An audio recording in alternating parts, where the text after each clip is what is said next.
Good morning. Welcome to what I believe is the first virtual Pacific Northwest Leadership Conference. My name is Jeremy Felty. I am currently the Oregon SAF Chair. So before we get into the details and get started with our outstanding group of speakers, I'm going to go into a little detail about how Zoom works and how you can use it to interact with the speakers and ask questions. So first of all, at the bottom of your screen, you'll likely have a bar that has these three options here. When a speaker is up, you will have the opportunity to ask them some questions by typing them in. The format for this Zoom is a webinar, so you can't turn on your voice or your camera. You can only interact through this and the chat box. So please put your questions in the Q&A box, not the chat box. If you have any issues or other commentary, you can put that in the chat box. We will be monitoring the chat, and we have people in both the Q&A and the chat room looking for questions. So if you do put a question in the chat, that's no big deal. They'll let me know when we get to the question spots.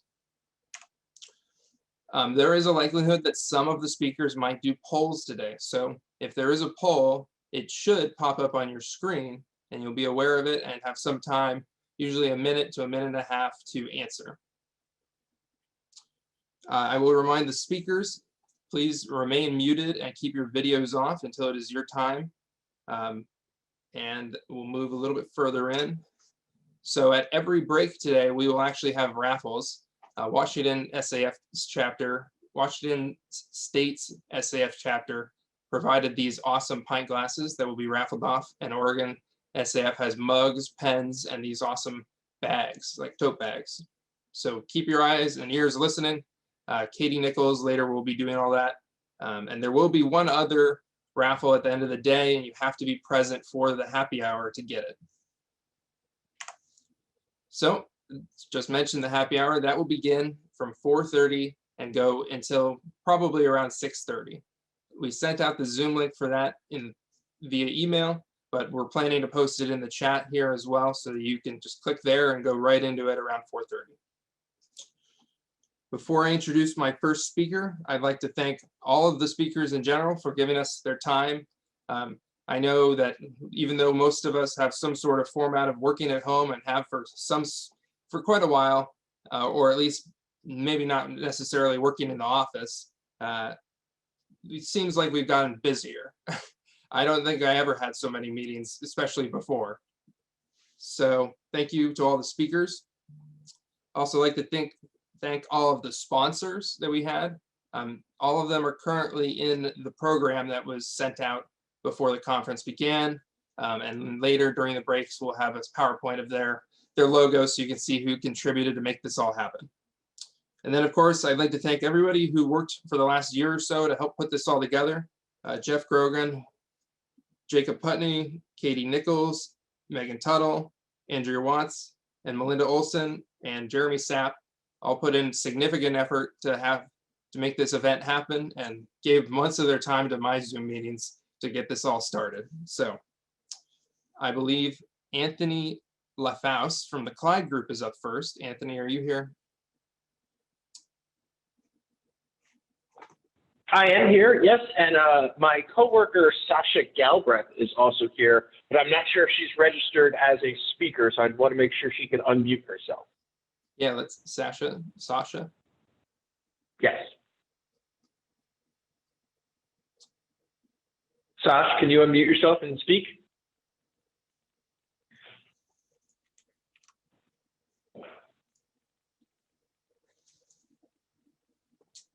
Looks like I'm not seeing her.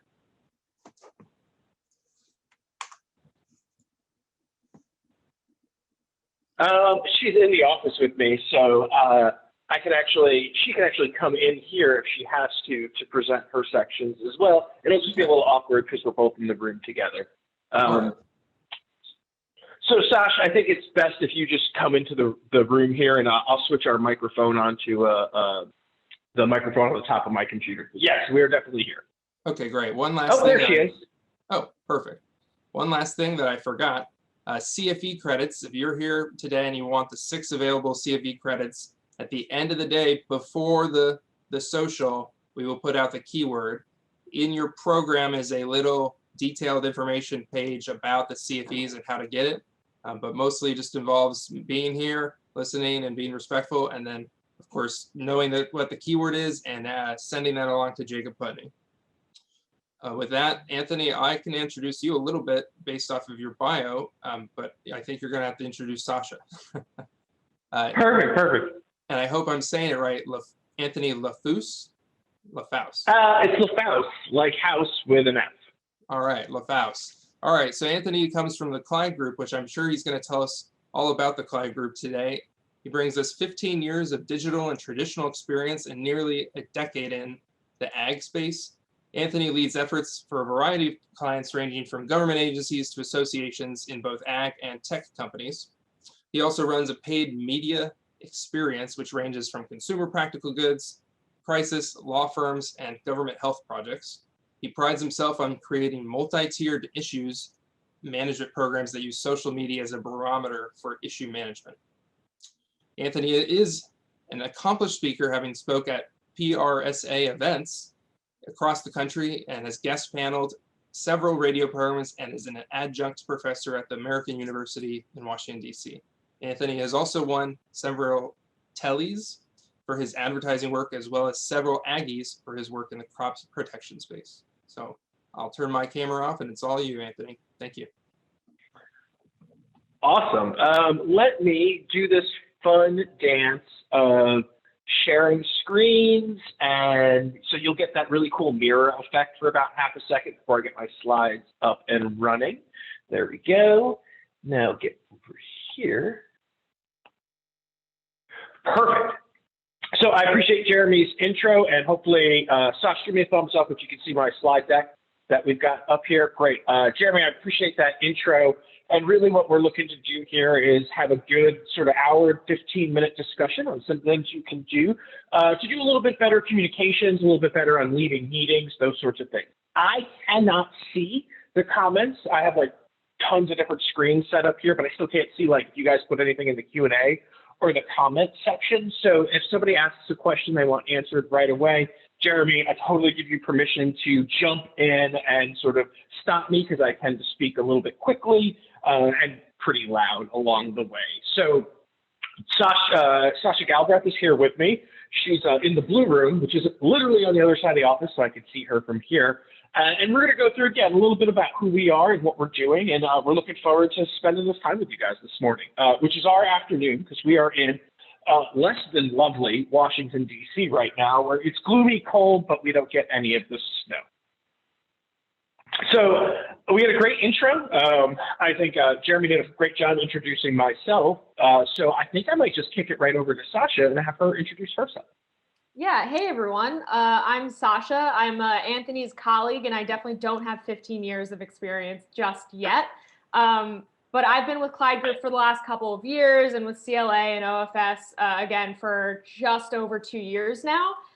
So we're really excited to work with you guys. Before Clyde Group, I worked on the kind of in politics.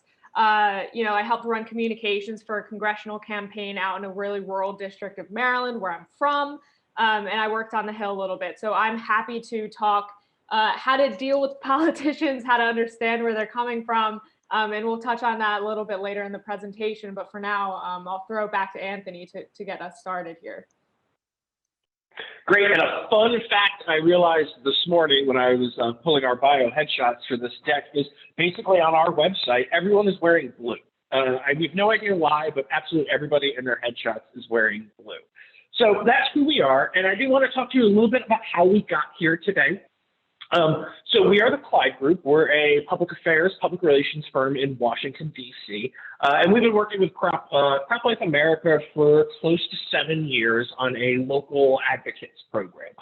We do a lot of training and getting folks ready to fight ballot initiatives. We all know that Oregon is a lovely state where as long as you can collect enough signatures, it does not matter what is on that ballot. It can actually be run and folks have to go out and either go for it or defend against it. We do a lot of that work for OFS, Oregon's Oregonians Food and Shelter. They're our partner on the ground for a lot of the work that we do. And through that work of training our advocates on the ground, we ran into some folks at SAF and asked if we could put together this type of presentation for you guys today. So we've had a couple of meetings up to date to figure out really what we're going to go over and what we're going to talk about. But this is a amalgamation of some of the smaller programs that we put on. And Sasha and I will go through just a couple of different ways that you can approach communications, different ways you can structure it to really just make it more effective. We then have some sections on like how to talk to politicians if you have to. And everyone, you know, politicians can be everything from a county commissioner to a state rep, those sorts of things. All of that in mind. And then if we get to the end, if we've got enough time, again, if you guys want to ask questions, we're happy to answer them on the way through. We've got a little bit of a role-playing scenario built out where we can use some of these things that we've gone over. So again, my name's Anthony LaFatis. It's clearly displayed on the slides in front of us. If you have any questions, I can see things happening in front of me, which is great, but I really can't stop and answer them. But again, anyone can shout out and stop us along the way. So when we get into what we're going to do today, what we've really focused on is a couple of things. I have to minimize something very quickly. This is my first Zoom. No, I'm kidding. Here we go. One quick. We're going to focus on a couple of different things. So we talk about this idea of the need or the want or why we're here today, right? At the end of the day, I'd love to see a raise of hands, which I can't because I just minimized the window of how many folks here got into forestry because they want to talk to the public every single day, that they're big extroverts who want to go out and engage with the public and have long, drawn-out conversations. I've been working with foresters long enough to know that's a pretty small percentage of this group. But at the end of the day, if we want to maintain our right to operate, if we want to be better at conducting meetings, if we want to sort of make sure that we can do what we need to do, we have to do these things that you see in front of us. We have to talk to more people. At the end of the day, we are losing conversations. We are losing interactions with friends and family, and we're losing interactions with people who can decide if we have the right to operate. It's a really scary thing. And what industry, you know, forestry folks, agriculture folks, pretty much everybody, has started to realize is we have to talk to people before there is a problem.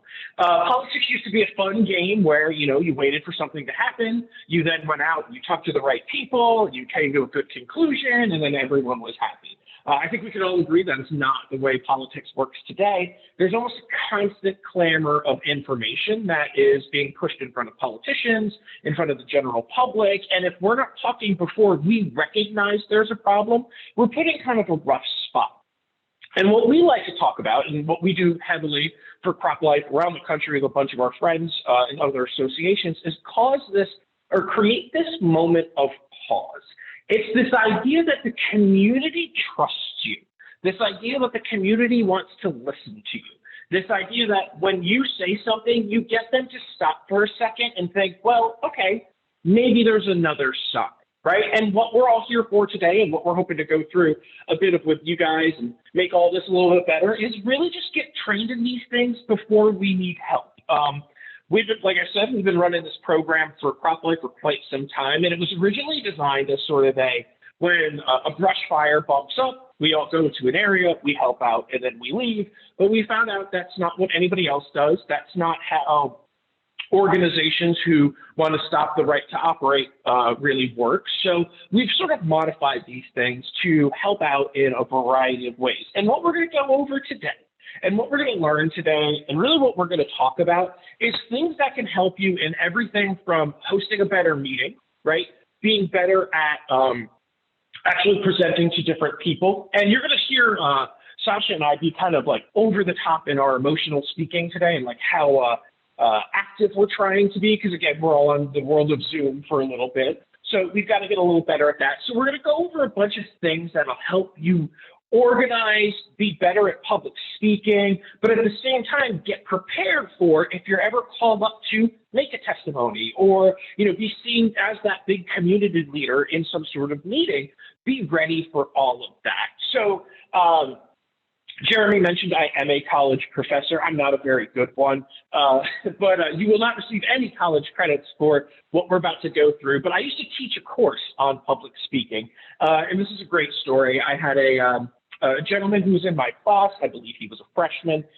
He was standing up in front of me, and I had this buzzer on my desk. And every time somebody used a filler word, like yeah, those kinds of things, I would hit this buzzer. So the kid was up there, he started speaking, and he just kept saying and I just kept hitting the buzzer, Well, he crumbled to the ground and started to cry. And from that point on, I stopped teaching undergrads, and I only teach graduate students, which is a fun thing in my life. The other thing I want to bring up before we start diving into all of this information is I am actually very introverted. I do not like public speaking. It's very difficult for me to do. Thankfully, all of you are thousands of miles away, except for Sasha, she's still far enough away, to see that I'm actually sweating. I'm remarkably nervous giving a presentation to a bunch of people thousands of miles away. It's just not in my nature. But over the years, I've had to learn how to do this. And I've had to learn to communicate in ways that I'm normally uncomfortable doing. And I come to the conclusion that I've probably chosen the wrong career field, but it's a little bit too late now. I'm 42. It's a little too late for me to switch careers, so I have to keep going through. One of the things that we talk about, whether it's leading a meeting or leading a group of folks in a conversation or just having a regular back and forth with family, one of the most important things you can do here is really learning your communication style. And I'm ex-military, so I was in the United States Navy, actually spent most of my career in the Pacific Northwest. I was stationed up at Whidbey Island until 9/11 happened, and then I had to go around the world. But that being said, I'm a big fan of systems and processes. The Navy did a really good job of teaching me to really appreciate a good system. So what we're going to go through today is how do we identify our communication styles? How do we start to use those to make better systems and make better decisions on how to address these different people, regardless of their opinions, regardless of their connections with you? And it all starts here. It starts with learning your communication style. So there's a couple of different, and this is broad strokes, right? This is not a simple thing of like every single person will fall into these different types of communication styles, but it helps us frame where we are and what we're doing. First, the easiest one to really get a hold of is this passive form of communication, right?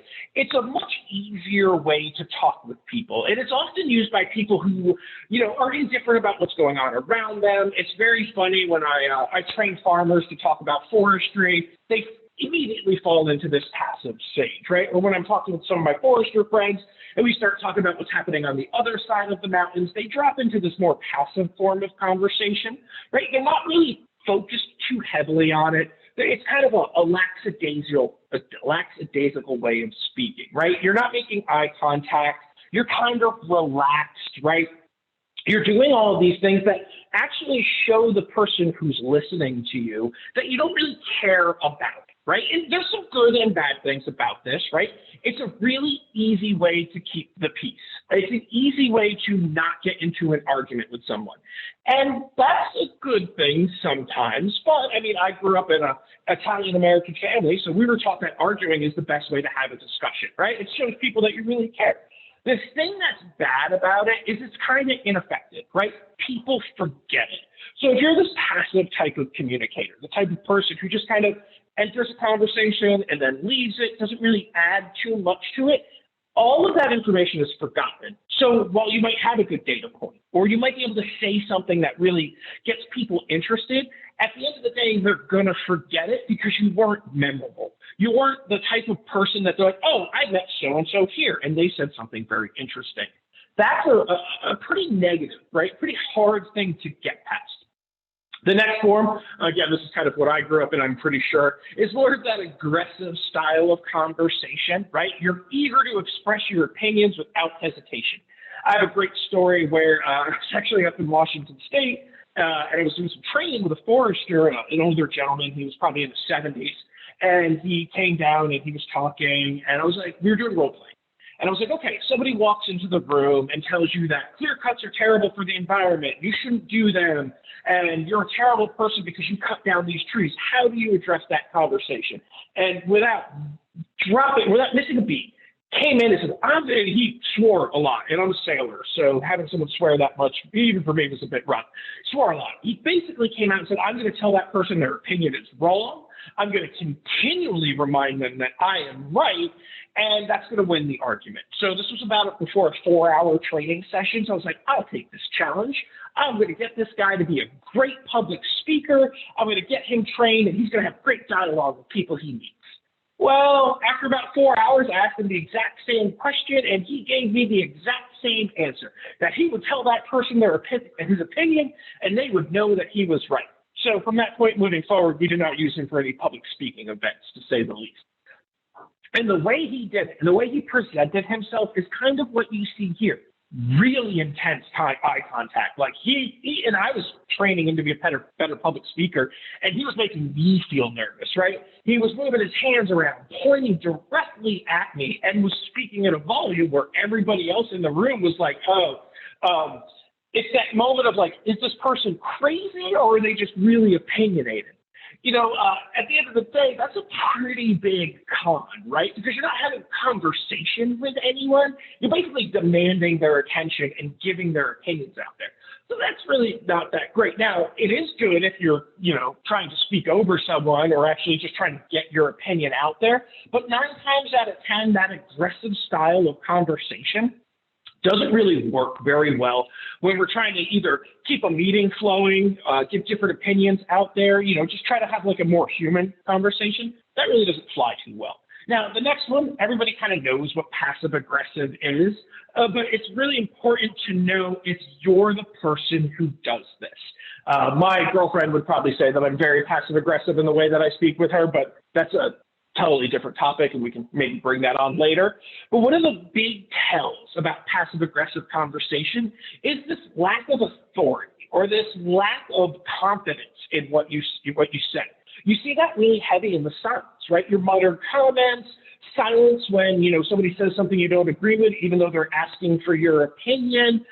You end up talking to other people. You don't want to address something head on. Now, in a public arena, the likelihood of this happening is very low, right? But if you're thinking about what about the meetings that you run, or we actually do this pretty heavily here, and we yell at ourselves at the Clyde group all the time.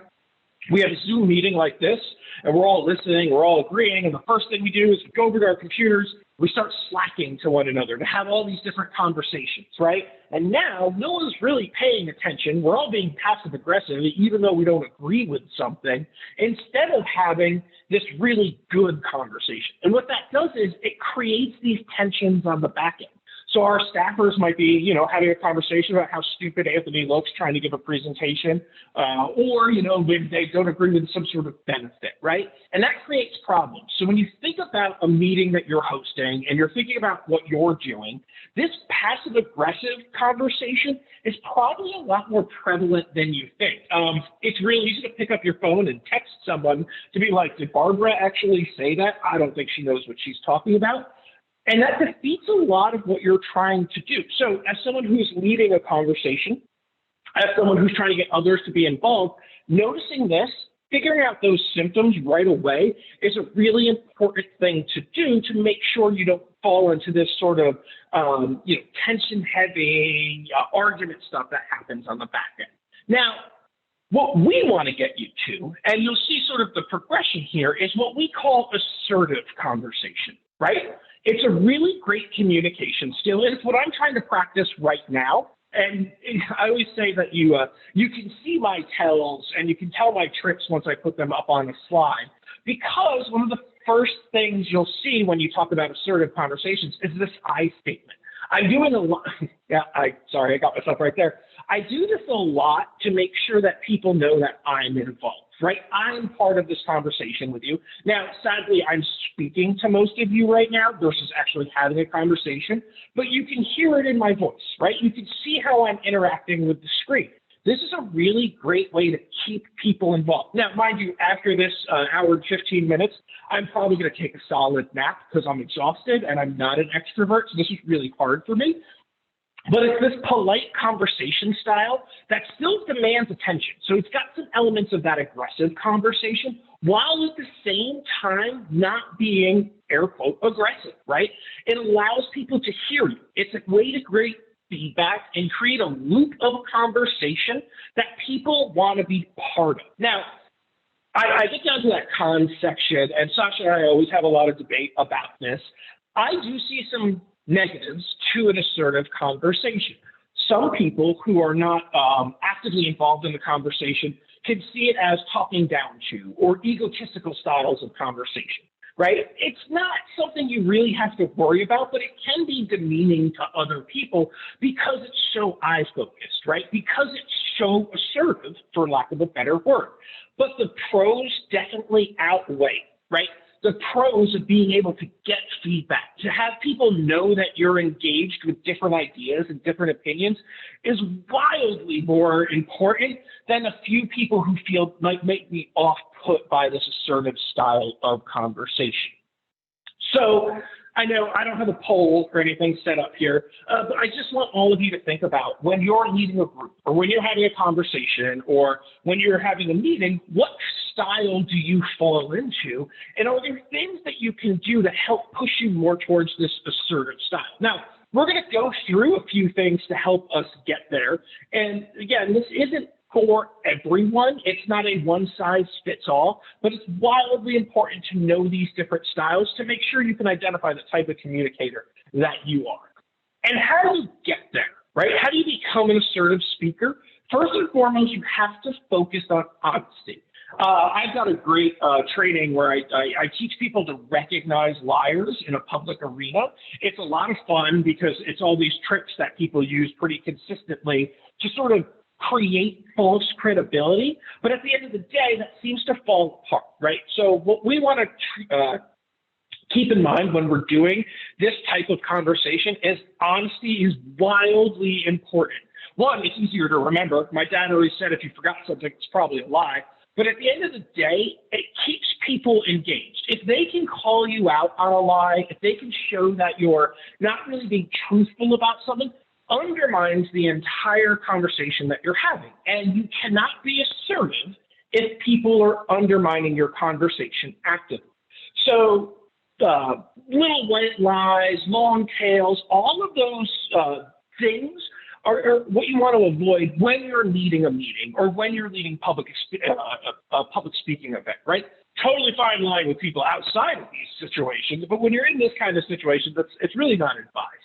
The second one is equally important. And again, I'm on Zoom, so this is really hard for me to do, but being a good listener. And being a good listener is more than just listening to what people are actually saying to you. It's about seeing somebody else's point of view. I always like to use the example of if a mother comes up to you or a father comes up to you and they say that, pesticides, herbicides should not be sprayed from helicopters because it's poisoning the water supply and you're hurting their children. That person is not a bad person. People having the feeling to protect their children is a good thing. Anyone who comes up to you with a genuine concern about what you're doing is a good person. Now, some people use this as a prop to raise money or do some other things, but I like to feel that the average person is actually coming up and concerned is a good person, right? So for you to still be assertive, but to actually be part of a conversation, you have to be a good listener. You have to hear what that person says. You have to hear if a person's worried about their dog getting sick and have that conversation with you. And there's more to it than just the actual physical listening. It's, and again, I wish I could be doing this, it's watching the room. It's seeing how people interact with you. I've been in a lot of situations where I have said some stuff and it kind of fell on a dull room and I got some bad looks. So I knew as a good listener that like, hey, I might need to move on.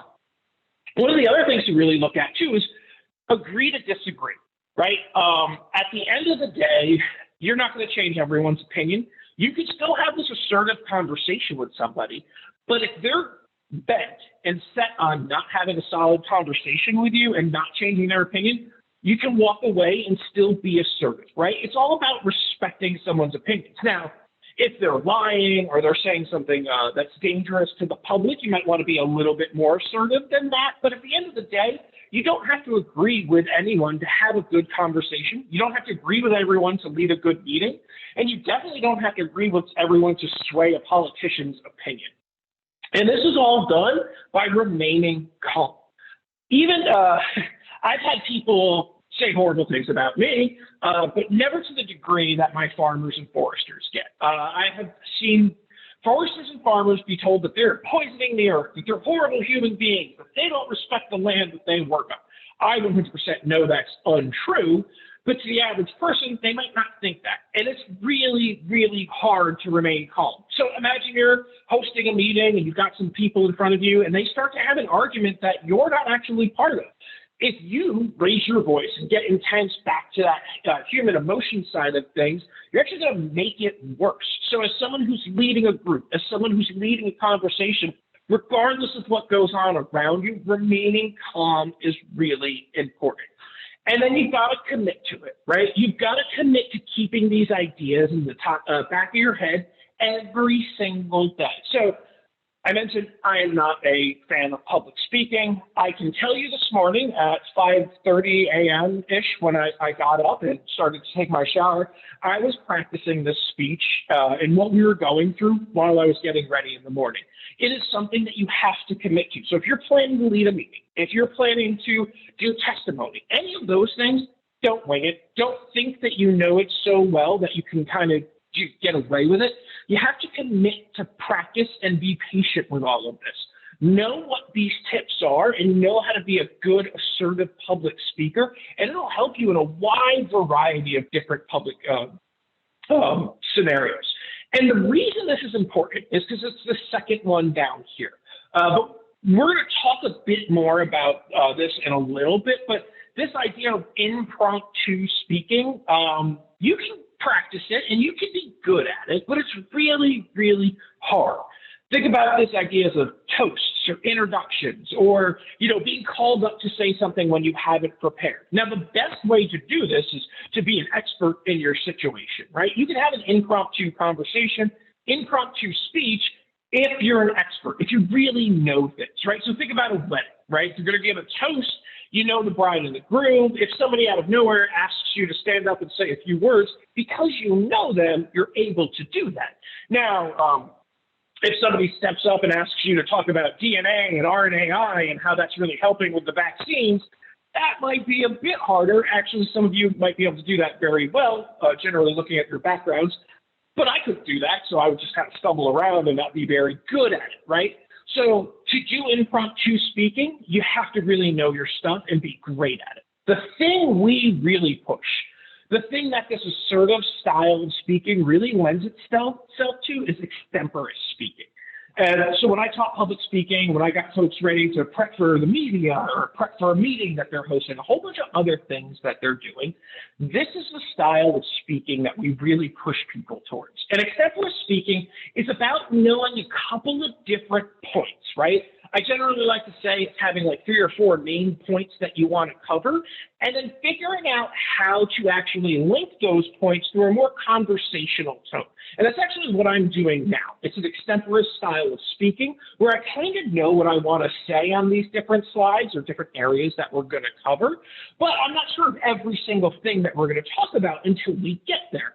It is probably the easiest way to have an assertive conversation and not really put somebody in a hard position because it sounds like you're having a full conversation. Hopefully that's coming through to you guys right now, is that I'm having a conversational tone, even though I'm air quote giving a speech. The next one down is that manuscript, right? That fully scripted speech. This is what we see on something like State of the Union. This is when we see, lawyers will have their sort of, they have to read sort of things.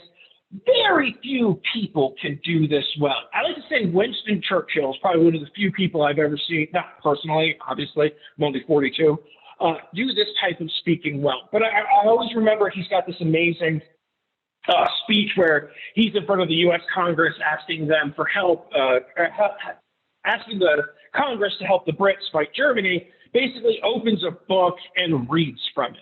But he's such a powerful speaker that it really does come through. It's a really hard way to stay assertive because you're just reading. If you can do it, hats off. This is a great way to actually be a public speaker or run meetings and get people involved. I just don't suggest it because very few people can read something from a book and still remain powerful at the same time. The final one here, and regardless of how you feel about politics and certain people, I always try to bring what we work in every day. Bill Clinton had an amazing skill of being able to memorize a speech, right? So when he was giving a speech, he could look at the audience more. When he was running a meeting, he knew everything in the back of his head that he wanted to say. It was a fascinating thing to see, but very few people can do this, right? It is like having a manuscript in your head, and I don't suggest it for anyone. I lean heavily into this extemporaneous speaking style because it allows you to be assertive and it allows you to be flexible. So as we go through some of this more training that we're going to look at, keeping in mind those 3 points or the 1 or 2 things that you want to say, great way to handle this. But again, grain of salt, you have to learn to adapt, right? Not one of these is a skill that you can use in every single situation. So if you're leading one of your meetings and you're having conversations with people and you kick off with like a formal speech, but then drop into this extemporaneous style, that's great, right? You're being fluid. You know what's going on. When you think about doing something like a toast or impromptu speaking, right? It's not that you're playing that off the cuff or not planning in any way, shape, or form. You have a couple of things you might want to say. And as someone who is a leader, as someone who's interacting with people who have strong opinions, like all of you will, this idea of keeping the toast in the back of your head is really important. It's just a few things that you might want to talk about given your position in what you're doing. And then the final thing I say before we jump over to some possible questions is don't stress, right? I hate public speaking. I can really honestly say that. I'm not just saying it and literally just sweating right now. But with practice, with getting in front of people, doing this often, you're able to adapt and not stress out about it, right? Making jokes, making people feel comfortable, engaging with your audience, which is hard over Zoom, but it is possible, is a really important way to get past these stressors, right? To know that you're doing your best.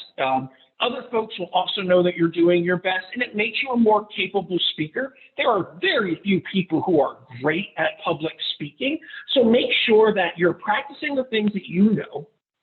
Really look at what type of public speaker you are and see if there's steps that you need to take to become a better one. Because in your positions, leading groups, having these conversations, it is a great skill to have. And then when we get into some of these more conflict style things that might happen at the end, being a competent public speaker really does help diffuse a situation and puts you in a safer place and makes it easier for you to talk.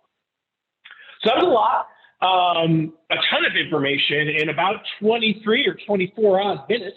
I wanted to pause to see if there's any questions. And again, I can't see anything, but if anyone's asked any questions or wants to chime in with them right now, happy to open this up before we jump into the next section about communicating as a leader.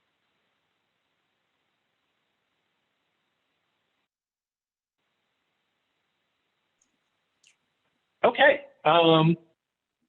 Sasha, I will kick it over to you, and because we're separated by roughly 1,500 feet, you're going to have to tell me when to move the slides forward. Yeah, that's perfectly great for me. So moving on. So as Anthony was saying, all of these communication skills serve as a great foundation professionally, personally, but especially as you kind of continue your career path, the buck will stop with you more frequently and more frequently. Maybe to the chagrin of you, but at the end of the day, you're way more responsible for complaints, for disagreements among your own staff, or you're put in front of audiences like Anthony and I are today to really kind of serve and field questions of the public. So next slide.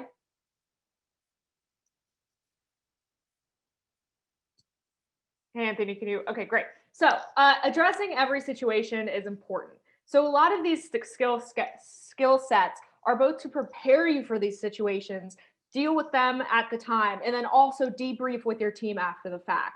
So organizing your thoughts, giving directions to your house. So a lot of these kind of tricks and tips we're going to go through are really going to help you boil down your best thoughts. Speaking as somebody who does rehash or arguments in the shower, I always want to cover all of the bases and all of the little things that they mentioned that I want to kind of give a gotcha moment and, bring up a bunch of data points to counter their argument. But really, when you're speaking face to face with somebody, you really just want to focus on one or two key points. But in speaking with somebody, you also want to tailor your message or those data points you're using. And a great key to this is kind of getting a good grasp of what terms they're using, how technical their language is, or whether they really just read the headline of the story. And from that story, what outlet are they pulling from? What, local groups are they citing for their data? Because that will also give a really good indication about where they're coming from, how much exposure they've had to your job, to the folks, to your colleagues. And so kind of what type of information you should approach with them and how you should talk about it. Because really, if you're having a conversation, you should not be on totally different levels where they're just speaking about aerial sprays and you're, talking about previous acts and how, Oregon has the most stringent aerial spray applications and statewide laws and how they were such a kind of pioneer in the field. Because again, most likely this person probably just read the headline to the story and are angry about it. Telling a story for maximum impact. Now, Anthony gave a few good examples as to where you really do want to ramp up. If you're giving a speech, if you're giving an argument where there isn't a lot of feedback, but this is less important when you are having that kind of direct engagement and back and forth that, you don't really need the M. Night Shyamalan ramp up to the end of the movie. And adapting to listener feedback. Now, obviously, the way that we portrayed this was a lot different a year ago, where Anthony and I would be standing in front of you and looking at your faces to kind of gauge whether you're fully grasping what we're saying. But, as we'll go on, we'll try to give a lot more guidance as to how you can adapt. And, I know we're a year into this, but how you can better adapt to what the world might look like even a year from now, to different age groups, to different folks from both sides of the aisle, that sort of thing. So next slide. So how to develop talking points. So I know Anthony also went over a couple of communication styles that really lean heavily on talking points. But I would have to say, especially, running communications on a campaign that, people either enthusiastically agreed with or were on the, 100% disagreed with us. I'd have to say talking points will become your best friend in both preparing for remarks, but also, again, boiling it down to those really key arguments that you want to cover that, cover what they're saying, but you don't necessarily have to pick and pull for every single remark they make. So identifying your mission and message are really key step one steps in kind of gathering who you're talking to. And this also means a lot of prep work. If you see somebody in the grocery store, you might not know exactly what their background is, but if you're definitely presenting in front of a group, I would highly recommend trying to determine who your audience is and maybe picking out a couple of folks who have leadership positions within that audience to best gauge kind of what their concerns may be. And then, gather your talking points, gather up your research to really hone in on what their concerns might be. I would also say your talking point should be clear and short. Especially if you're talking with somebody and you did have a little bit of prep time, you really should only look, and it should be an index card, especially if you're speaking in front of a group.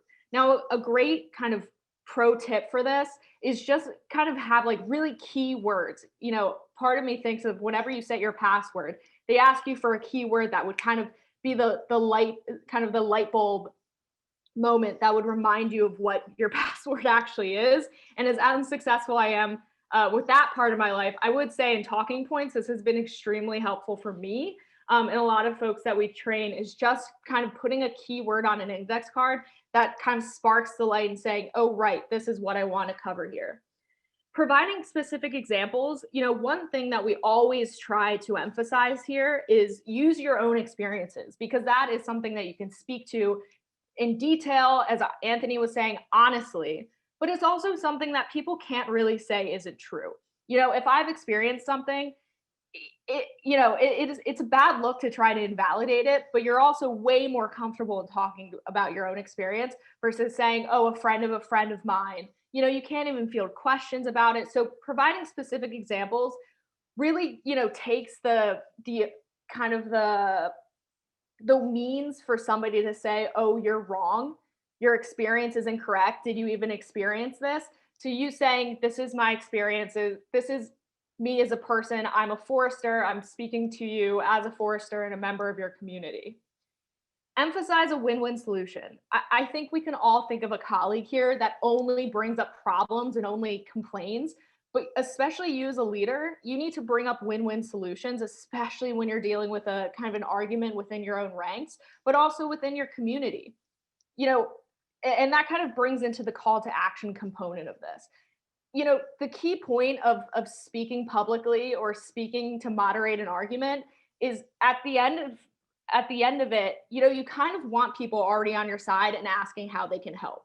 And this is your point, to be as explicit as possible, as clear as possible, to say, these are your next steps, especially when you're talking to folks about, some sort of ballot initiative or some or other legislative issue, for you to say, here's a web page, or contact your congressman, contact your county commissioner, that sort of thing. I mean, most folks don't really know what the next steps are.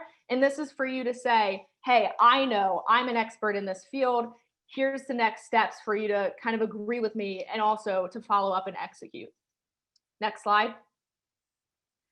So how to communicate across generations. Now, I already told you that I don't have 15 years of experience, but I also don't communicate only through Instagram. But I think it is important, especially nowadays where we're all on Zoom, where, we really haven't had so much face-to-face interaction in the last year now, to really try to commit to this, especially as we return to the office. So all you have to do is ask. So every generation, every person has a preferred email platform, or sorry, a communications platform, whether that is face-to-face, whether that is email. And at least in our experience, most miscommunications happen because it happens in email. I can't tell you how many times people have said, oh, because you ended it with a period, I thought you were a lot more serious about the ask than an exclamation point or adding a smiley face. All of these things, as much as we can kind of joke about, are very serious issues when it comes to kind of intra-office communications. So really, when you're leading a team, all you have to do is ask. That should be your first thing of, hey, how do you prefer me to communicate? And it can also kind of develop a conversation about how others need to communicate in your team. Be willing to teach and be taught. There are going to be folks on our team that aren't familiar with that Slack, that aren't familiar with, whatever instant messaging platform that you use within your own offices. But at a certain point, we are going to be ushering in new folks that are going to be bringing in new communications. And we can't just say, well, sit down, this is the status quo. So it is important to also respond to new ways to communicate, not only just teaching people who are, a little bit before the curve in terms of using Slack or using these instant messaging platforms. Setting expectations. So I know some of us would only prefer email, would only prefer, hate face-to-face, but you also need to, as a leader of your team, recognize what spaces and what situations need that. I think for us, I've really missed in-person communications because it allows me to see how people are interacting with each other. And for the most part, it opens up a whole layer of communication for all types of personality types. For me, I've always been okay with asking questions, as many questions as possible. But for other people, especially new members of your team, they might be a little reluctant to ask quote unquote dumb questions, but in an open space, they would be much more empowered to do so. So I think it's really important, especially when we start going back into the office, to really implement these types of procedures for the best of our teams. And then we're removing physical barriers. Now, I'll only touch on this really quickly, but I think it also lends itself to setting expectations. Even, for us, if we have meetings and kind of our bosses room, that's not a real neutral space. But if you do have it in a conference room, kind of everyone's on a level playing field, and again, might feel more empowered to speak more openly than if they're looking at all the accolades on their boss's wall as to why they maybe shouldn't, challenge their perspective or something like that. Don't play the blame game. And now I'll go over this in kind of our next slide, but it is really important, especially if you're dealing with people with an aggressive or passive aggressive communication style. There are a lot of ways that this can kind of create tension among your team. And as a leader, you just really need to keep it open and say, you know what, you're right. We should have this in person. It shouldn't be over an email. And, again, teach and be taught in all of those types of components to really keep operations moving smoothly. Next slide. Okay, so how to moderate an argument. Now, a lot of us, I would say for myself, I definitely act differently in moderating an argument in the professional space versus kind of my personal life. But I think what you're going to be dealing with a lot is now, because you are at a certain position in your career, serving as the nexus for your staff. So I think you'll deal with one person charging in, another person charging in, and you're really going to have to, again, take these 6 steps in airing out the problem, identifying the threat, and really just entangling what could be a months-long issue, especially during COVID, and finding a solution. Next slide. So 7 R's that turn a negative conversation positive. Now, I'll pull about 4 of these that I think, in my experience, have been really helpful. So reframe. As I said, you're going to have to force sometimes other people in other people's shoes. So you're going to have to say, this example, you want to make money, but as a forester, you want to grow healthy trees. Yes, of course, I want to provide for my family, but I really want to ensure that for future generations, they can do the same job I'm doing.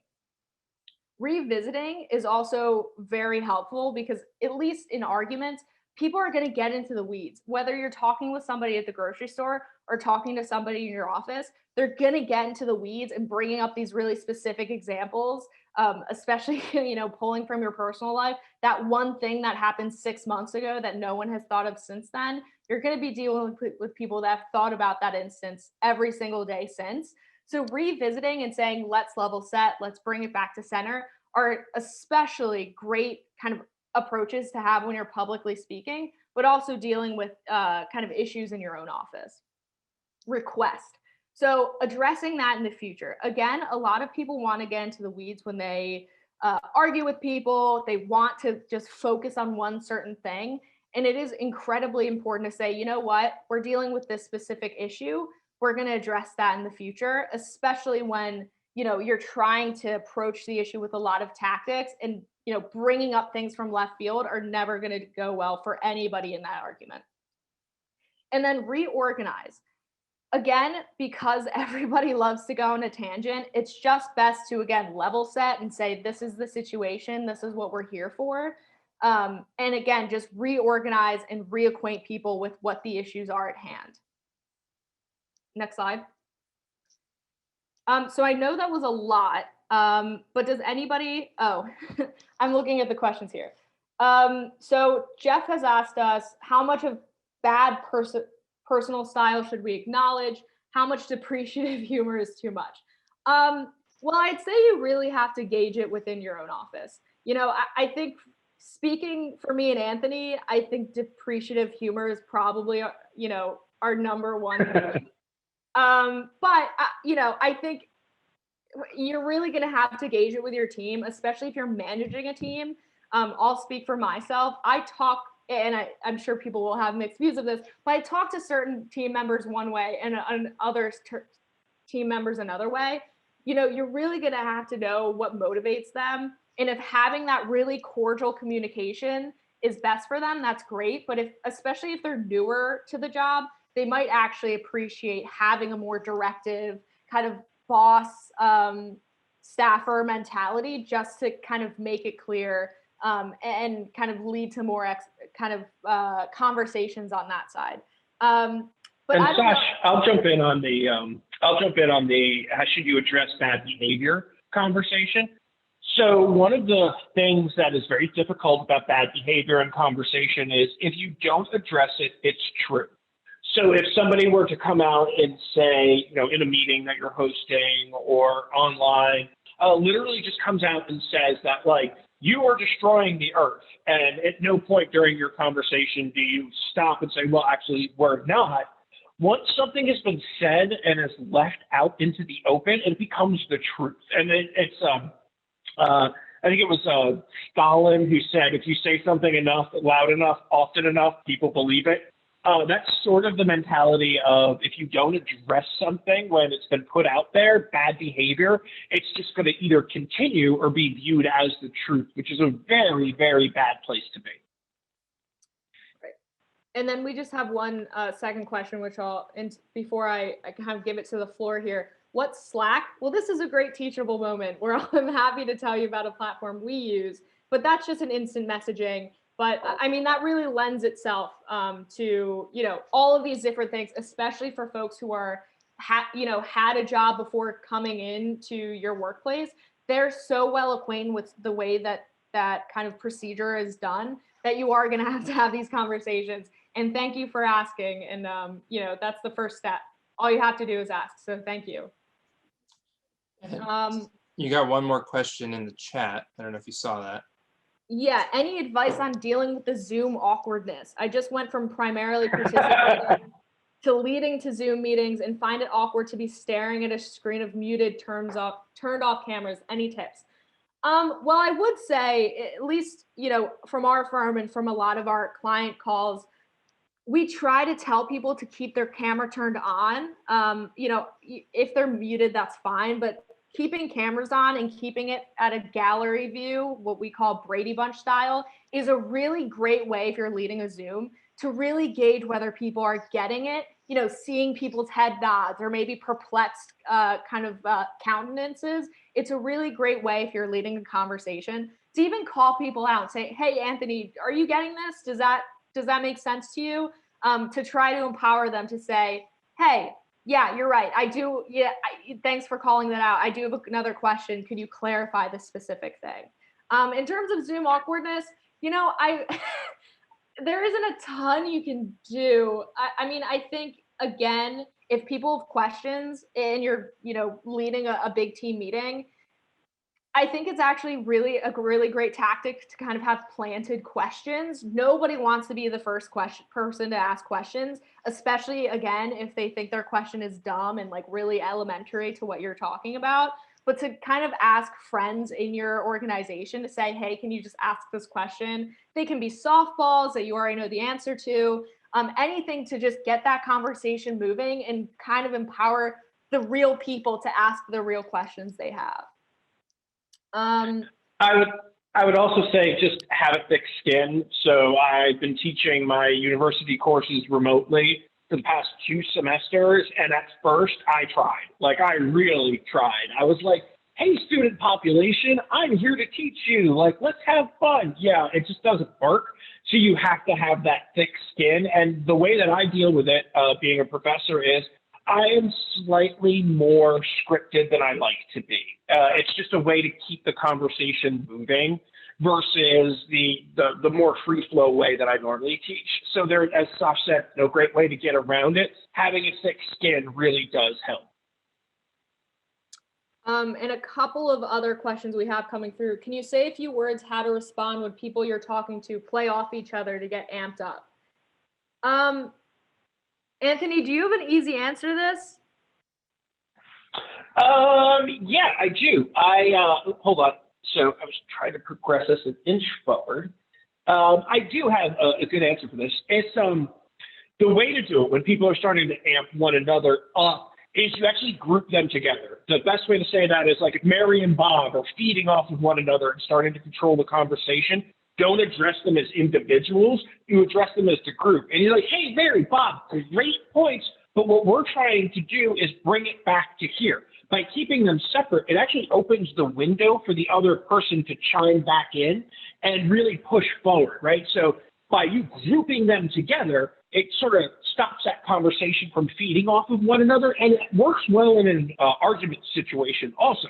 So if they're not just amping one another up, if they're actually arguing, they say, Tom, Jerry, great job, really good points. We've got this noted. Let's move on, right? You have to put them in that group together because one-on-one, they're just going to keep feeding off of one another. Sure. And then one final question, then we'll move on to the second part. But of course, we do have kind of more question platforms at the end there. But how do you deal with a passive aggressive person? Should you call them out and ask them to be more assertive or just ignore them? It depends if they're being passive aggressive negative or passive aggressive positive. So passive aggressive negative, you call them out. It is difficult. It is hard to do. But if you let that fester, it actually eats away at your credibility. So imagine, it's the king or the queen is making these decrees and decisions. And then you have that, I'm sorry, I was watching some weird stuff on Netflix last night. You've got that minister behind them that questions everything that king or queen says. That eats away at that person's authority. And you are a leader. You are the person moving this group forward. So if they are being passive aggressive, I mean, you don't have to be mean about it, but it is important to call them out because it does create tension and festers away at your leadership, and that's the most important thing. If it's passive aggressive positive, which is rarely the case, by the way, you can kind of let that go. That person might not just feel empowered enough to say something. You should let that kind of go on the side. But that negative stuff, you do have to sort of tamp that down before it gets worse. Any more questions, Josh? Because you're the only person I can see. No, I think that's it for now. So let's move on to building a foundation. Nice. So one of my favorite quotes of all time is T.E. Lawrence's "Men make plans, God laughs." Sasha and I are definitely 15 minutes behind our original schedule. That being said, we can move through these next couple of sections pretty quickly. It's all about formulating discussion points or arguments, right? And you guys will have this in recording. We're happy to share our slides with you, so you'll all have them as well. But we wanted to give some fundamentals. I don't think we'll get to the role playing, which is good because it's really awkward for Sasha and I to pretend to be other people. Rather, open it up to a couple more questions towards the end. So what I'm going to teach you now is a trope. It is a way to show assertiveness during a conversation. This is a very long fought and hard to build thing, and I like to break it down into 3 simple parts. It's called a message progression. This is the difference between stating a fact and then getting someone to come along on the journey. This is key and fundamental to assertive conversation. And you're going to see a couple different points here, right? Mostly focused on the argument side of things, but which is where you really need to do this. So if somebody comes up to you, if somebody's talking with you, or you have to make statements in front of a large group, in front of politicians, the first thing you should always do is remember why you're there. You're there because you're an expert. I'm a forester who has worked this land for generations, right? Keeps the land healthy, that kind of thing. You want to state who you are and what you do. And you do this a lot, and you see it happen all the time. Like, I constantly say, like, hey, I was stationed up in the Pacific Northwest. I have been up there a whole bunch of times. I'm not a local, but I know the area. I often say I'm a veteran, right, to try to establish credibility for certain things. You are an expert in what you do, so you need to get that first and foremost put in front. So somebody asks you a question, hey, why do you guys clear cut? First thing you should come out and say is, well, as a forester, I do this because, right? You're really setting the stage. Super important. The next thing you need to do to be assertive and not aggressive or argumentative is to plant a seed of doubt. And when we say plant a seed of doubt, we are not saying attack your enemy or anything like that. It's nothing crazy.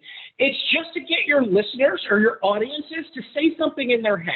I think this NGO group is really trying to, in search of a problem. Or, that's just the government trying to do something. They're trying to find a solution to a problem that doesn't exist, right?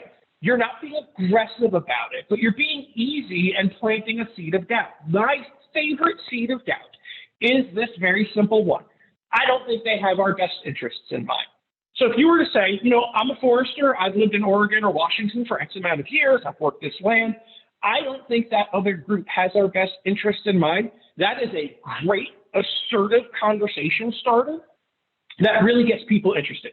And then finally, this last part is to sell the proof, right?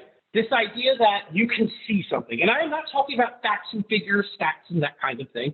Proof is something we can see. We can see trees grow. We can see the land being worked year over year, generation after generation. That is a simple proof. And sadly, this is how flat earthers actually show people that the earth is flat. They say, like, well, you're not falling off the earth. If it was round, you would slide down the side. So proof isn't something that someone has to think about. Proof is very simple. It's very easy to see. So when I talk about selling the proof, when I talk about leading an assertive conversation, it's these three simple steps. Who you are, what's the reason people should sort of believe you and maybe not believe the other side, right? And then finally, that proof. What's that easy to understand thing that people can see? Now, what you have in front of you is what we call a message progression. This is a very complicated document that we do a ton of research on year over year, and it's kind of a menu, right? What you're seeing is there's questions, there's answers, and then there's simple statements. I am not asking any of you on this call ever to memorize this. This is more of a teaching device to show you how we set up a message progression. So you never want to jump to proof, right?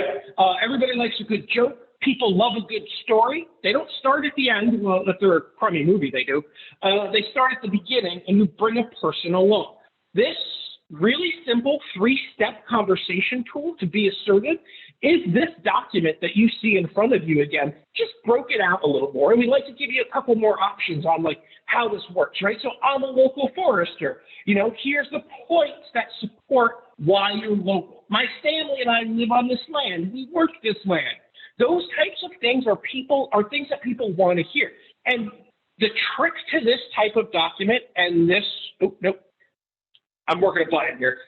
The trick to this type of document is making it your own. You should know what you should say.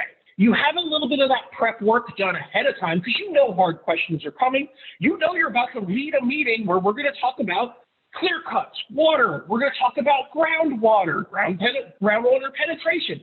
Keep those things in your mind and build out this three-part conversation in your head before you go into those discussions. Now, this entire thing that we're showing you, this is actually a device that we teach for, I want to say about 2 hours sometimes to get people familiar with this and recognize it.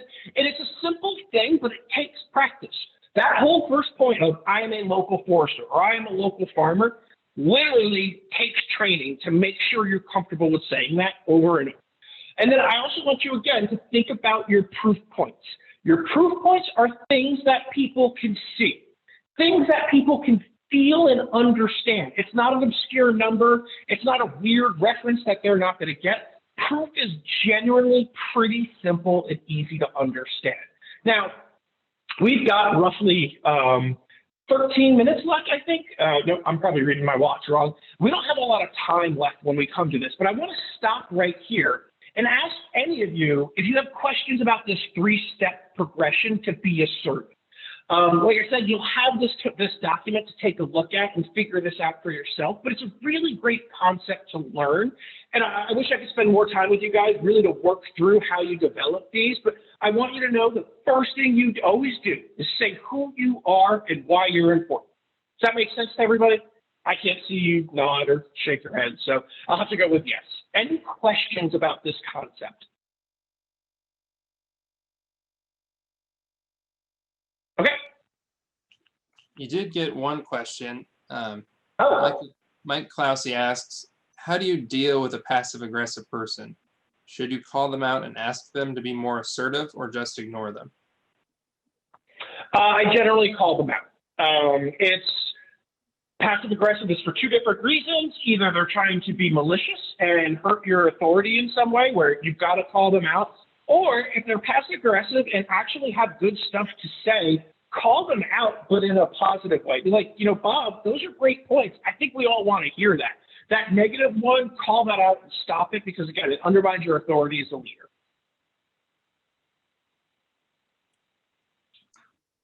Great.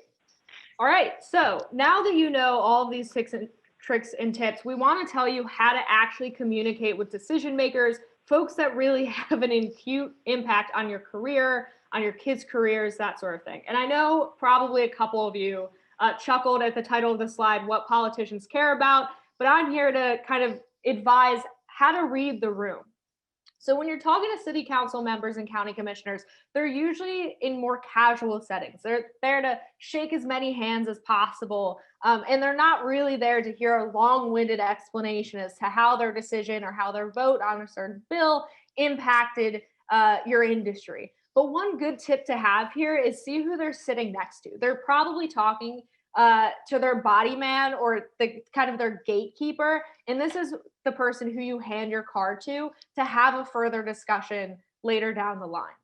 And, you know, especially if you're in a business situation, you know, a fundraiser, that sort of thing, again, always look to who is handing them the business cards because that is the person you really want to talk to. Motivations, why they're politicians. Again, you know, I'm sure there are a couple of side eyes here, but just to give a really quick breakdown as to where people usually fall on that spectrum, city council members, yes, sometimes this is the first step in a long journey to becoming a United States senator or a kind of a council member. But a lot of these folks still are really entrenched in their community. They live in their communities and they know a lot of folks that you know they live next to. They really are your neighbor. And so those types of conversations, you really want to focus the real impact to their zip code, the block that their office is on. Those sorts of things of really getting specific into how this affects their numbers. How does it affect the economy? How does it affect the amount of jobs that they can brag about on kind of the floor of the House of Representatives, that sort of thing. And just to kind of fast forward, state legislatures are usually focused on getting into higher office. Now, this isn't always the case, but I'd have to say when I spoke to state legislators, they're a lot more focused about how this will become a national issue. You know, on one end of things, how can they get their name out more? But also, you know, if they're looking at higher office, they're going to be looking to the issues that affect their state at large or the country at large. And this is really where you want your data points and talking points to point to a much bigger issue than just maybe what you're experiencing, but really the forestry industry as a whole. Next slide. So just to quickly go over, next slide, please. So just to quickly go over, I've been on both sides of this conversation. So I really came back with a lot of clear guidance for folks who are going to the State House, or, you know, if you're ever participating in a fly-in day at kind of the US Capitol. So be clear on your goal. I really can't understate this enough. I've had 20-minute conversations with groups that I come away with and have really no idea what I'm supposed to do about it, what the bill they were talking about. It was just really 30,000 feet up about the issues that they're dealing with, which is incredibly important. But if you're dealing with the decision maker or their staff, you're going to really have to make it abundantly clear about what they can do and what kind of decisions they're making that either agree with you or are in disagreement with your group. The less paper, the better. Now, I'd have to say, even I have drunk my own Kool-Aid about, you know, thinking my issue is the most important issue facing the United States or the world. But these staffers are dealing with a ton of different issues affecting their states, affecting different cohorts, voters, that sort of thing. And what you really want to boil it down to, much like your talking points, is just a one pager. And I know that's tough for a lot of people to recognize, but there are piles and piles of packets that never get read. Just because, I mean, you know, even when we're, you know, in, you know, college or in high school, we always looked at that fat book and never wanted to break it open. But if you said I just had to read a paragraph or a couple of paragraphs to get the point, I'd be way more compelled to read that than even, you know, turn the page on a big novel. Know your issue. Again, as I was saying before, actually knowing your issue and being able to field their questions is incredibly important to a policymaker or their staffer in these meetings. Connect the issue to the member's district or state. Now, as I was saying before, a lot of kind of getting assistance from the federal level, from the state level, really depends on how impactful you are to their district. Now, I can tell you a lot of numbers about how many jobs forestry create for Oregonians or how much it contributes to the economy. And these are really, really important data points to use to a legislator saying, hey, if you decide this, if you vote this way, you know, X amount of foresters are going to lose their jobs. X amount of dollars are going to be lost out of our economy. Those are really the points that you want to drum on, and you really can't get enough of it. Don't diss the help. Now, I am kind of standing in the state office I used to work in when I'm talking about this, but just know that really a lot of these folks, a lot of these 25, 30-year-old staffers are the gatekeepers to the decision makers. And, if you're not clear on your goal, if you really don't come in with clear objectives to this meeting, the legislator's never going to hear about it because the staffer themselves is confused about your goals. So just know that when you're talking to this person, pretty much act like you're talking to the legislature, because that's the person who is a parrot in the legislator's ear at the end of the day, or in the briefing books that they get given in the morning. Know who you're talking to. Now, this is both to start a conversation, especially if you share the same alma mater or you're from the same hometown.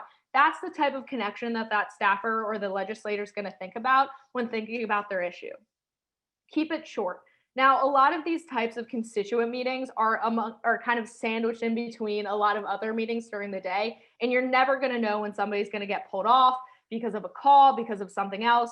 So just make sure your objective and your goals and your call to actions are pretty quick in the conversation, and don't leave it till the end when they're halfway out the door on the way to another meeting. Following up as soon as possible. Now, you really can't be too annoying when it comes to a staffer. I think when a lot of people ask me, well, when should I follow up? Follow up when you're sitting in your car in the garage. Follow up when you're one step out the door, because of how many issues they're dealing with on the day-to-day. You really can't push yourself enough in front of their face to keep the issue in front of them and that sort of thing. I think that's it for political savvy. Next slide. Great. Now, I think as Anthony said, we only have a couple of minutes left in our presentation, and I also saw a couple of questions coming in, but we really want to lend this time to as many of you who want to ask those questions, who want to gauge our thoughts on not just political savvy, but the entire presentation. So I'll go ahead and go through some of these. So yeah, it seems like it pays to follow the golden rule no matter who you're talking to. Absolutely. I think a lot of us, if we're talking to a 25-year-old staffer and, we've been in the field for years, we might get a little miffed that we were given the staffer, but just know that that staffer is an expert in their field and genuinely wants to help you out.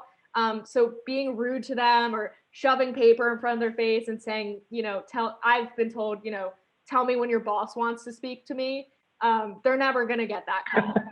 And, for a lot of legislators and a lot of staffers, they really are the gatekeeper to the legislator, especially when you're dealing with kind of the memo books in the front of the day of those 5 key things they want to pay attention to. If you're rude, you're just not going to be one of those 5. Any other questions?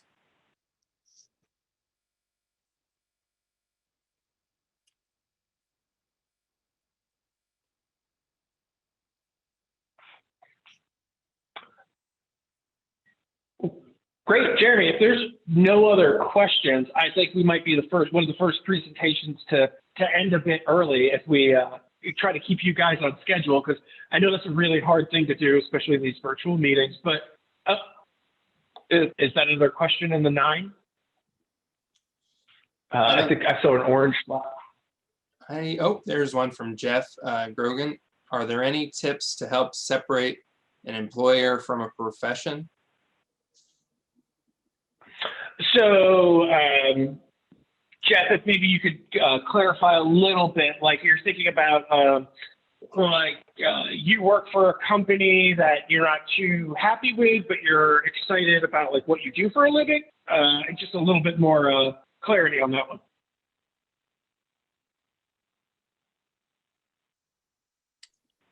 Jeff says yes, that's correct.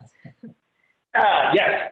Yeah, there is. So I think it goes back a little bit to that message progression that we were talking about. The person you're talking to is the expert. It doesn't really matter why they're there, right? So you'll notice that progression we started said, I'm a forester, right? It doesn't say, I work for Gowan or I work for the Koch brothers, right? It doesn't say who you work for. It says who you are. And that's really the important thing. So even if somebody comes from, DNR, they work at the Department of Natural Resources, they generally have the environment in the best interest, right? They might go about it different ways. They might look at how it processes, but focus on what the person does versus who they do it for. And that's actually a good way to establish common ground. Now, when an advocacy group is doing that to you, like, you work for this evil corporation that owns millions of acres of land in the Pacific Northwest, that's where you come back and say, well, I do. But at the end of the day, I'm a forester, I'm this, I'm that. It really is focusing on the I to create a sort of conversation versus who you work for. Because at the end of the day, you're a real person, and we're trying to establish that. And the other person, the opposition group or the DNR representative, is also a real person. And I'll get on a soapbox for a second. I feel like if all of us could just agree to that at some point, we might be in a better place. But in the world we live in today, we're Republicans and Democrats versus actually people these days. But yeah, focus on what the person does and why they do it. And it's a really good way to separate who they do it for. Jim also said, suggest getting the backgrounds of any public official at the local, regional, state, federal level. Absolutely. The more things that you can bring up and not to be creepy about it. You don't want to say, oh, I really love golden retrievers and I appreciate that you have one. That's a little weird, but having, again, a shared experience, especially if they came or, posted on Facebook, posted on Twitter. This is where following them on social media is actually really important. So you also get insight into what they're focusing on. I'd say, especially coming from a congressional office, we have themed weeks and months about what issue area we want to focus on. And if you do set up a meeting during the month that, an Oregon official is focusing on forestry, that is really helpful to know what specifically they're focusing on for that week.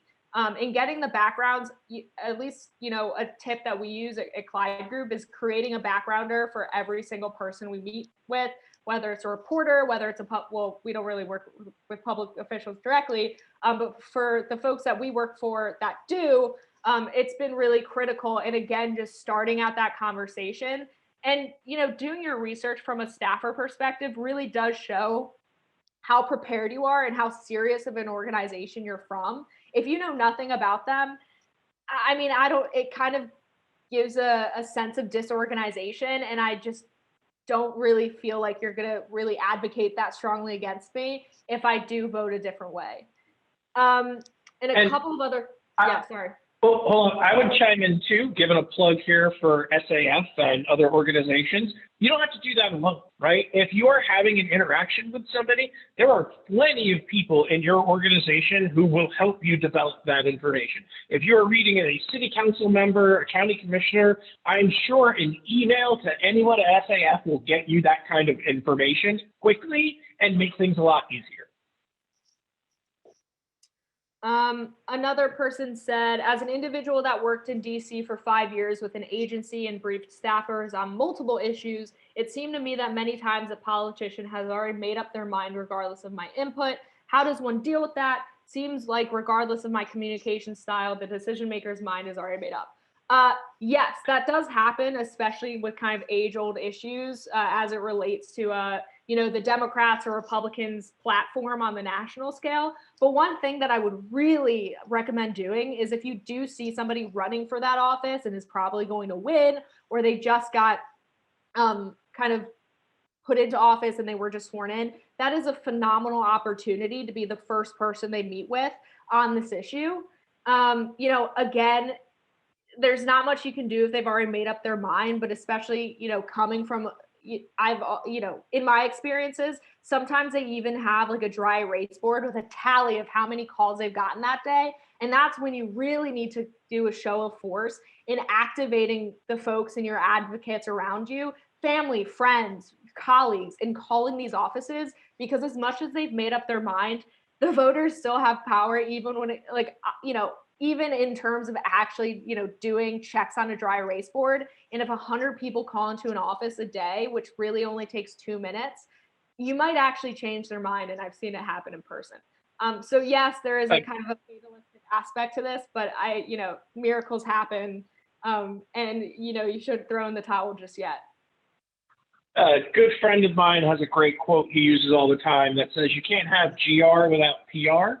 One of the things to always remember is a groundswell of media or coverage issue can change somebody's opinion. So like Sash says, you guys are in a group, you're an association, make sure that groundswell happens. Op-eds, LTEs, all of those things that show a politician that they may or may not need to change their mind, wildly important, even if you don't see an immediate result. And then the last question I see here, and again to everybody, I know I've said this on the call, no question is a dumb question, and we won't judge you just because we're on a Zoom call and we're not in person for sure. So one person asks, I was recently criticized for not apologizing for a mistake. I admitted that a mistake was made, how the mistake happened, and actions to prevent it in the future. Any tips on when an apology should be issued? Yes. Well, there's two different ways you want to look at it. If you want to hide it, you want to issue that apology on a Friday or on 5 o'clock. But the real answer is an apology should be issued immediately and sincerely because, and this is a horrible thing to say, people have short memories.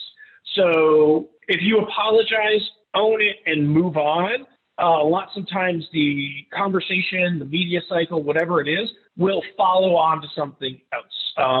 I am a firm believer if you are going to apologize, it has to happen quickly or it brings up an issue again. So making sure that you can sort of bookend whatever happened to say, yes, the mistake was made, this won't happen again. Now, I will preface that with sometimes legal needs to be brought in, but if it's just public speaking or information, I would often say apologies should happen almost immediately. Any other questions folks have while we're here?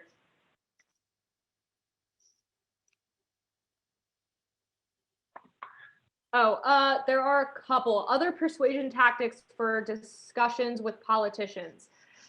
You know, honestly, at least in my experience, the biggest thing is the kind of woulda, coulda, shoulda data, and that is kind of information that what people could do if given these resources, what people can't do if not. You know, one thing for us that we've used for other experiences is it was a student loan issue of ours, and how much people could contribute to economies had they had access to these resources. And I think that really goes a long way for forestry, considering how many products, how much output, how many people, ship it to other states and other countries.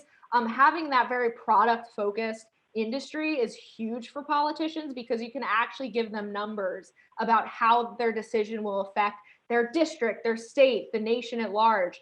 And, at the end of the day, you probably don't need to say this explicitly, but really how many voters will vote against them if they, do decide against this, not even foresters, but, all types of industries, housing associations that will have to deal with increased costs because of other, policies and laws restricting the forestry industry. That is a huge thing to say.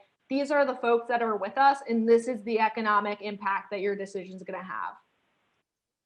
I would give a shout out again to SAF and say another thing that really matters is singing from the same playbook. If 5 people meet with a single politician and all have slightly different takes on everything, that politician's less likely to remember what was said to them. However, if 5 people come in and say the same thing with the same facts and are grouped together, that has a lot of power to help sway a conversation. So making sure that you're on message and on brand for what your entire organization is trying to do.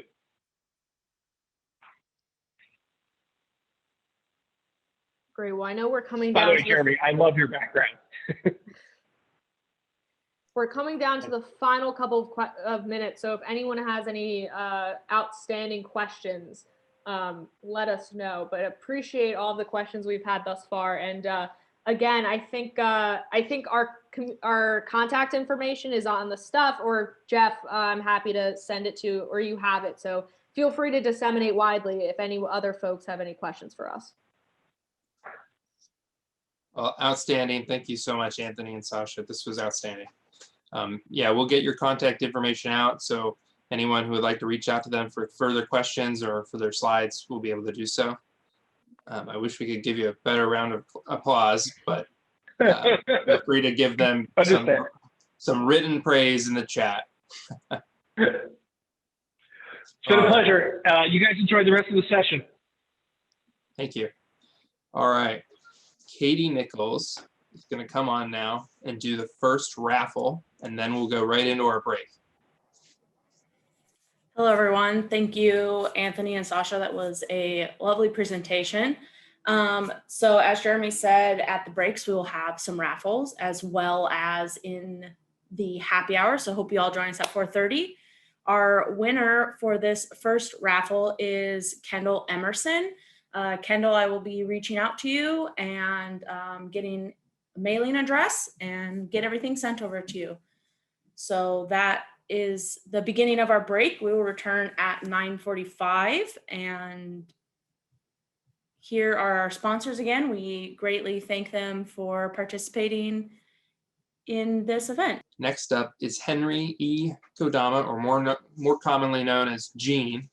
Gene is our current 2021 National SAF President, and he has spent the last 40 years in both public and private forestry. He currently resides and has, I guess, resided in South Carolina for majority of your life, I believe. From 2008 to 2018, he was the South Carolina State Forester, serving a board not unlike Oregon's Board of Forestry, appointed by the governor of South Carolina. Prior to working for the state, he worked for West Vaco Corporation in many managerial roles, including district forester, southern woodlands manager, and commercial ventures manager. After a merger, he became the CEO of Forest Technology Group, a subsidiary company, and he and his wife currently own Walnut Bluff LLC and American Forest Foundation Tree Farm. He owns Principal Enterprises LLC, which works with forest land investment and management, and Advanced Investments LLC with one of his sons, working with commercial land investment and management. Gene, has undergraduate and graduate degrees in both forestry from Clemson University, and he has served on the Board of Visitors and Forestry Department and the Public Service Advisory Boards. So with that, Gene, I will open the floor for you. You're welcome to do as what you need to do. Great, Jeremy. Thank you very much. And thank you for the opportunity to join in your Pacific Northwest Leadership Conference. Did a little reading on that. I understand it's been going on for over 40 years, which pretty much matches my length of time in forestry. And I see that the purpose is stated as to advance sustainable management and forest resources, which is very much parallel to SAF's vision. And a couple other things you said was enhance competency of members and establish professional excellence to allow us to better manage forests for the future for the benefit of society in perpetuity. And who can't get their hands around that one? That's exactly where I think just about all foresters are, and I'm glad to be a part of that. Thinking about, talk about leadership for an hour or so, I want to put a plug in for one of our members, Tom Davidson's Leadership Nature podcast. Hopefully you are familiar with that and you've seen them, but I would strongly encourage you to take a look at that from the standpoint of leaders in forestry, a lot within SAF community, and their experiences and how and what leadership means to them. I was fortunate to be, I think, the third one that he interviewed back in 2015 or 16. And if you want to see some more details on that, this there, as well as a host of other people that have been interviewed by Tom. He does a great job. So to talk about leadership, I'm going to key in on a few things that he asked me, and then doing what I've done and what positions that I've been in. I get asked about these a lot of times. So I was thinking I would structure it from the standpoint of questions that I've been asked. And one of the first ones was, how did you get interested in forestry? And what I'm gonna have to say on that one is just a blessing that I ended up there. Being in high school without the financial means to go to college, and none of my family had ever been or graduated from college. I was planning to and was very close to going into the military during the Vietnam War era. And my mom said that if I wanted to go to Clemson, where I had a cousin attending at the time, she would try to figure that out for me. And she did. She got a loan from a local bank, and the rest is history. I went to forestry, actually went to college not knowing forestry even existed in my name, and found it there, and have loved it ever since and been all in. Another question that was asked was, what was the first time you were in a leadership position? And I'd really thought hard about that, because you can think about within forestry or within college or within high school, but it really goes farther back than that, to playing a lot of team sports, particularly baseball and basketball. If you've ever had this experience, just think about it. You're in a gymnasium with hundreds or maybe 1,000, maybe not 1,000, but hundreds of people there, and you're the point guard, which is what I did then.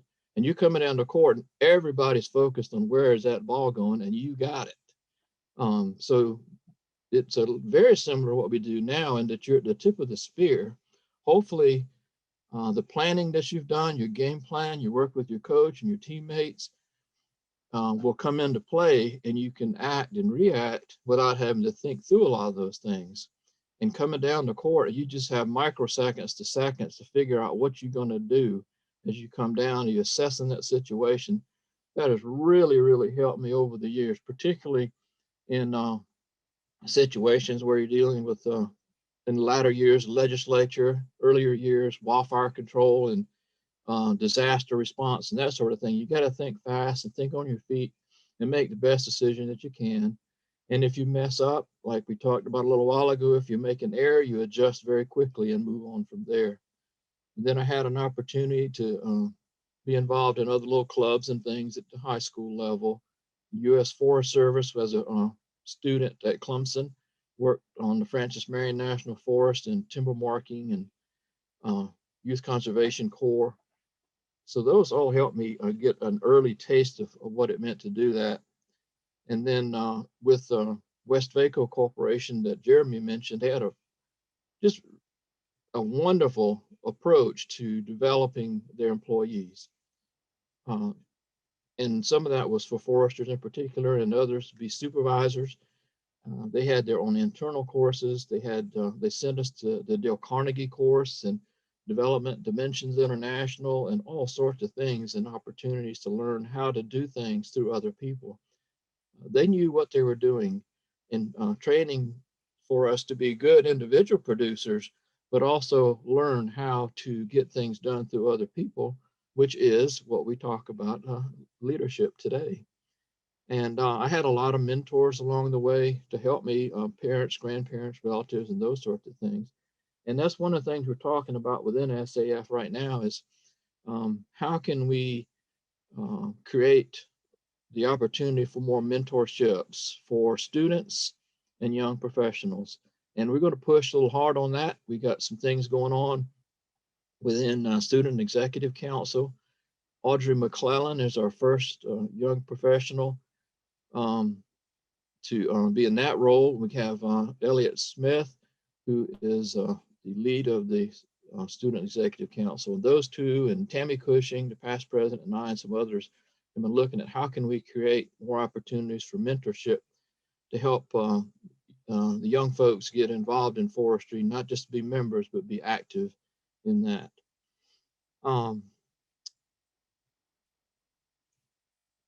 As far as influences on being a leader, some of the early ones where I remember a lot of them, and I'm gonna share a few of those with you. And these are experiences that have helped me along the way, and that's why I'm going to mention them. But one of my first bosses with Westvaco Corporation had been in the Vietnam War, lieutenant, I believe. And he told me something that I'll never forget. And it related to that. He says, I will never ask somebody to do something that I would not do personally myself. And that is a really good thing to remember as we're leaders, to make sure that you're comfortable that you would do this if it's just you're getting ready to ask someone else to do. And I've developed this little philosophy. It came upon me when I was state forester and leading our team. And think about challenges as mountains in front of you. And you have a destination to get to that's on the far side, or something you need to do on the far side. And you have a few options there. If you've made up your mind you're going to get there, then you're going to go over it, which can be challenging, particularly if it involves people that are challenging. You can go around it to take a route where you know people that'll help you, or you can just do like Elon Musk and dig a tunnel, go straight through it. So there are a lot of ways to do that. And then there's also the option of not just say, oh, I'm not going to do that. It's not a good idea. Too much damage going to happen, or I'm going to do it later. So it's all goes back to thinking about it and planning about it. Other things that from a leadership standpoint are just good old-fashioned hard work, and learned that very early on and working in construction industry and that sort of thing through college and through my parents and grandparents. But it's hard work and doing that and participating, and kind of like my friend said, my boss said, don't do something or ask somebody to do something you wouldn't do. It creates the opportunity for those that you're leading or trying to lead to see that you don't mind putting your head down and getting after it yourself. So you're setting a good example for those folks. Another item along the way is, and this appeared in Tom Davidson's leadership podcast, was, I think his title to my section was "Be Like a Sponge and Listen More Than You Speak." Once again, this is something I learned early on from one of the managers that we had, that he told me that we never learn anything when we're speaking. And that's another one that I remembered is, and I enjoy listening to other people and learning and trying to do that before I speak. The example that I gave in the podcast was that I got really interested in some of the Native American cultures when I spent time in Nebraska and South Dakota on some meetings, and then went back on some hunting trips and read a little bit. And there was an individual there who was during the mid to late 1800s that was, it's a book written about that, neither wolf nor dog. He couldn't be what he used to be, which had been the wolf. He didn't want to be domesticated because he to be the dog. So he put in a school, and they thought he was, there was a problem with him mentally because he didn't say a lot. The answer was that he was listening. And when they challenged him on that, he said, well, I understand everything you're saying. And in my culture, we listen and then we speak after the other person has spoken. And so that's one of the things that I tend to do. And it's helped me along the way to listen to not only from the top down, from the bottom, but from the bottom up. And when we want to improve our leadership skills, I think the direct way is the best way on that, is to identify what you're not very good at. Anthony and Sasha just did a fantastic job just a few minutes ago in their presentation on communications and that sort of thing. And even I said, mentioned as an old growth kind of forester, there's still a lot to be learned. I'm still learning a lot about a lot of things, and what they said were very good refreshers on listening to people. And then when you have a gap in what you know how to do, whether it be your skills or your leadership, is to go after that. I really like the Tiger Woods approach to that. One of the reasons he's such a fantastic golfer was that when his mental discipline was a lot of it, but part of that was when he saw that he was weak or not as good as he would like to be in an aspect of golf, he would attack that and go straight to training so that he would change that weakness into, at a minimum, a level that was competitive with others. And at the other side, he might become even better. So what he would do, he would find out what he was weak at and go after it. And that's one of the things that we can do. If you're not good at something, figure out how to get better at it. In SAF, we talk a lot about volunteering.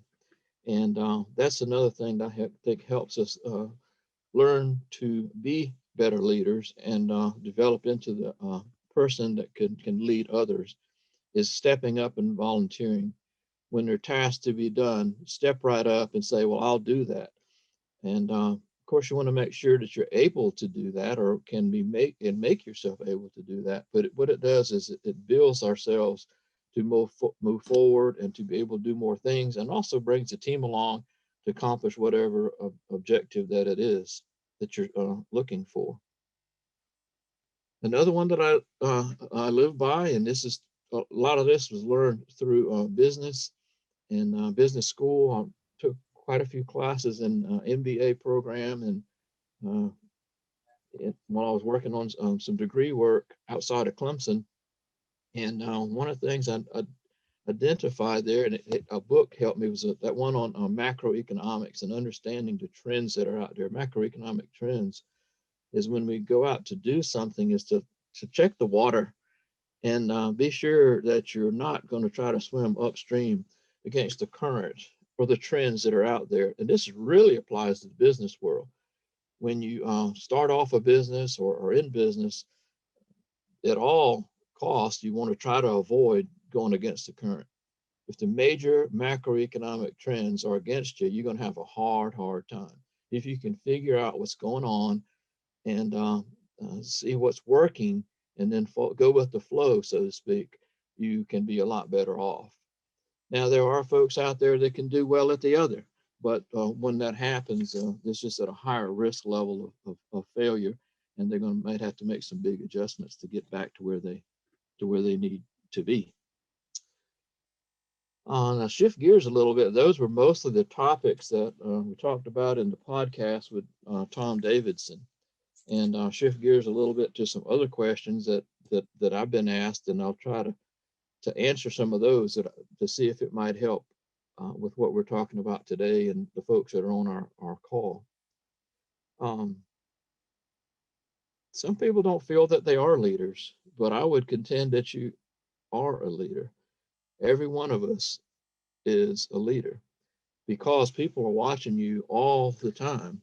And whether you want to be setting example or not setting example, you are.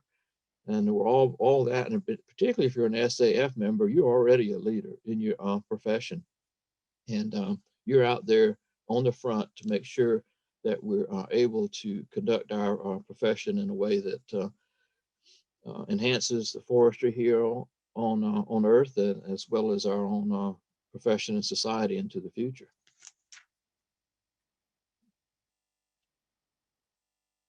Even when we meet a stranger on the street, we can exhibit leadership and setting a good example. Charleston, South Carolina, historically anyway, has been a good example of that. They've been named over and over and over as the most friendly city in the country. And that has not happened by accident. It's the demographics are certainly changing here, with close to 50 more residents per day arriving in the Charleston area. But traditionally, people are very friendly and very helpful in the city. And they set a good example when people come into town. So when they have those votes by travelers, they get ranked very, very high. And to say the most friendly in the country, that's a very, very strong statement. And that's what I would like to be known as somebody who was friendly and helpful. And our organizational leadership kind of works the same way. And what we say and what we do in all settings really, really, really matters. So we want to set an example as often as we can. But I think another adage to remember is that don't worry about perfection. We're not perfect, and we never will be. We can strive to be as close to that as we can be, and perhaps on a given day you might do something very, very well. But do the very best we can, And as this is a George Patton statement, if a man has done, or a lady has done their very best, what else is there? And we can remember that. So you don't have to worry about if something goes wrong. You can always go back and redo. You can change your tactics or whatever to get something done. So don't worry about being perfect. Our friend Henry Ford, he said it in this way. He said, "Failure is only the opportunity to more intelligently begin again." So if we do something wrong, we can learn from it and then move forward. And I suspect that everybody on this call has had the opportunity to respond to a failure. I know I've had my share. What is leadership? The dictionary says something similar like leading people, but if you want to bring it down to the practical sense, to me, it means creating a vision for an organization, for yourself, for your family, whatever you're talking about, and then getting others to buy into it and involve others into that vision, and then attaining that. I believe that's a key. And we need the right team to make that happen. Sometimes there are opportunities for individual performance, but normally it involves a team of some kind. And without a vision, we're very unlikely to attain whatever goal we might have set out there for us. Another visionary was the Seneca, who wrote many things like that. And this one really caught my ear. He says, "If a man knows not what harbor he seeks, any wind is the right direction." And having spent a lot of time out on the water, not necessarily sailing, he is exactly right. If you don't know where you're going, then you're going to just float around. So setting goals and setting visions is critical to leading. And step one is to do strategic thinking and action. And you can kind of get into strategy, vision, mission, strategy, and tactics. And your SAF has done that in the past and is currently looking at strategic plan right now at the national level, not taking that very, very deep dive, but going in and taking a look at where we are on vision and mission and strategy. And we're using an outside consultant to help us do that. And we're in the process now of prioritizing where we go forward to into the next 3 to 5 year period. So your organization is right at the front of that and doing what it needs to do to make sure we have a good strategic plan so we can all get aligned in behind that vision to make sure everything that we do supports that vision and mission accomplishment. Some of the attributes that a leader should have is, I believe, to be very much action oriented. We need to be bold. We need to step out. We don't mind being first, but we want to be humble as we go along and be a team player. And be constant learners so that we can develop ourselves and develop SAF as we go along. We would like to have the ability to inspire others to join you and to act and believe in themselves. And I've said this before, and I think I used it in my VP nomination information. Another Henry Ford saying was, "Whether you think you can or you think you can't, you're right." And what it says to me there is we are what we think we are, and we can accomplish what we think we can accomplish. When I say we, I mean we and the team that's working with us. So that's some of the things that we would be promoting. The team approach is extremely important. We talked a little bit about team sports and basketball, and baseball was another opportunity for me to do that. But every person on the team is important. Some players get a little more notoriety than others. Like Tom Brady in the Super Bowl, he's a fantastic player, but I can guarantee you he would not be able to do what he does so well at if he did not have the offensive line if he did not have the receivers and running backs, the staff, the coaching, the planning to make all that happen. He plays a very key role, just as we do as leaders. But without that team in place for everyone to do their best, then you're not going to have the results that you would like to on a consistent basis. If everyone plays together, and I've found this out myself, is when you put a team together, you do the best you can to put them together. That includes the coaches, staff, and everybody else.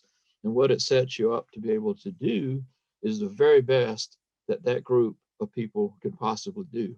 Doesn't mean you're going to win the ball game, the business decision, or whatever, but it means you're going to be able to do the very best that you possibly can if everybody pulls their part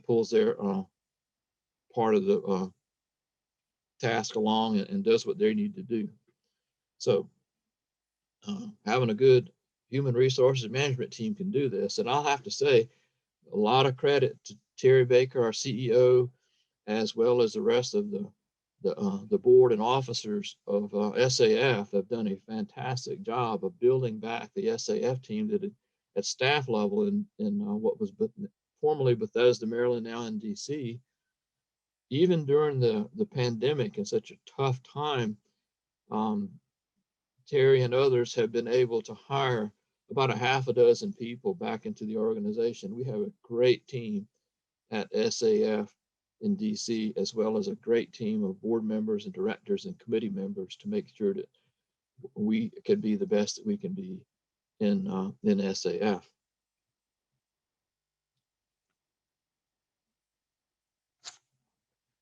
Let's see. Another question was, do leadership issues just involve existing organizational issues and business requirements from session? Well, no, it's not just what's going on at the time. We have to think ahead to envision what the future will look like. We have to do that to project the challenges and the opportunities that are going to come and make decisions, just like in forestry and managing individual stands. We're making decisions to enhance that stand, that forest, that ecological system that you're working with there for today, as well as the long term, and looking ahead at what you think it's going to look like. I had a friend at church the other day wanted some seedlings to plant, and so I got him some and shared with him that he needs to be thinking about when he plants those trees, what are they going to look like in 5 to 10 years? You see so many people that plant trees in an informal setting, non-industrial setting, and they don't realize they're going to be huge trees. So think about where you're planting them, how big they're going to be, and that sort of thing, and how are you going to maintain those trees. So we have to look to the future and predict conditions that are going to come down the road. Another thing that SAF is doing is Terry, because the organization is very financially sound right now, we have some funds available to do some things we haven't been able to do in the past. So Terry, as with the blessing of the board, is moving forward with strategic planning, some activities to support membership recruitment and retainment, some coaching for staff members, some training, kind of like Anthony and Sasha brought to us, and also to address some of the demographic issues that are out there. We're if you looked at a forest stand table, and which we should, you see that our age class distribution is skewed to the older folks. And we got to be sure that we kind of try to flatten that out over time so that we'll have more of an even distribution of members across all age classes. And that's going to take some work because things are different than they used to be. People won't join organizations like they used to. Some of that's due to social media. They can get a lot of what they need without being a in-person member. So we got to keep promoting that and keep pushing that along. And I'm confident that we can do it. You're going to hear some more about that as we go forward into this year so that we'll get the ship turned around on the downward trend in membership to a positive trend. I would love to see that happen during the year that I am president, and I'll do my best to help make that happen. Another thing that we have to do once the earlier presentation talked about this too. They talked more about communications, but from a marketing standpoint.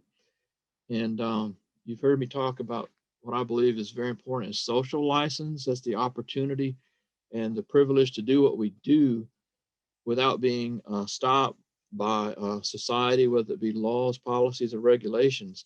So we have to continue to be active and aggressive in marketing and communicating the importance of forest, the importance of forestry, and the active management of all those forests at all levels.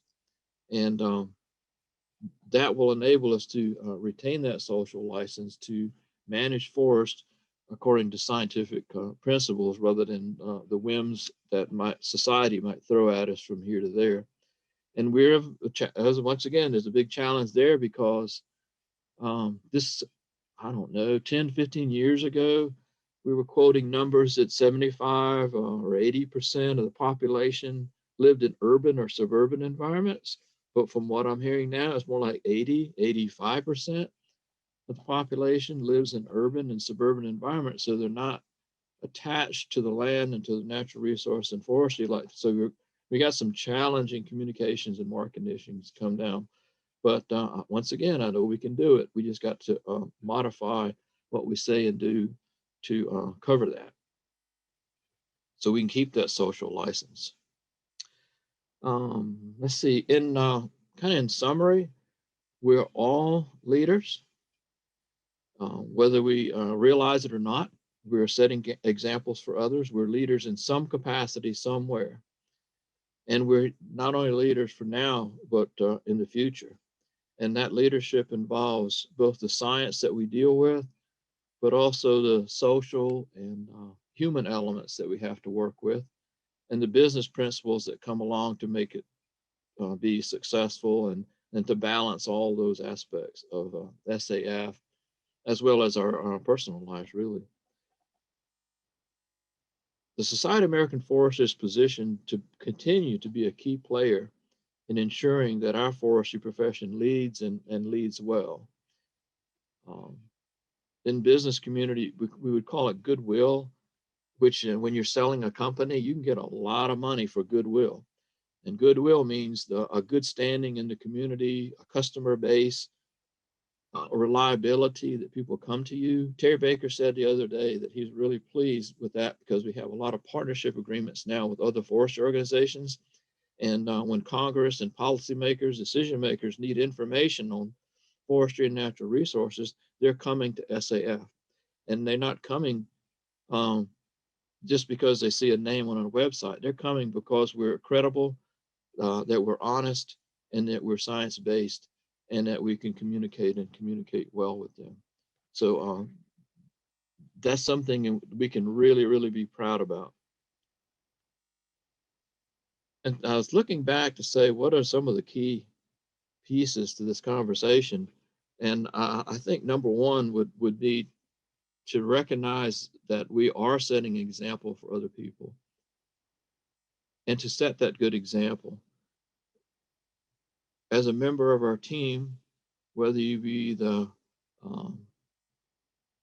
individual producer or supervisor or manager or CEO, whatever, is be one of those that works harder than everybody else. Because hard work will get us where we need to go. But to do that, we need to have a good plan. And plan to work the plan. That is very, very important. And along the way, we can get buy-in from our teammates to actually do that. So we want to be example. We want to plan the work and work the plan and be action oriented, make these things happen. If we don't do it, it won't happen. Nobody else is going to do it. And we also want to be very good listeners along the way. As a team member, we want to listen to what other folks are saying and adjust if necessary, make them feel a part of the organization. And Tom Davidson said this when we were talking about keys to take away. And when I say listen, he made a statement that's profound. He said to make others know that you want to hear them. Make sure they know that they're being heard. Not just pick up and move forward based on what you heard, but to actually acknowledge that you heard them and tell them that you appreciate what they do and appreciate their input. And I think lastly, it's a mantra that I developed for myself is to be optimistic, but be realistic, because optimism without some constraints on that for reality is a recipe for disaster. Um, I have been gullible at times, accepting things that I thought were going to go well, or accepting people that I thought were trying to be helpful to me. So we want to be optimistic and give people the benefit of the doubt and move forward, knowing that we have the opportunity to succeed, but be realistic about expectations and be realistic about people, be realistic about the science that's out there. Some things can be done, some things cannot be done biologically, for example. So that would be one of the ones that's really helped me over the years, is that optimism. I guess a realistic optimist is what I would think about there. And with that, I'll pause for a bit, and we have some time for some questions and discussion if you'd like to do that. And once again, I appreciate the opportunity to share these thoughts with you, and I hope it's helpful. And it's one of those things where, like we said, we all make mistakes, but I've been in it a long time and around the functions of business and forestry to have made quite a few errors and a few successes along the way. And it's pleasing and a blessing to me to be able to share that with others to help them avoid some of the same mistakes that I've made in the past. So thank you for the opportunity to be here. Well, thanks so much, Gene. Let's see if we can get some questions going in the chat, guys. Oh, here we go. Mike Classy asks, can you talk about the changes that are being made in the forestry source? I believe that's the magazine. Oh, the force resource, yeah. We had a board meeting on the 10th, matter of fact, earlier this week, and that question came up, and the decision had to be made to move forward. It was it's one of those things where you can't talk about all the details because it involves personnel and how you manage personnel and what you do with personnel. So there are very private considerations to that. But we think going forward with the change in the structure, where we're going to do that, we'll be more effective at producing the forest source and be a little bit more broad in its perspective. Great. Here's one from me. You know, we often see, at least at the state level, we see the numbers for membership, and they have been down over the years. Do you have any comments on that or ideas on how we can improve membership and maybe bring SAF to a younger generation? Yeah, I do. And I've actually spent a fair amount of time here recently taking a look at that. And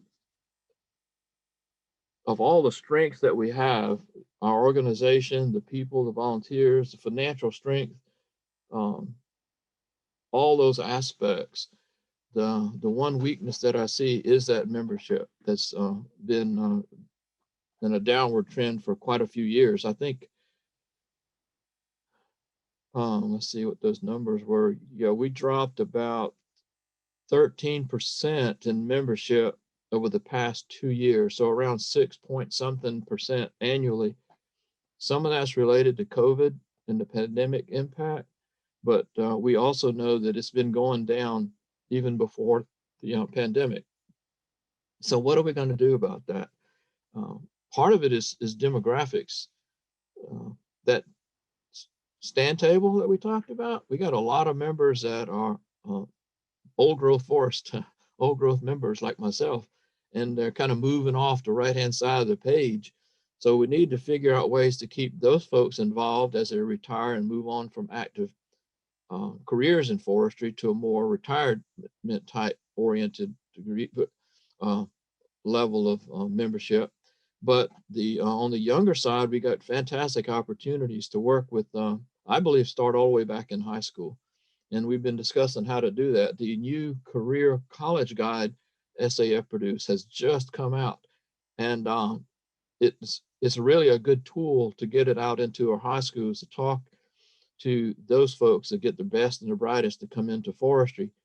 Now, what we have found, our past president, Tammy Cushion, is really sees this closely because she's been involved in that over the years, more so than I have. But what happens a lot of times, the students will come in, but they don't stay in. So we got to figure out a way to keep them in and keep them involved and make sure they see the value of Society of American Foresters. And our young professionals, that's another group that we want to make sure that they stay in and stay involved, and they can also bring in other members. So what I would like to do, and I mentioned this during the board meeting the other day, is that we're at about 9,500 members as of December 31st, 2020. What I'd like to see is by December 31st, 2021, that we're back to 10,000 or more.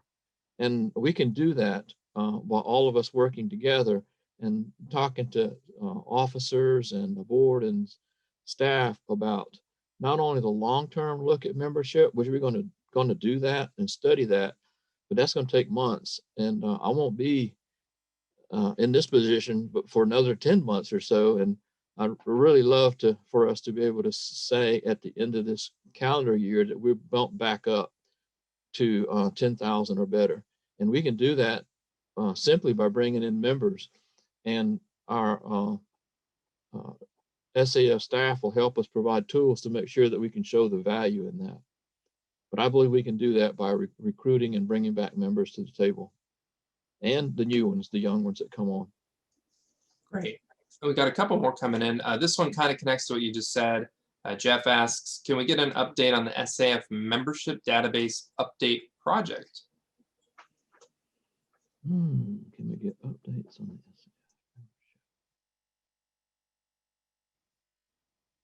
Yeah. I'd have to have a little bit of help to get to that one, Jeremy.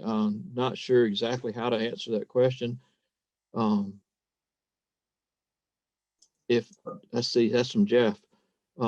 Jeff, we can get back to you on that one. Make a note to myself and then share it back with the organization if that'd be all right, because I don't know exactly how to answer that question. This is Tammy. Can you hear me? You're very quiet, but I do hear you. Okay. Jean, it's really just, there was some work that was being done to fix some problems with the database. And I'm not sure that I even know a current status of that.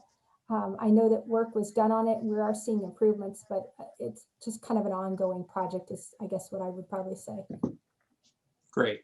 We got an anonymous question, and I'll just preface this with, when you said Seneca, we have a company over here on the west in Oregon that's named Seneca. So I didn't know that there was a person named that as well. I appreciated the paraphrase quotes that you provided from Davidson, Ford, Patton, and Seneca. Is there a source you can recommend for additional information about Seneca? What I did was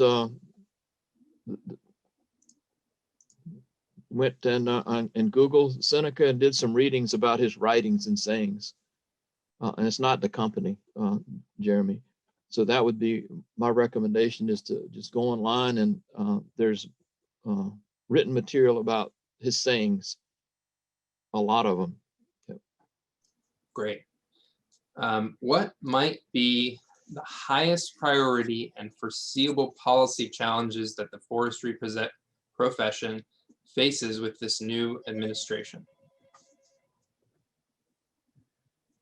Highest priority and foreseeable policy challenges.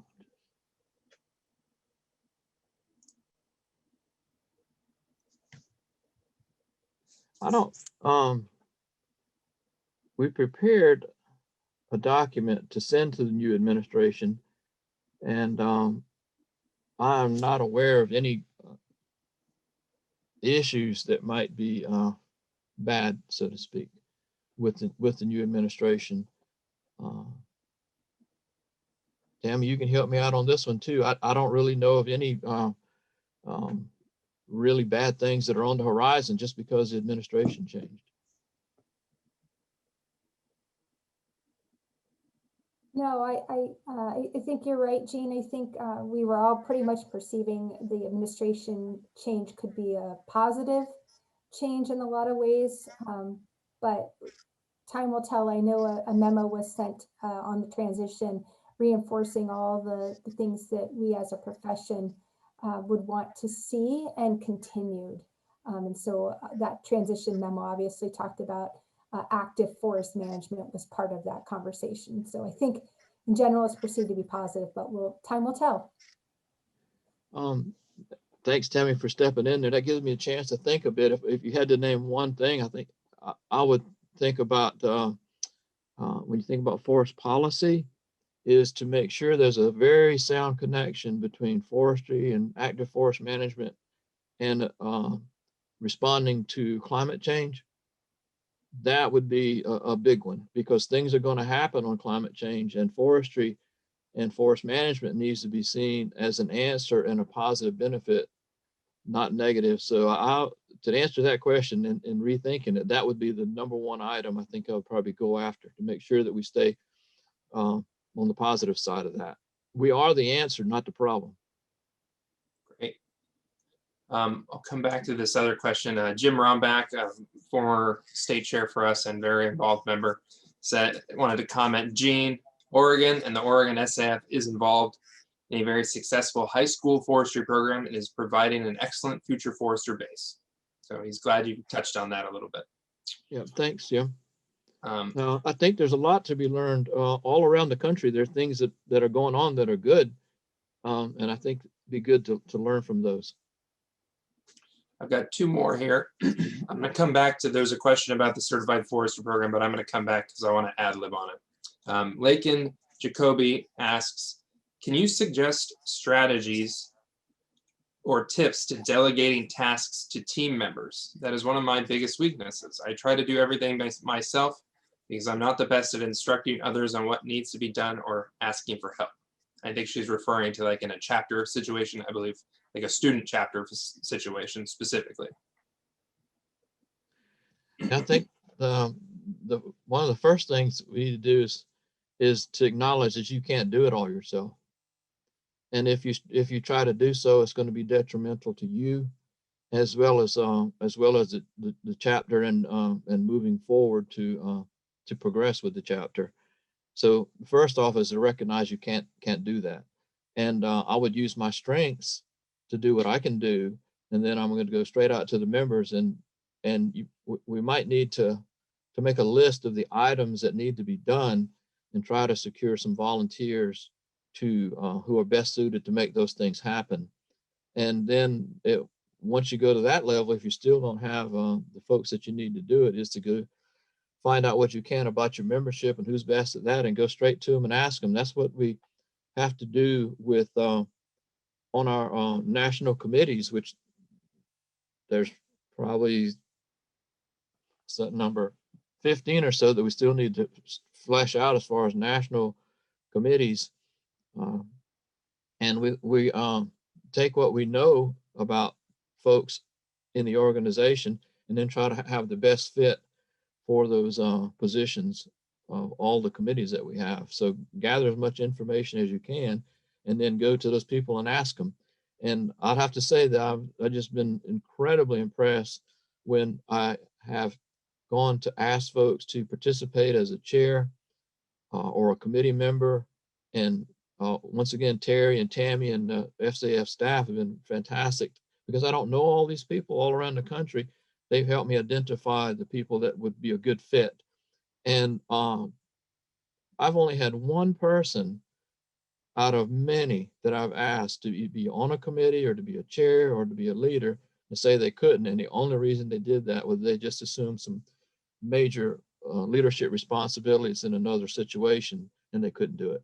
So I think go straight to them and ask them in the right way, that tell them that we appreciate what they can do. We understand they have skill set here, skill set A, B, or C, and would you please help us do this? Awesome.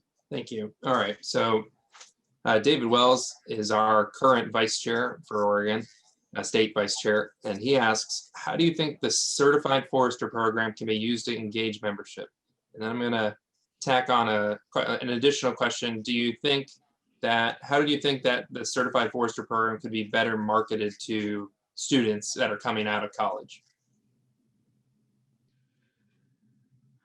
Well, I'm glad Tammy's on here. She can help me with this one. But from what I'm a certified forester as well, and the program is being looked at very hard now. There's some things that need to be redone with that.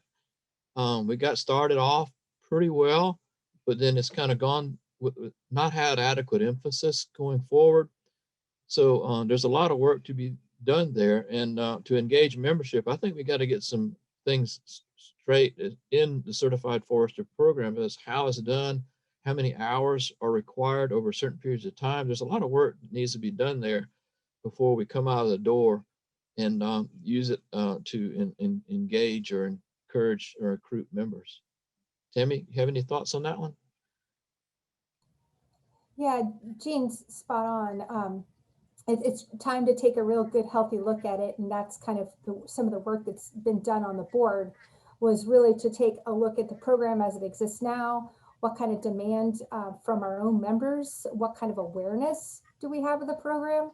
And so what we've learned in the process is when this first rolled out, there wasn't a real marketing plan put in place for it. And obviously, you put something in place and don't have a marketing plan behind it, you get a certain kind of results. And so looking at those who are currently CFs, there's an age issue.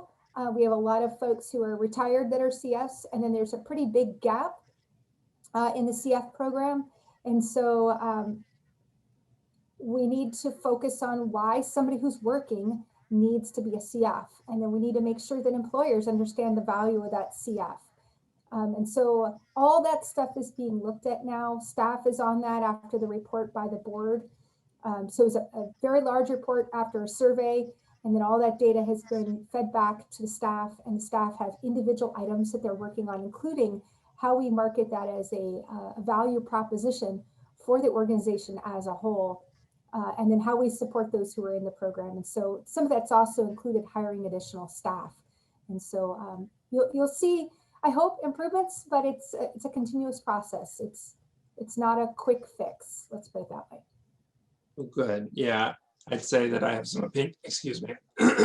I'd say I have some opinions about the CF program and the CCF status of that, but I don't think that's appropriate for here. It mostly has to do with the confusing website. We do have another question from Steve Ricketts. He suggests that financially secure members find new members or foresters who are financially strapped and pay a year's membership in SAF and then stay in touch as a mentor. Someone believes in them and is a resource. Tell them it's not a loan, but to pay it forward when they can. I know several in Washington who have done this. Yeah, and I think I'll add on that. I've definitely heard of like some companies, typically like smaller companies, will cover the membership of an SAF if they're very involved for their employees. So any commentary on that, Gene? I'm not, I think that's a good idea. We've chatted a little bit about that here recently, particularly in and around student memberships. If there's something there where current members can help out with that.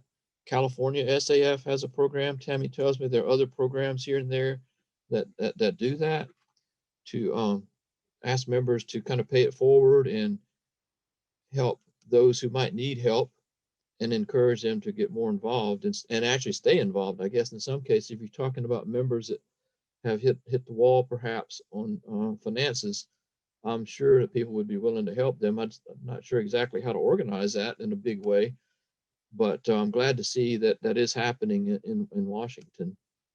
If anybody has any suggestions, Steve or others, about how we could do it at a bigger scale, or if we need to do it at a bigger scale, we can certainly take a look at that. And with that, I do not see any other questions. Maybe someone's still typing. We'll give it a minute or so.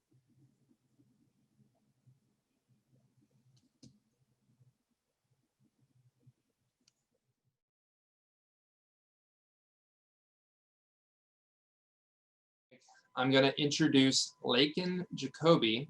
Lakin is going to take over as MC for the afternoon, doing what I've been doing this morning. So let me just give you a quick bio on her. Lakin is a lifelong resident of Oregon. Her SAF membership began in 2019.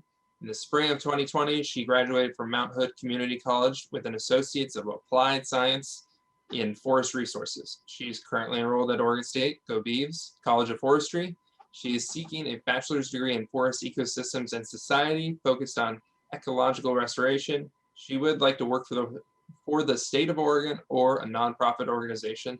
Her goals are guided by a vision of humanity and forests thriving together. So when we come back, she'll be taking over. Thanks so much. Enjoy your lunch.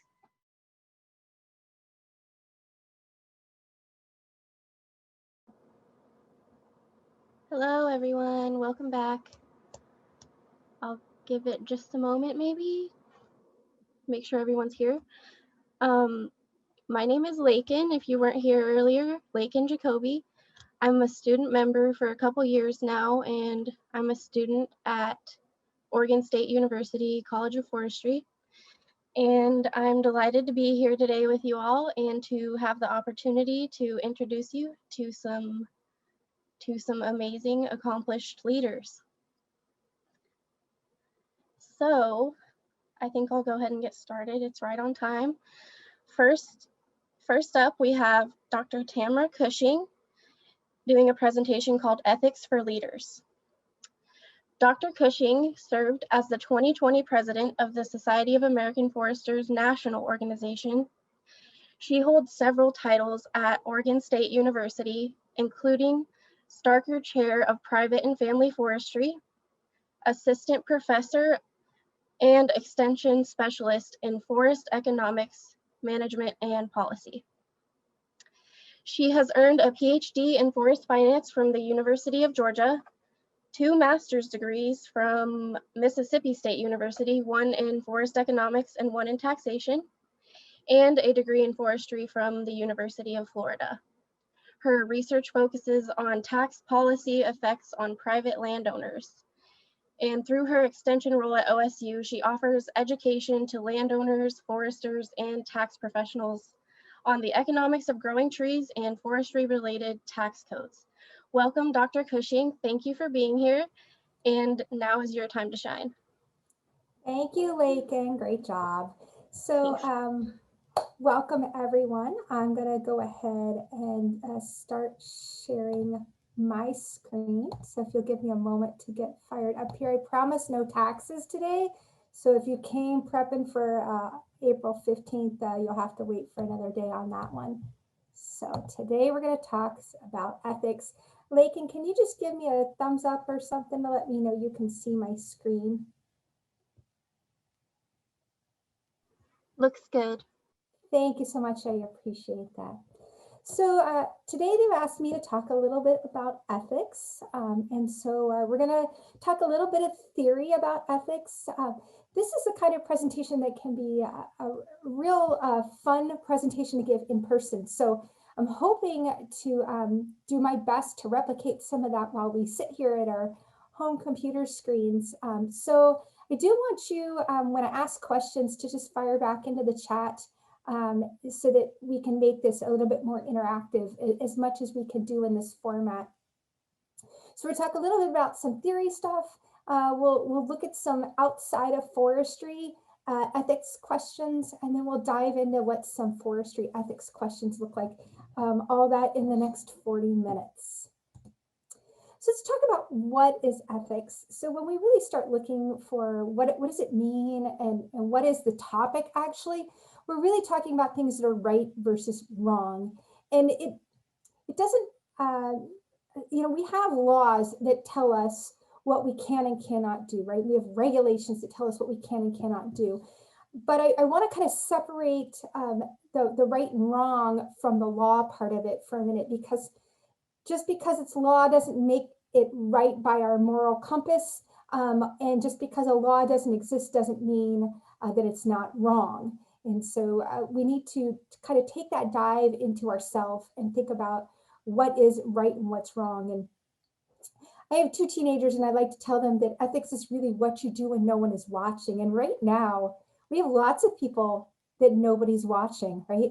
So, I teach at Oregon State University. I have students that take quizzes on the other side of the computer. And while I've asked them not to do certain things as they're taking those tests or those quizzes, it's their own personal ethics they're going to drive whether they adhere to that, because nobody is watching. I'm not staring through the computer screen at them, right? It's all of us are working from home. That means the boss doesn't walk by and see if you're doing work on the computer, if you're playing a computer game, or if you're sitting there watching TV. We don't have quite that same level of accountability that we used to have. So now it's down to what is your ethics and what's the right thing to do if you're being paid to work or you're supposed to be taking a quiz. So when we talk about ethics, we predominantly are looking at it from the human side of things, the well-being of the humans that are involved in the system. That's not to say that how we view the natural world isn't part of our ethical system, but it's always viewed through our own human lens.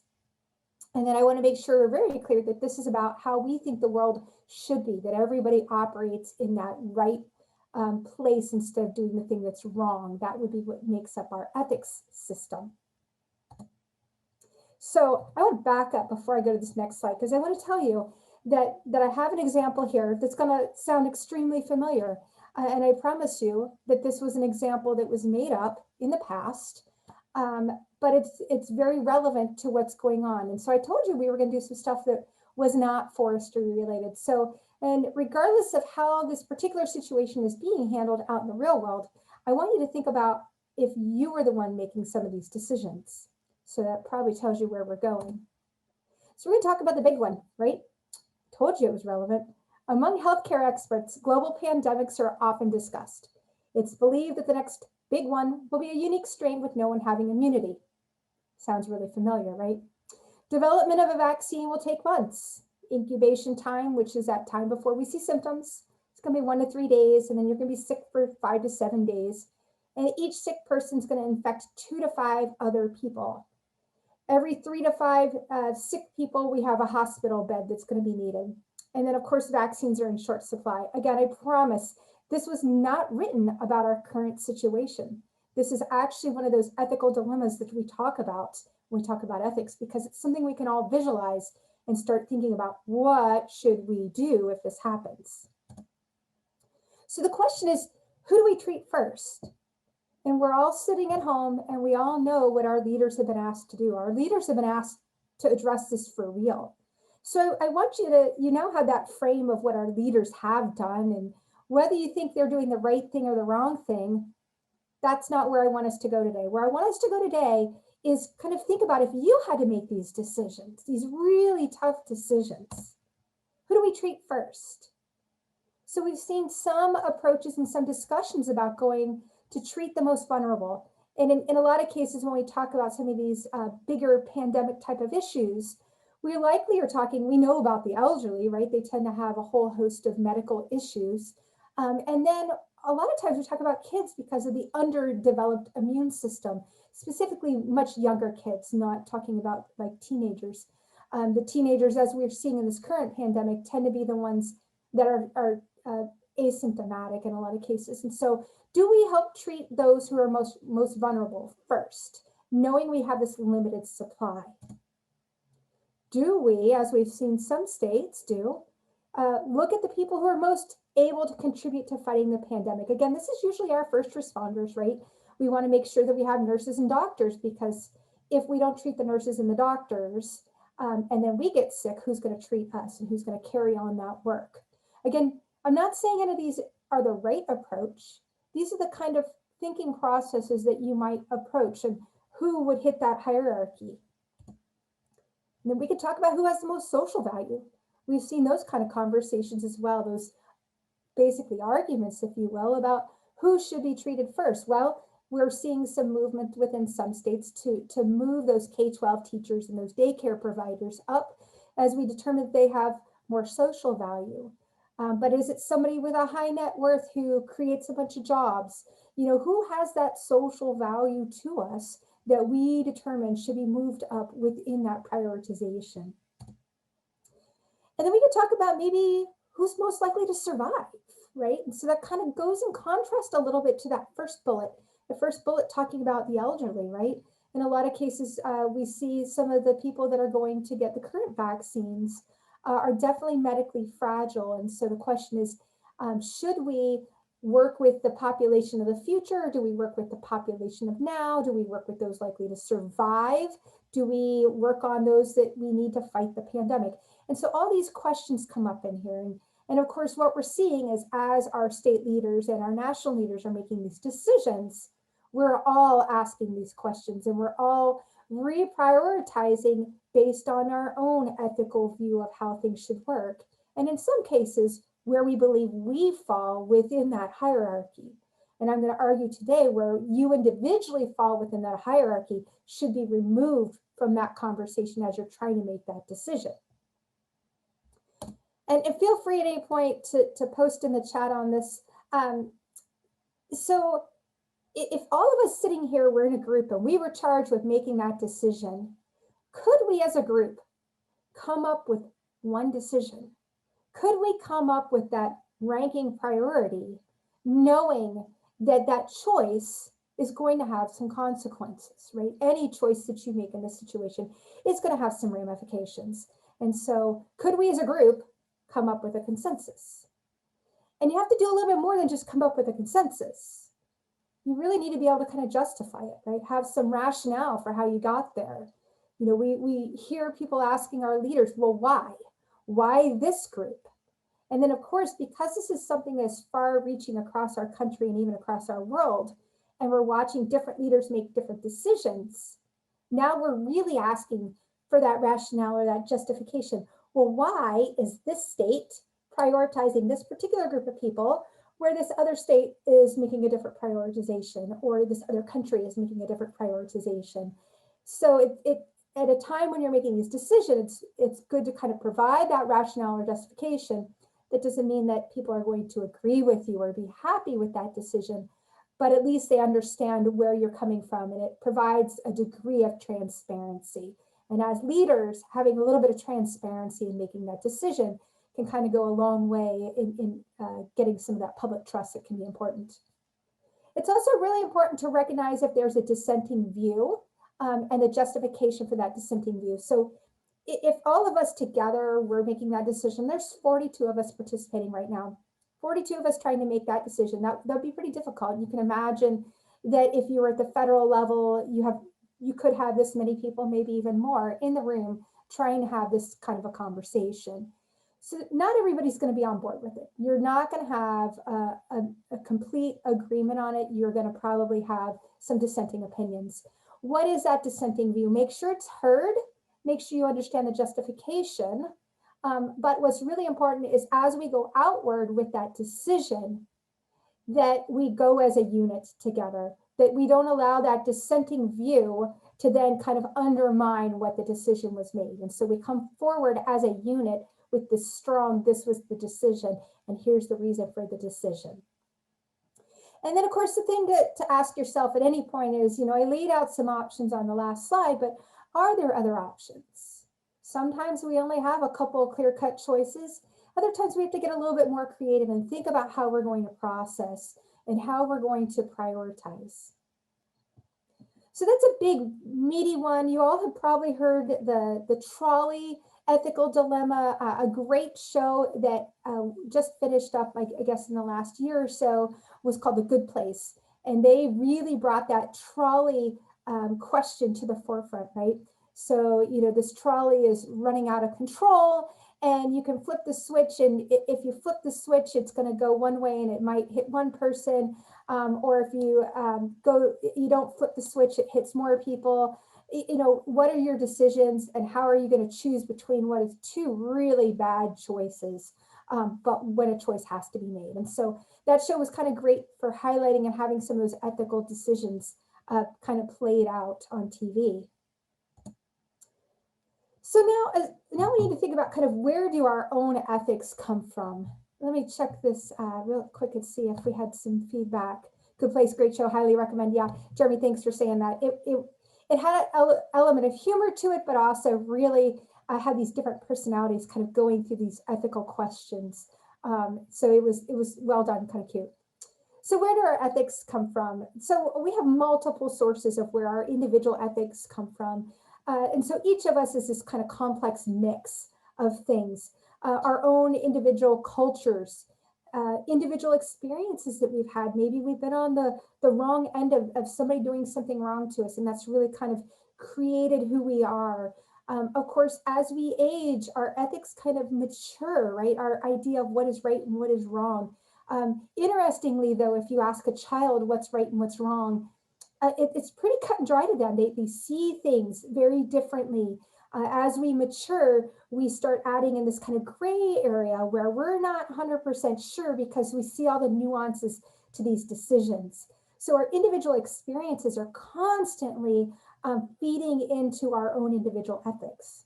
Of course, we can't ignore the fact that we all have particular religious beliefs, and those religious beliefs are going to be part of how we view the world and what we deem as right and what we deem as wrong based on the religious teachings that we've received. Our own history, not our own personal history, but our history either of our culture or of our nation, just whatever is kind of in that historical background, and how we take that information and we learn from it and we move forward. And of course, you know, history is riddled with times where things, and this is conversations we have typically today, right? Where we look at something today and we say, whoa, that is wrong. I can't believe they did that. And we're often looking at a different time and a different place. And so we've learned from our history how we want to treat people, where the right and the wrong are coming into it. Of course, education, we all know that as we get educated, we are broadened our horizons, we learn more, we see how different cultures handle things, how different people handle things, and start to develop compassion for different people as we become more educated. And so that's going to filter into that kind of how I make my decisions on what is right and what is wrong. And then, of course, organizations that we belong to. These could be civic organizations. These could be our professional organizations. Any of those groups that we belong to all have their own individual cultures, history, and different people that belong in there. And those people that belong in there are also feeding back into that loop of how I develop as a thinker and what I see as right and what I see as wrong. The more I learn, the more people I'm around, the more places I go in this world, the more I learn about what my own personal ethics looks like, and as it continues to, I hope, improve, right? For me, one of the things that I'm sad about for this past year and where we currently are with our travel halt is that we're losing these opportunities to learn from other people and kind of see how other people experience the world around them. And that's all plays into who we are.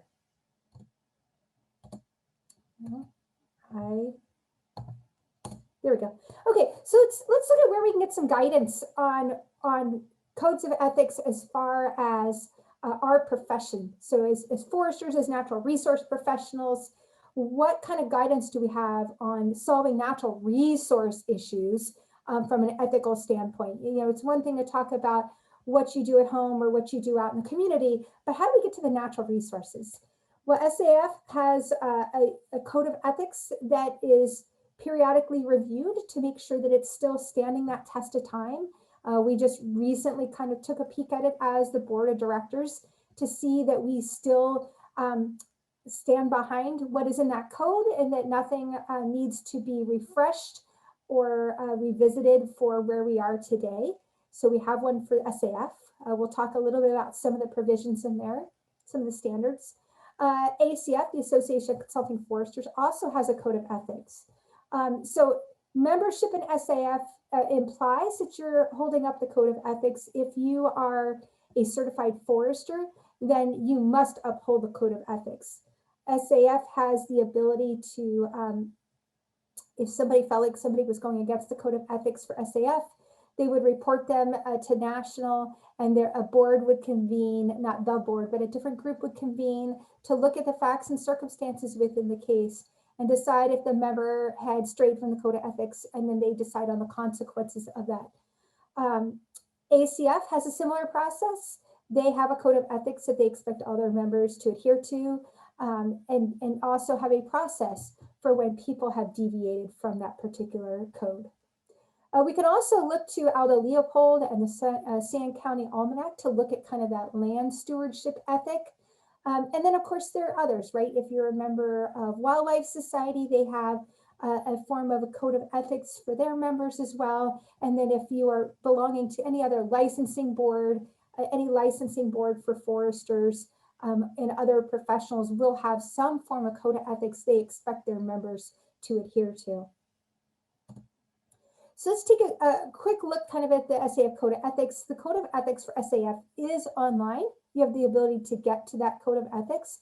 And then as you're looking at the web page for that, you can see a guidebook for discussion. And so some of this is coming out of that guidebook for discussion.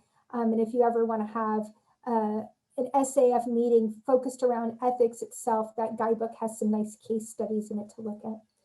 So just kind of running through some of what we call principles within our Code of Ethics. We're going to manage for current and future generations. And that really hopefully makes some sense if we don't want to just manage for the current generation, realizing that if we did that, we could be just cutting everything with no thought to the future. And so we should be managing that land with a mind to the future generations who could benefit from the land as well. That's not to say you can't cut. That's basically saying cut and replant. Don't do things that destroy the productive capability of the land over time. The next one is to respect landowners' rights. So that becomes really interesting, right? As we start thinking about managing for current and future generations, but I also have to respect the current landowners' rights. We need to constantly strive to improve our own knowledge. So that means that I'm keeping up with what's going on within the field. While I don't have a continuing education requirement, unless I'm a certified forester, I am really responsible for maintaining a core level of knowledge so that when I am helping a landowner manage for those generations and respecting their rights, then I know kind of the limits, right? I know what the land is capable of. I know what happens when we do certain techniques, and I understand where the landowner's rights end based on current law and practices.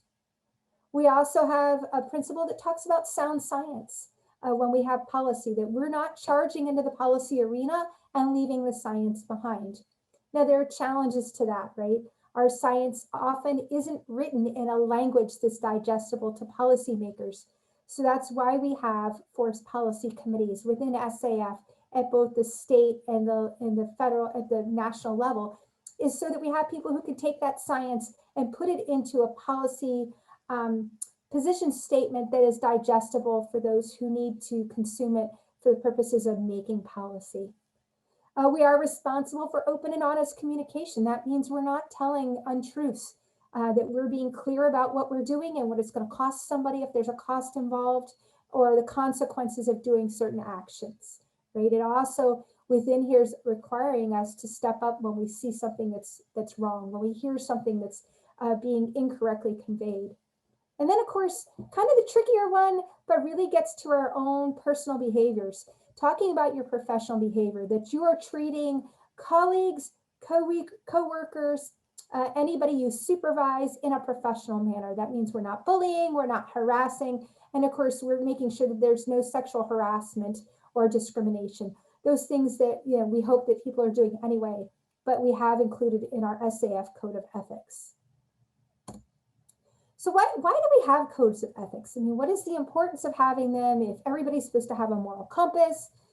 We're looking to protect society in a lot of cases, right? We like to think that we all act the way we're supposed to act within our profession, but we do want to make sure it's very clear what we expect and that we are working to protect society and society's interests.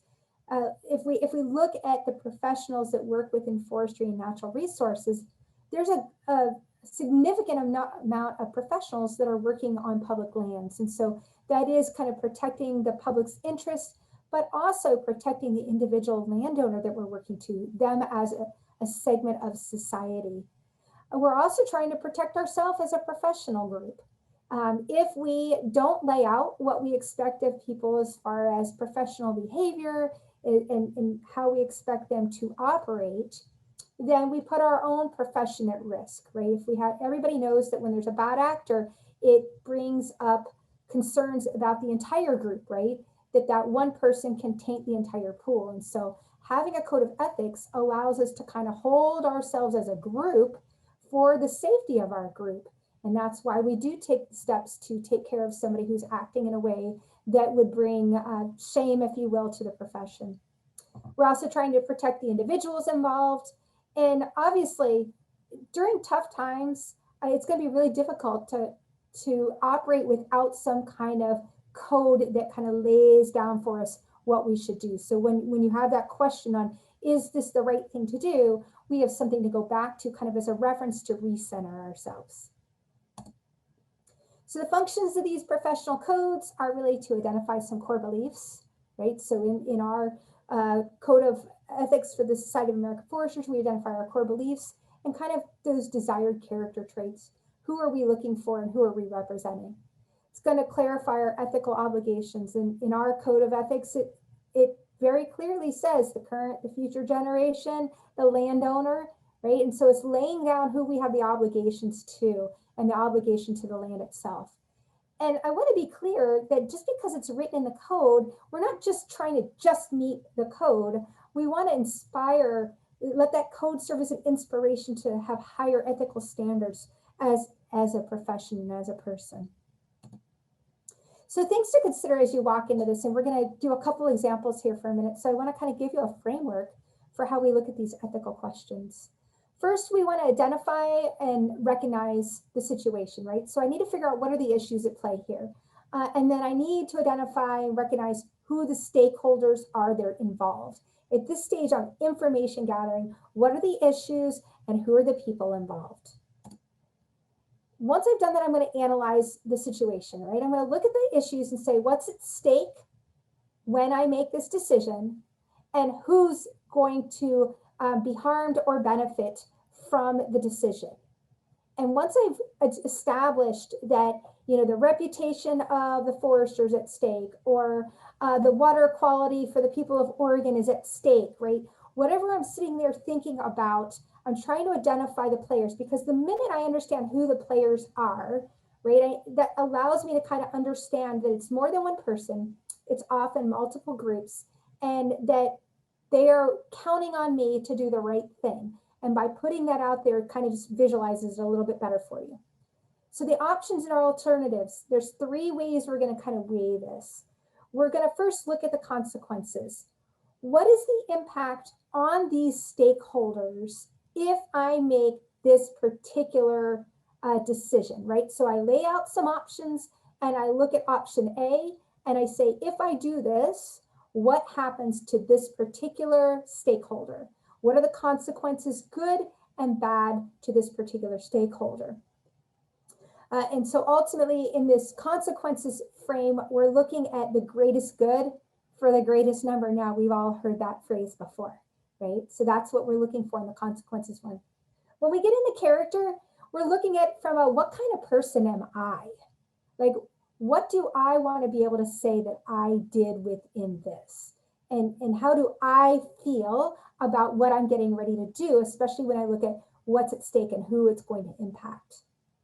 And then the rights way of looking at this is based on a set of rules, right? So what rules do I have that kind of give me some ideas of what these options are? And these rules may not be regulations or laws, but really some good rules of thumb. And we use the rights as opposed to the consequences. Consequences are telling us what's going to happen to somebody or something. And the rights are really like who's being impacted. And at the end of the day, we don't use just one of these. We take each one of these as they're appropriate for the particular situation, right? Sometimes it may not be about my character. Really, the consequences one is going to weigh really heavy. And it depends on what kind of issue we're talking about here. So once I've done the analysis, we're going to really get into the justification of my decision. And so I want to tell you, we had those three ways of looking at it. If all three ways of looking at it converge and tell me that this is the preferred alternative, that convergence is going to give me confidence that I'm doing the right thing. Now, that's not to say that everything's always going to nice and neatly give you convergence. But if you get convergence, even if you get convergence for the majority of it, then you can feel like you've got the confidence Once you have the confidence, then you can go ahead and make that decision.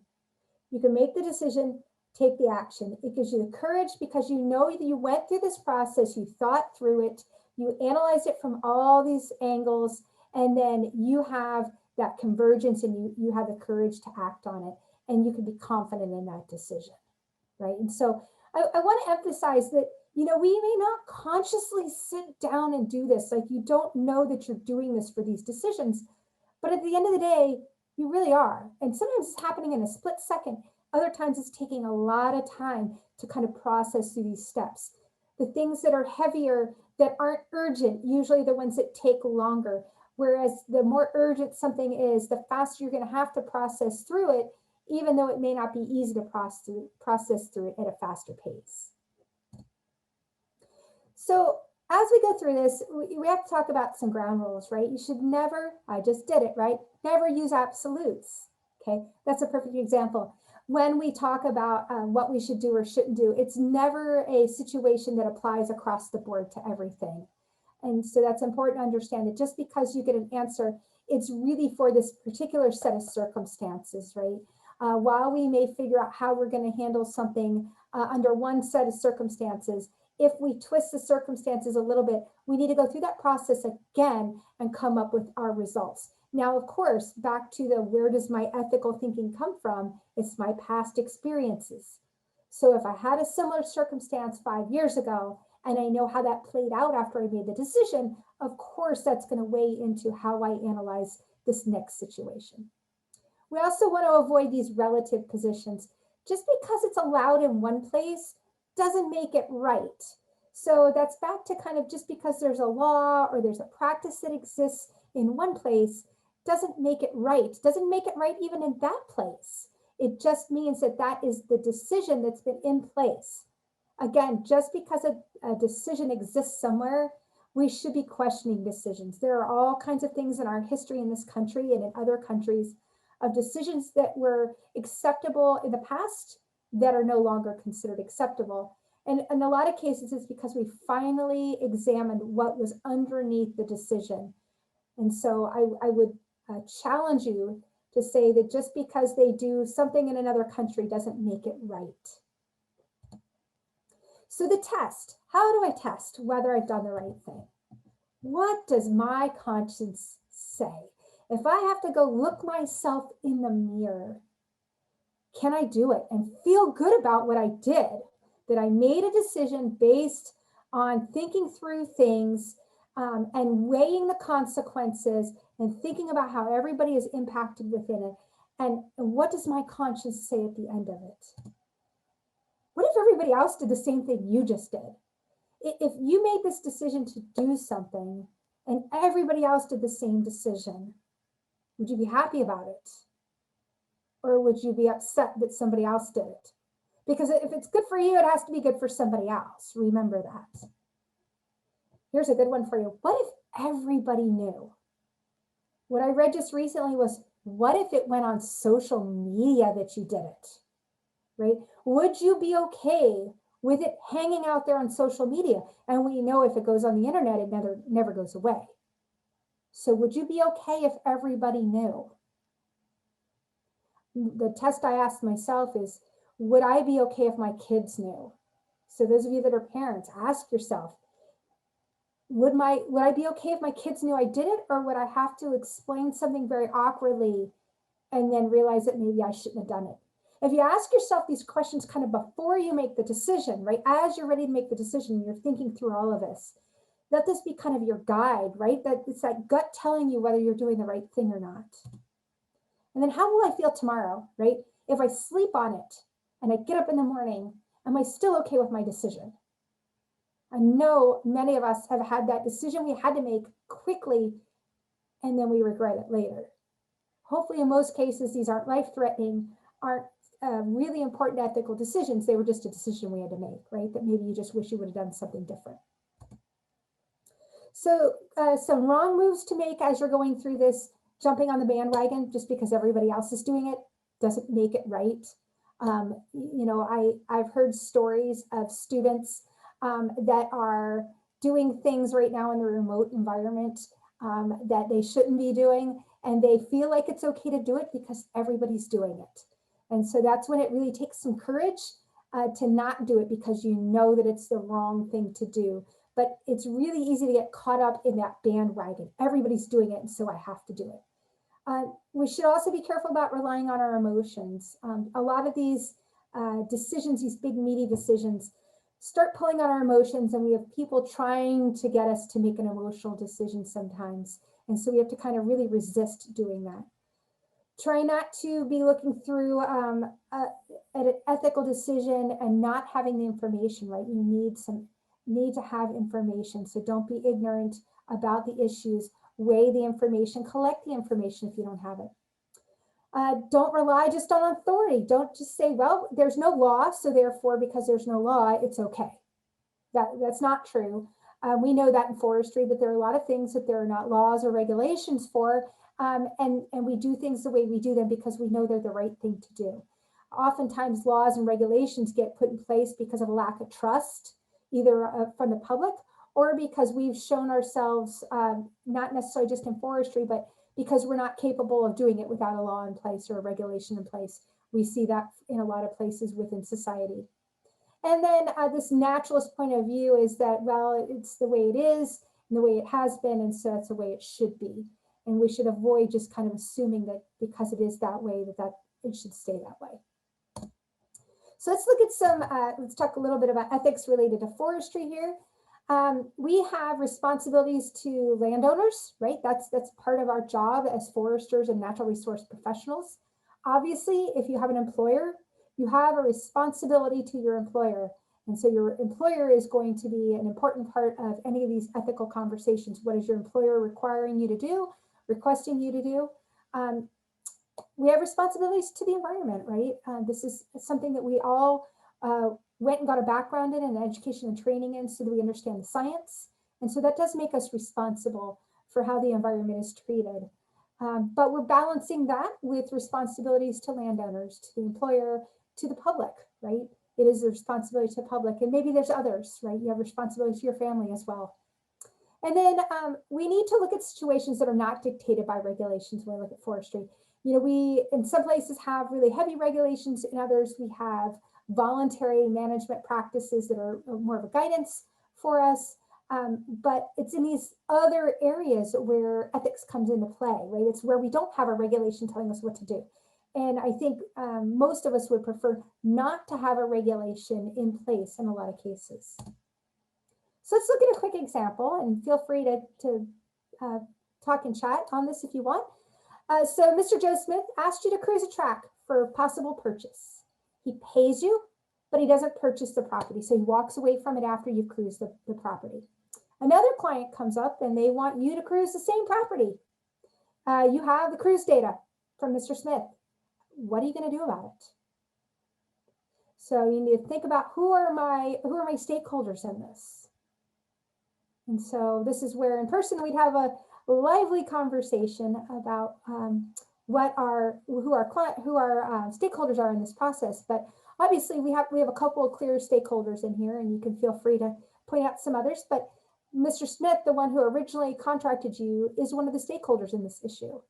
You also have this other client who's come and tried to contract you about this particular cruise.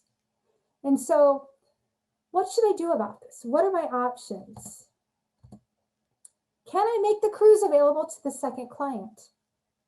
I have the data, done all the work. Can I give it to them? And so, sure, you can give them to it. Sure, you can give it to them, right? But it's not quite that simple, right? Of course you can hand it to them. Should you hand it to them is really the right word for in there. Should you make the cruise available to the second client? And if you do, what are the guidelines around that? Is it ethical to sell the same cruise to two clients? So if you're thinking, sure, you can give it to that second client, but make him pay for it. But wait a minute. I didn't do the work again. So who owns the cruise? Do I own the cruise? Does the first client own the cruise? And if somebody else wants the cruise data, why should I cruise the same thing twice and get the same number? Hopefully get the same number, right? So can I skip all that and just sell them the cruise? So some of the situations I've heard people throw out as kind of suggestions for how to deal with this is, maybe you go back to the second client and say, hey, I have somebody who's really interested in the property that you're no longer interested in. I cruised it for you. What about if I, split the cost between the two of you and I gave you some of the money back as a refund for the previous work that I did for you. That way I'm not paying, charging twice for doing one cruise. So that was one solution I've heard posed for it. And that certainly is something to think about, but what if they're competitors? If I go back and I ask that first client, he's likely, if he hears it's a competitor, to say no. Because part of that, what's in that cruise could be some specifications from that particular landowner, right? That particular client may have asked for certain specifications when they asked you to cruise it, cruising intensity, right? Or what they're willing to pay for it. So these are kind of things you would have to kind of settle for yourself is what is it? How am I going to do this? Do I just need to say no? Saying no is probably the simplest answer, right?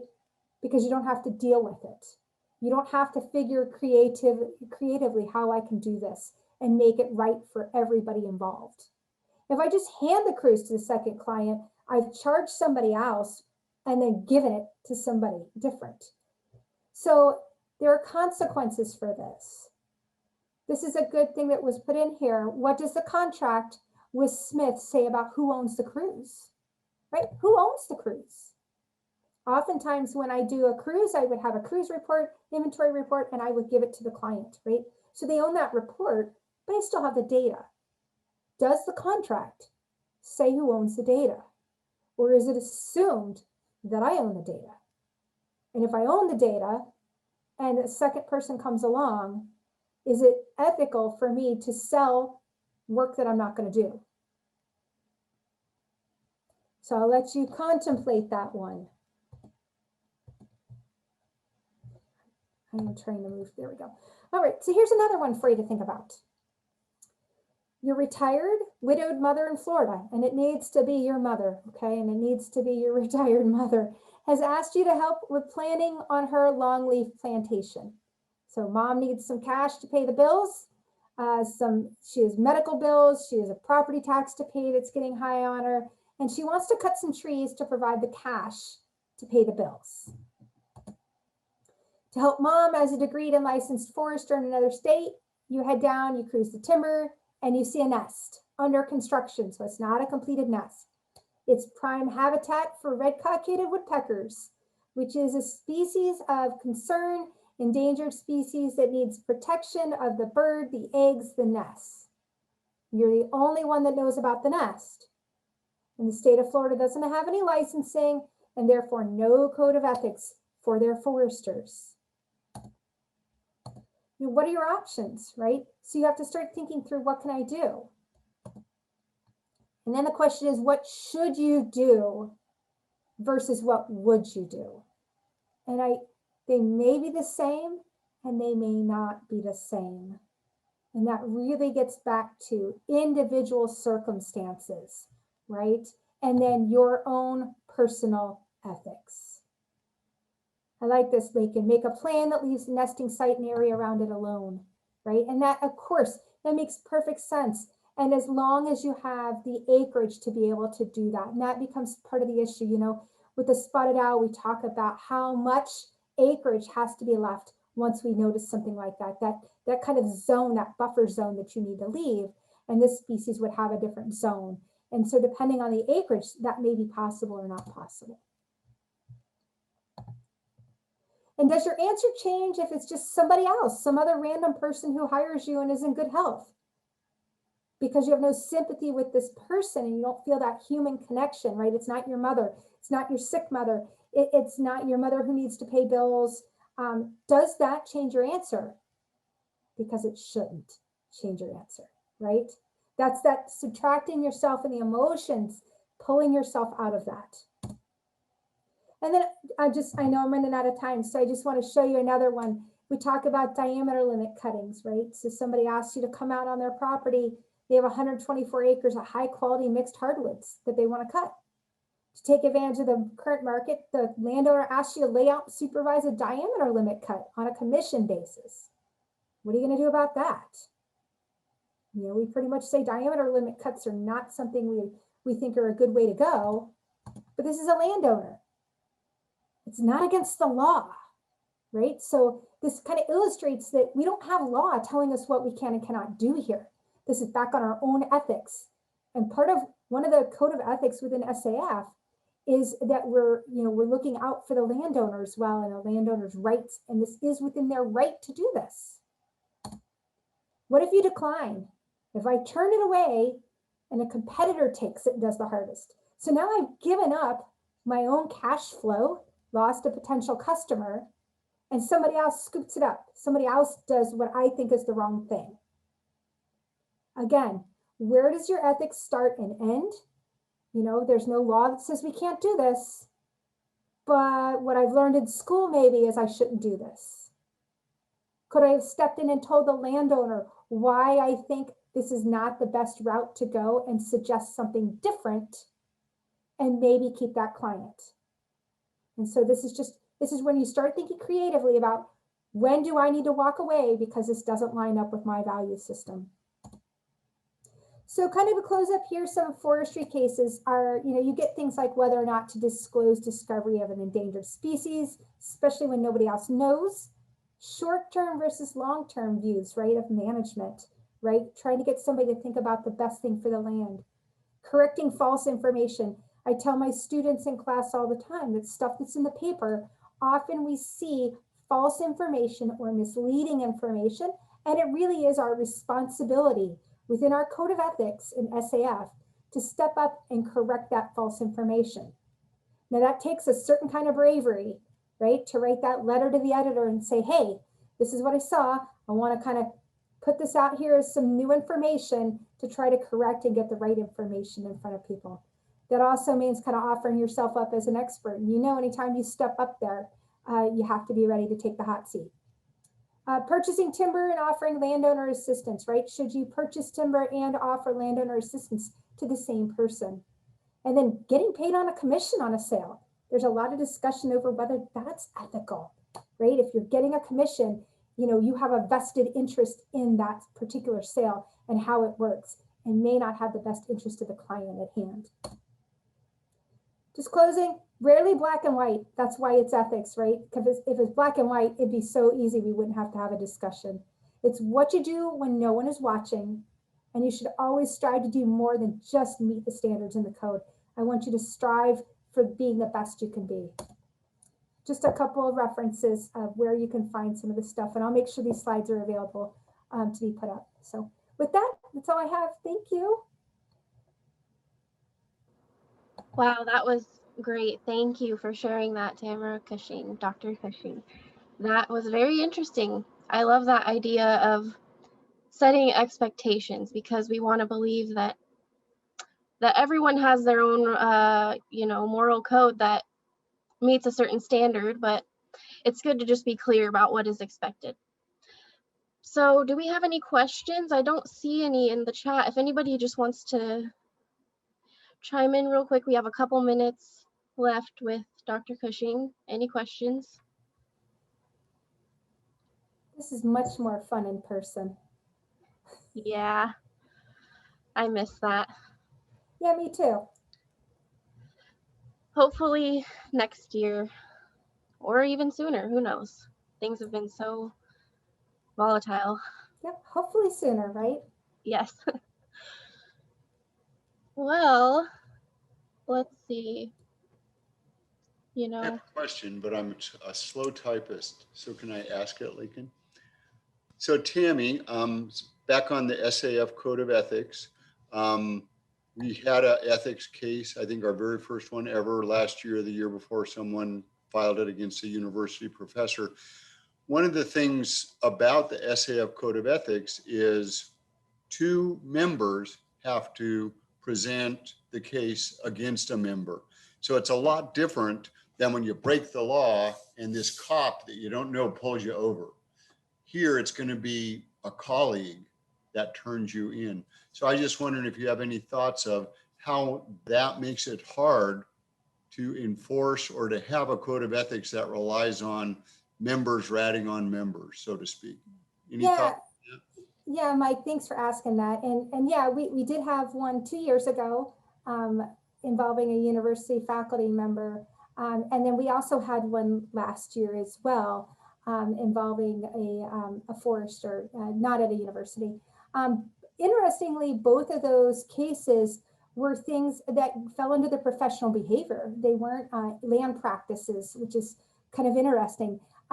But there has been discussion at the board, and I am sure Zuning and Jamie know about this as well. Discussions, we talk about that professional behavior, having two people come forward, especially when we start talking about professional behavior, that's tough, right? Because often in some of these professional behavior issues, and I'm gonna quit beating around it, we're talking about sexual harassment, bullying, and just harassment in general. Oftentimes that is done one-on-one without a witness, right? And so at that point, it's hard to have that second person step forward. The case last year, there were many witnesses to the instance, and so that became a little bit easier for that to be handled. And in the case from 2 years ago, there was at least two people that came forward that knew about things that were going on. So it is hard. It does put the burden on all of us to step up when we see something that's not right. Thanks for asking, Mike. Good answer. Thank you, Tammy. We have one last question real quick in the chat. Wilda Cafaretta has asked, what if responding to false information just amplifies the false information, making the situation worse? Yeah, thanks, Wilda. It's definitely a skill that has to be acquired, how you deal with that false information. I've started asking my students to do that in class, bringing in some controversial articles and then asking them at the end to write letters to the editor. Really trying to point out some of the good things that were in what they originally read, but then trying to redirect towards the information that needs to be conveyed. Not knowing the specifics that you're referring to, but yes, you are always going to have that person who's going to continue the fight with the false information with a very loud megaphone. That is almost always the case when that happens. It's someone who is just going to continue to insist that they're right. And you just hope that your credentials lend a little bit of credibility to it. Yep, that makes a lot of sense. Okay, once again, thank you, Dr. Cushing, for your presentation. And we're going to move right into our next presentation now. It's a kind of joint presentation between, we have Dr. Zhu Hua Ning. Am I pronouncing that correctly, please? Yes, you did. Oh, thank goodness, I did practice. And Jamie Dahl in a presentation called Cultivating Leadership and Diversity. So first I will introduce Dr. Ning a little bit more. She is the chair and the PhD program leader for the Department of Urban Forestry, Environment, and Natural Resources at Southern University and A&M College. She's also the director of the Air, Nutrient, Soil, Water, Ecosystem, and Remote Sensing Institute at Southern University Agricultural Research and Extension Center. Dr. Ning has achieved a multitude of leadership successes throughout her career, and I'll kind of quickly highlight and summarize those, and I encourage you to read her section of today's program for more details, because I'm going to probably talk kind of fast, sorry. Okay, so she has numerous admirable achievements in leadership at Southern University, including she kicked off a program to assess climate change impacts on the Gulf Coast, a collaboration with NASA, and she spearheaded the Urban Forestry PhD program and is a founding member of the Masters of Science and Bachelors of Science degree programs at the Urban Forestry Department. She also formed and executed the Southern University Student Global Competency Study Abroad program. Dr. Ning is an active leader in many professional organizations, including as the chair of the SAF Diversity and Inclusion Working Group. She has served as chair of the SAF National Committee for Convention Programs, SAF International Forestry Working Group Chair, Urban Forestry Working Group Chair, and chair of the National Committee on Cultural Diversity. She is also a member of the National Association of University Forest Resources Program Diversity Committee, and a member of the Association of Public and Land Grant Universities Board on Ocean, Atmosphere, and Climate. And she serves as a member of the Board of Directors for the International Society of Arboriculture, also known as ISA, and president of the ISA Arboriculture Research and Education Academy. Last but not least, she is an associate editor and editorial board member for the Journal of Arboriculture and Urban Forestry. Okay, thank you for being here, Dr. Ning. Now, thank you so much. I'm going to introduce Jamie Dahl really quick. Is your presentation together? Is that right? Yeah, I would be the part one, and she would be the part two. So to us join presenting. Okay, I'll introduce her really quick before you start. Is that okay? Sure. Okay. Okay, so Jamie Dahl is SAF's current Molly Beatty Visiting Scholar in Forest Policy, and she has been an active member of the Society of American Foresters for 20 years. And she serves alongside Dr. Ning as the Vice Chair of SAF's Diversity and Inclusion Working Group.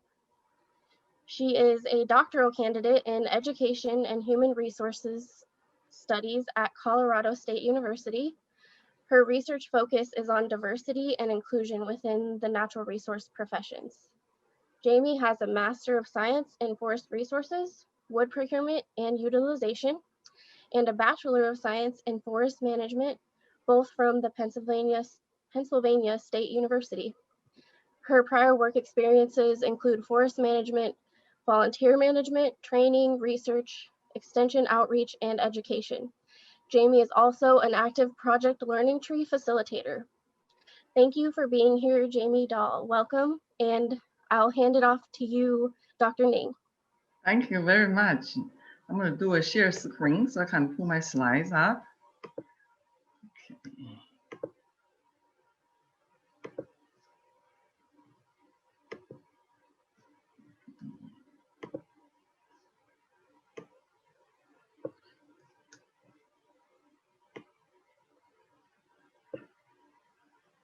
It's very nice to share some time with you guys, and thank you for the invitation.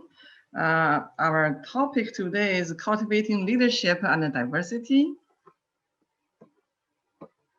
Let me get my slides moving.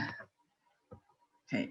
First of all, I'd like to show you some diagrams showing that our working group demographic.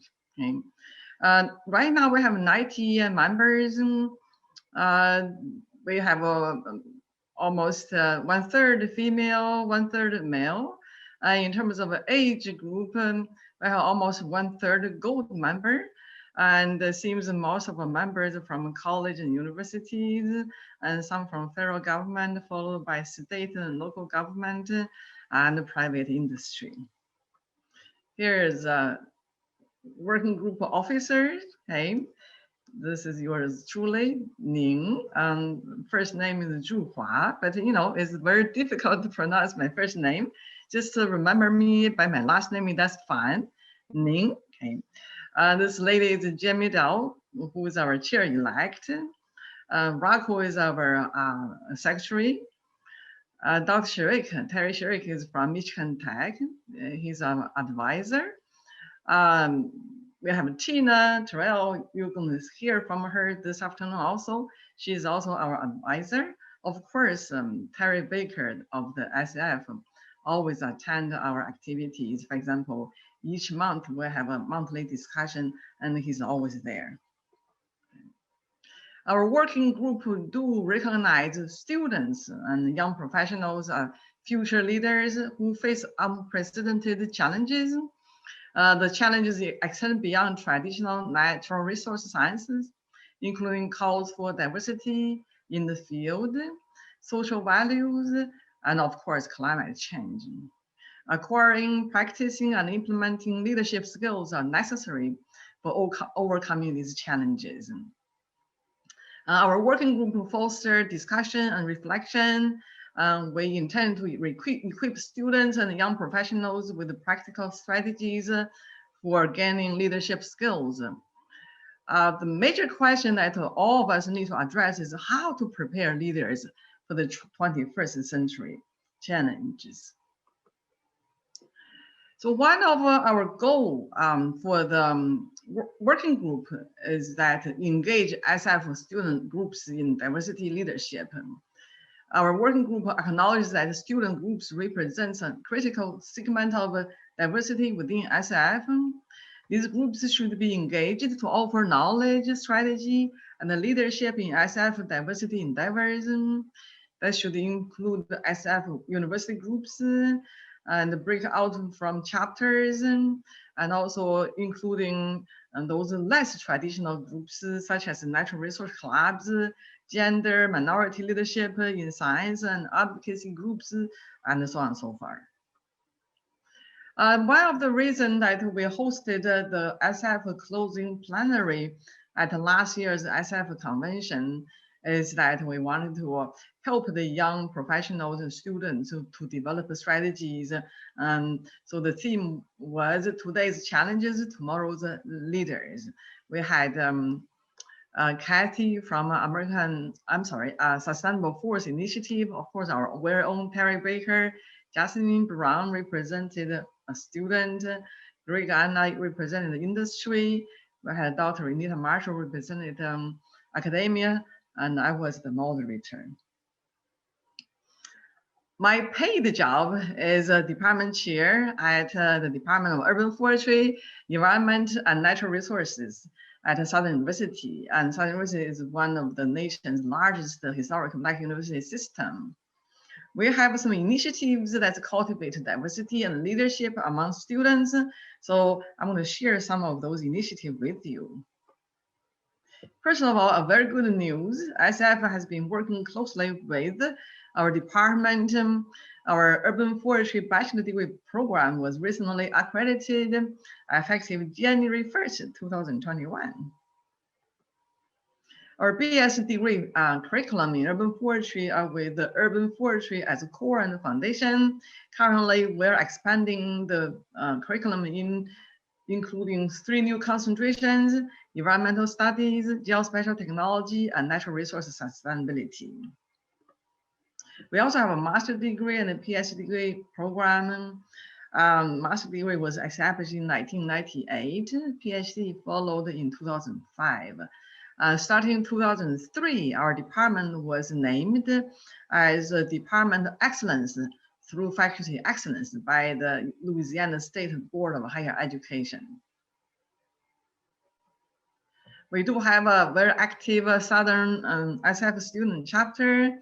This young lady, Alea, is the chapter president. At Southern, we developed a program last year. We believe we cannot let COVID interfere with our teaching and learning. So last year, with the funding support from Forest Service, we developed a virtual training project called Career Readiness through Urban Forest Management and Leadership Skills Training. We invited the leaders in the field, focused on these 3 topics. One is municipal forestry policies and ordinances. Second is public speaking and leadership. Third is urban forestry program administration and park management. We also implemented a student leadership apprentice program. These are the 4 of our students who are the first cohort of the program. The program was launched in fall 2020. We paired them with the mentors. The mentors are the leaders in the field. And they also happen to be our urban forestry alum who graduated from Southern University. For example, Miss Beatrice Wilson, she is a national lead at the USA Forest Service for the National Urban and Community Forestry Program. She is our proud graduate. She got a bachelor degree from us. Dr. Alexander Apinin, who is also one of the student mentors. Currently, he is the vice president of Southern University. And before that, he was the Deputy Secretary of the State of Louisiana Department of Environmental Quality. Dr. Andre Johnson is also our proud graduate. Currently, he is the lead for the Penn State Extension program. Dr. Anton Rankins currently is the Assistant Commissioner for the State of Louisiana Department of Agriculture and Forestry. Ray Harold Lawson is the Director for Baton Rouge Recreation and Park Commission, Park Operation. Dr. Brian Watkins is the Assistant Director, and my recent graduate, Dr. Harris, favorite is the Department Chair at the Southern University New Orleans campus. And I was fortunate to be the doctoral degree advisor of all 4 of them when they were at Southern University. This is a doctoral program. We asked the freshmen who just entered the college to conduct leadership development exercise. We basically send them out there at Southern to shadow an administrator. We asked them to look into with these administrators concentrating on these questions. For example, ask those leaders, what is your leadership role? What is your leadership style? What are the do you suggest me to? What are the do not? Okay. We also developed a new course for junior students called Environmental Leadership, Communication, and Ethical Perspective. That course was approved last semester, launched this year. Each semester, we host a student leadership development workshop. The workshop aims at deliver knowledge and skills and requirements for successful leadership development, build a strategic understanding of leadership requirement, share and learn leadership development strategies, and real-time leadership challenges. The objectives of the workshops are to explain what is leadership, identify the traits and skills of an effective leader, examine the role, duties, and the responsibilities of a team leader, and develop a plan to develop students' own leadership potential. We do follow the Center for Creative Leadership model. For example, we share with the students the 10 important characteristics of a good leader: integrity, ability to delegate, communication, self-awareness, gratitude, learning, agility, influence, empathy, courage, and respect. We organize activities for students. We engage students through experiential activities, workbook exercise, group problem-solving tasks, video cases, literatures, and sessions which ask students to reflect on what they have learned, how they will apply what they have learned in the real-life situation. We also emphasize on how to improve leadership skills. We ask students to reflect and identify the skills they need to lead effectively and create their own action plan to develop them. We ask students to get feedback from, for example, instructors, tutors, or anybody. And we ask them to practice, take on some responsibilities, find opportunities to practice and reflect and improve their performance. Of course, we believe mentor is important. We ask each student to find a mentor to learn from the positive influence of the role model. Of course, attending the leadership training for the young students is very important. Okay. I talked about this already. Okay. We also emphasize on review performance as a leader. For example, assess yourself as a leader, conducting SWOT model analysis, develop an action plan to improve as a leader. We encourage students to develop their own leadership lens, look for places and opportunities to practice more leadership and do higher performance work.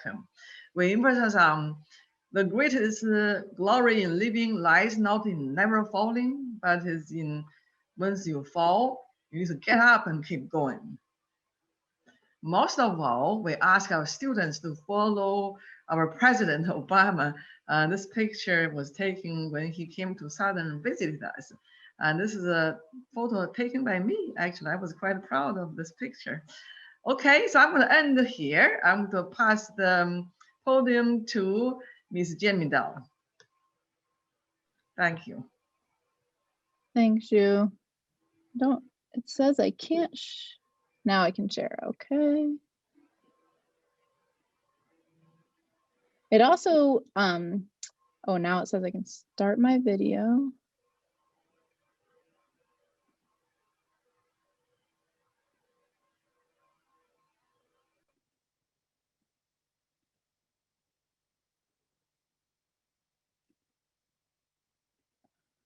Okay.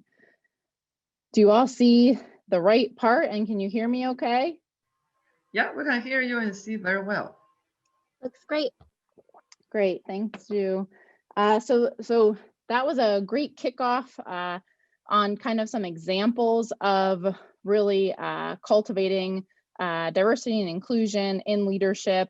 So hi you all, I'm Jamie. My pronouns are she, her. Excited to be here with Zhu and presenting together. And we do a lot of this work together through the working group. So I'm going to really focus on inclusive leadership as the kind of core component to my piece. And so I did, in an effort to get some interaction going here, if you all would be willing, and we'll see how well this works, if my internet works well, but if you would go to menti.com, you can do it on your computer or on your phone. And when you go to that website, you can enter a code right at the top to vote. And I'm curious if we could just do a quick brainstorm on what you all see as key skills and traits that you find in good and effective leaders. So won't spend a lot of time, but help me out here and we'll do some quick brainstorming. Cool, and it's working. If anyone's used this, this is my first time embedding it right in my talk, so it does work. Okay, we got some things coming in. We got to have more than that. All right.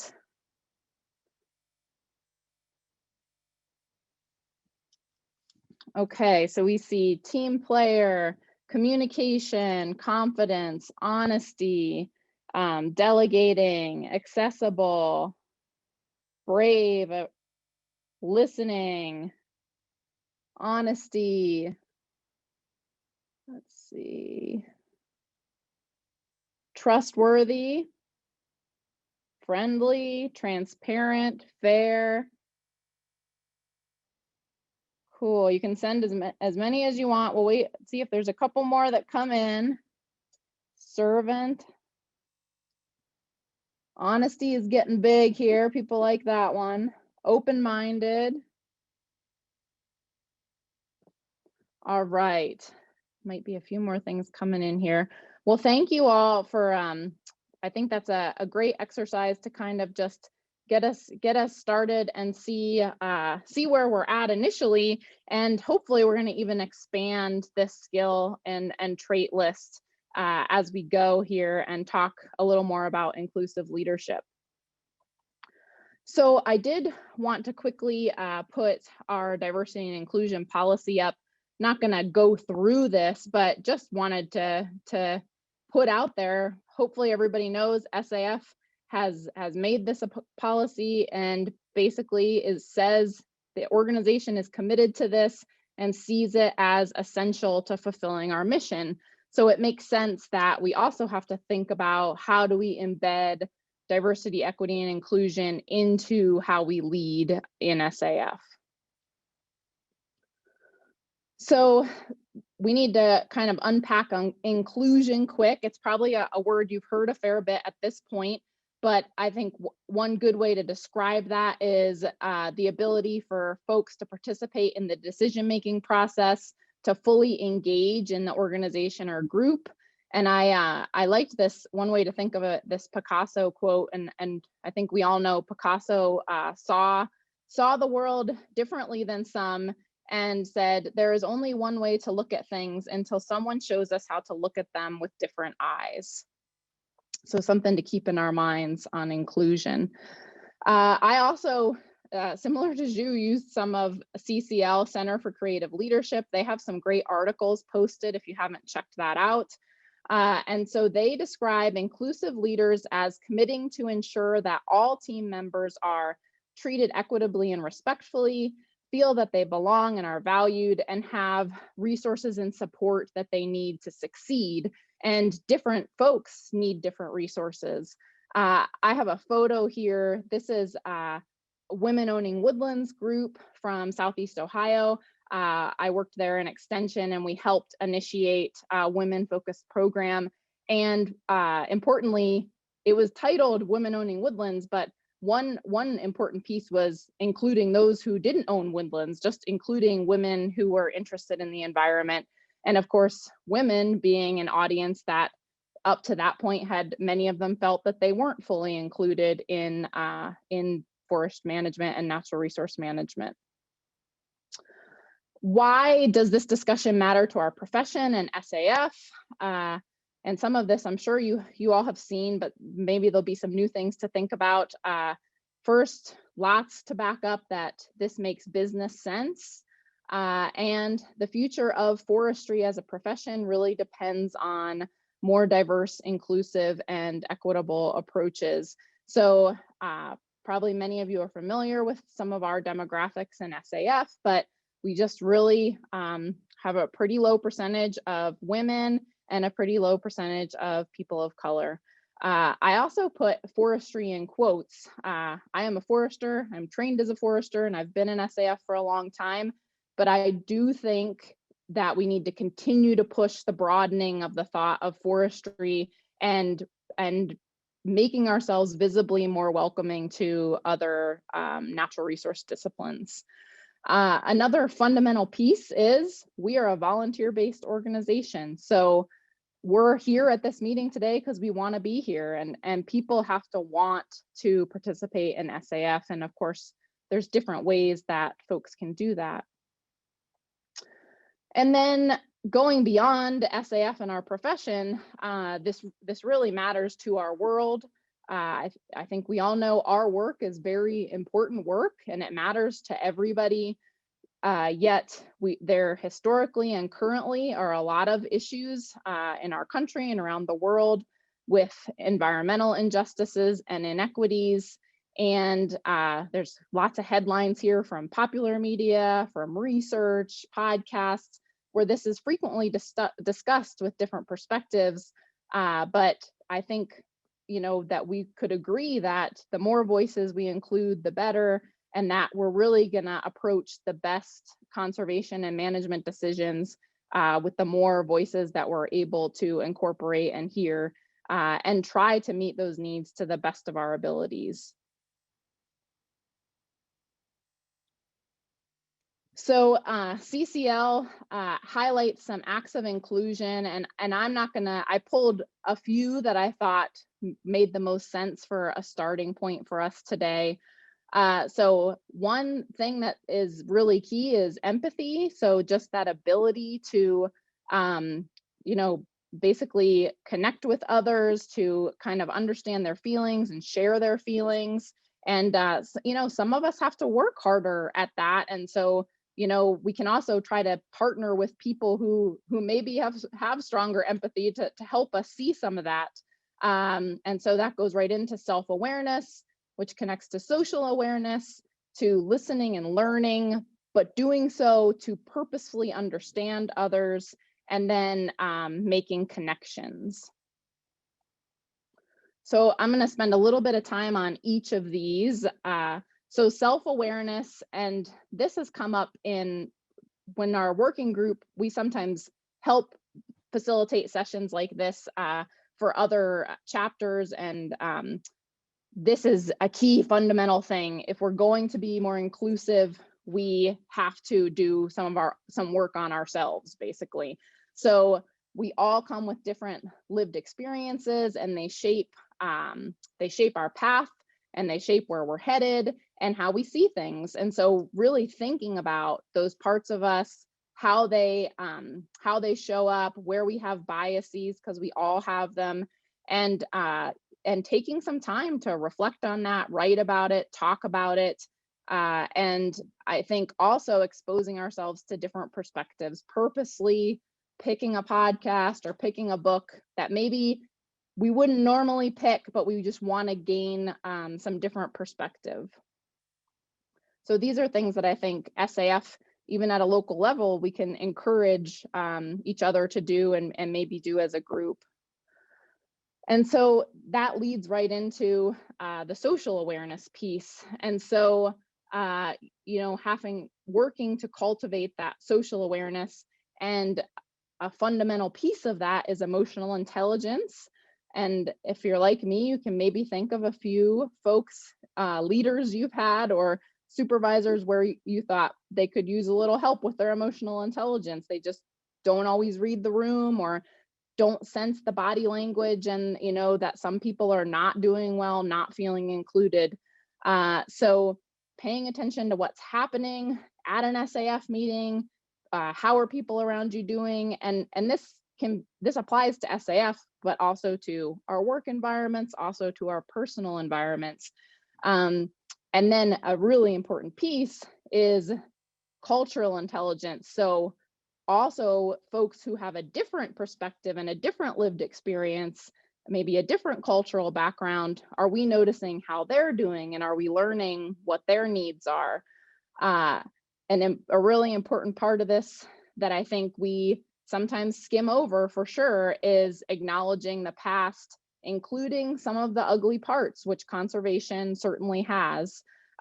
In any case, this just paying attention to feelings and really reading people, and these are skills that we can work on, and we can help each other to do that. And then within SAF, paying attention to who are new folks and are they feeling welcomed, who's leading, and can we tap some different folks to lead and help them to do that, support them in doing that. And then a hard one is who isn't here. That's a harder one to figure out, but are there members who never come to anything? Are there folks who have left the organization, and do we know why? Are there natural resource professionals who could see value in SAF, but they just don't know about it, or they're not there for some reason, but our role in helping to figure some of that out. So an important part of this is connecting with Indigenous communities, recognizing that history, bringing their voices, which certainly connect directly to conservation. So I was really impressed with some of Oregon State's university's resources, and I'm guessing many of you are familiar with that, but WSU also had some. And so this is just a starting point, but just another reminder of something that we need to incorporate beyond just the land acknowledgement. And then the social awareness, if we're going to do that well, we have to also be listening and learning to understand. So of course, listening comes up as an important leadership skill, and you all mentioned that, but there's so much information out there that we don't even always have to ask somebody or know somebody. We can read about it. And there's popular media information, there's research information, and it's historic. It's not a new thing. There's a 1971 article here from an SAF publication. And then I also encourage, we need to listen. I think we're scientists, many of us are trained to listen for facts, but in our work with conservation and in working with people, the feelings and the values matter just as much, and that sometimes we have trouble, I think, incorporating that. So really, again, listening and learning to understand other perspectives, which is hard work. The forest resource can really help us with some of this. I've been really pleased with, these are all articles I snipped from recent years in the forest resource. So I know it can be hard for some of us to make time to look at that, but it really is raising the voices of some different perspectives in SAF. And then that leads us into connections, which of course we all already have some connections, but takes work to maintain those and move them towards collaboration. And then we also need to be working to establish new ones. So including diverse social networks invites different information and perspectives. And so this is only going to make us better leaders if we do this. It's going to improve our own social capital. It's going to help SAF. That's some of the kind of self-serving parts.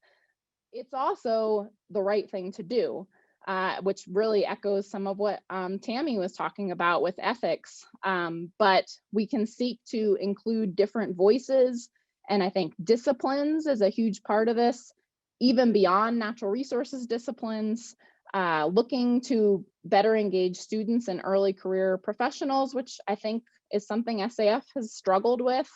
And then thinking kind of beyond that. I know I wish sometimes that local SAF found more ways to connect with the community, and I'm sure some do, but I think there's a lot of untapped opportunity to just get more in touch with other initiatives in the community, even beyond our work, and then inevitably we'll see how our work connects to it. But I think that service component, which came up in our word cloud, it may also help attract and retain some different folks and maybe some younger folks. So anyway, I think it's evident how all these things connect: self-awareness, social awareness, listening and learning, connecting. You're going to improve in each area as you kind of do them all. So hopefully we can just keep moving on this continuum. I'm sure all of you have done some work in these areas. In terms of connecting, I thought I'd highlight it's Black History Month. So just paying attention to those moments. It's a time of year to celebrate the successes of our Black colleagues. And there are SAF members who are part of this meeting. I learned about it from an SAF colleague, and I'm hoping to register and participate in some of this meeting and hear some different perspectives. And so I also thought it was I'd kind of end looking to some folks who certainly share some of the ideals of inclusive leadership. And so I think an important thing, especially in this virtual age, in this COVID age, we have access and opportunity to connect with speakers from all across the world and to connect with folks even from the past, because they may have a legacy of writing or videos that we can incorporate. So Winona LaDuke, there is no social change fairy. There is only change made by the hands of individuals. Wangari Maathai, who spoke at an SAF convention once, you cannot protect the environment unless you empower people. You inform them and you help them understand that these resources are their own and that they must protect them. I think this one's really important because I think it's a place we still struggle to connect with people outside our profession and support them and hear them and help them see how they can help forestry and natural resources. And then Leopold, there are two things that interest me: the relation of people to each other and the relation of people to land. And I do want to mention an important part here. Aldo Leopold is an example. I love his writing, and there are very inclusive parts, but if you read some of Leopold, there are some exclusive parts too. There definitely is some anti-immigration sentiment in some of his writing. And it's important, I think, for us to remember to discuss both parts. We can celebrate the inclusive parts and we can learn from some of the exclusive parts of history. And so just end here with some information from Molly Beatty, who was the first woman to lead U.S. Fish and Wildlife Service. And she kind of talked about the small parts of the ecosystem, which Leopold certainly does too. And I think we could pair that to society, and that there are parts of society that perhaps are unraveling. And she said, if it's unenvironmental, it's uneconomical. And I think the reality, I would add, if it's unenvironmental, if it's not supporting people in the long run, it's probably uneconomical. And with that, I hope that we can think about action that we might take. And just thought I'd end with thought that to demonstrate to folks that I see you, I value you, I include you from this leadership podcast that I listened to recently, and hope that we can have a little bit of discussion. That was awesome. Thank you, Jamie, and thank you, Dr. Zhu Huaning. That was just lovely. And as forestry scientists or forest scientists, we all know that diversity makes our ecosystem strong, and I think that holds true for our social part of our ecosystem. Diversity is what makes us resilient, and yeah, so we need more of that. Thank you for that, and we'll see if any questions come in here. There was a comment by Paul Adams. He says, the phrase forestry professional seems much more inclusive of the diverse current and potential members of SAF than the narrower term forester. The professional modifier adds desirable specificity and power to this two-word description of an SAF member. With those points in mind, is it time to consider the Society of American Forestry Professionals as a name for this? Ju, do you want to start, or? Yeah, I think this comment is well put. I applaud you for this comment. I think I showed you a photo of Dr. Terry Sharek, who is expert in providing data on demographics, diversity and inclusion in natural resource programs. According to his research, along with others, that we do see there's a trend of increased enrollment of forestry-related field. For example, environmental studies, remote sensing, GIS, natural resource management, and those type of field.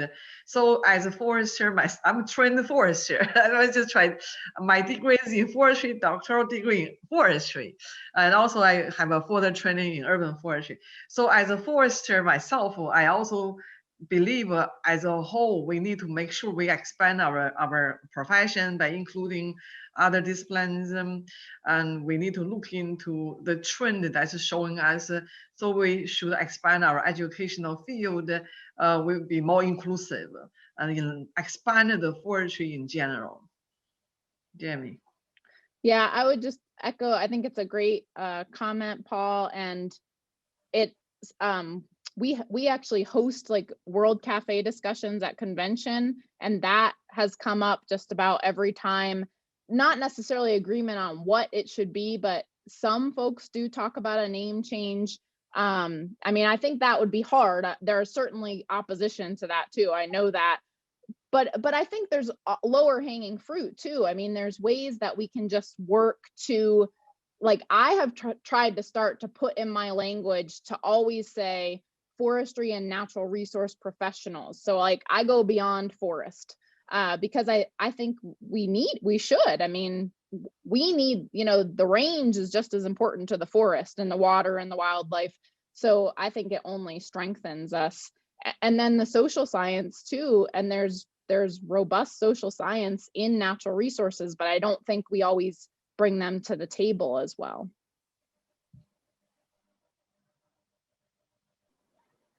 That sounds great.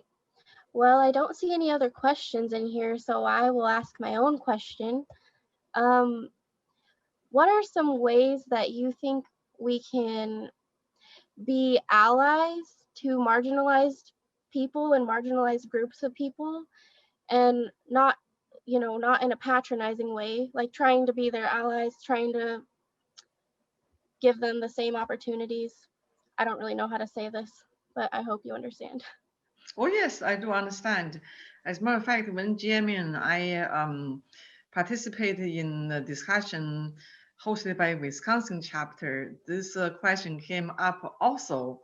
When we engaged the audience to provide input on how to answer this type of question, a couple of input indicated that we as a profession need to make others feel welcomed. For example, off work hosting some social activities to get to know each other, especially the newcomers who come into a new environment, whether it's a geographic new environment or workplace new environment. We need to make them feel welcomed. And that's the key issue that we need to address. Jamie, do you like to add more on that? Well, I think, you know, I think just honing in on some of those, like probably really fundamental.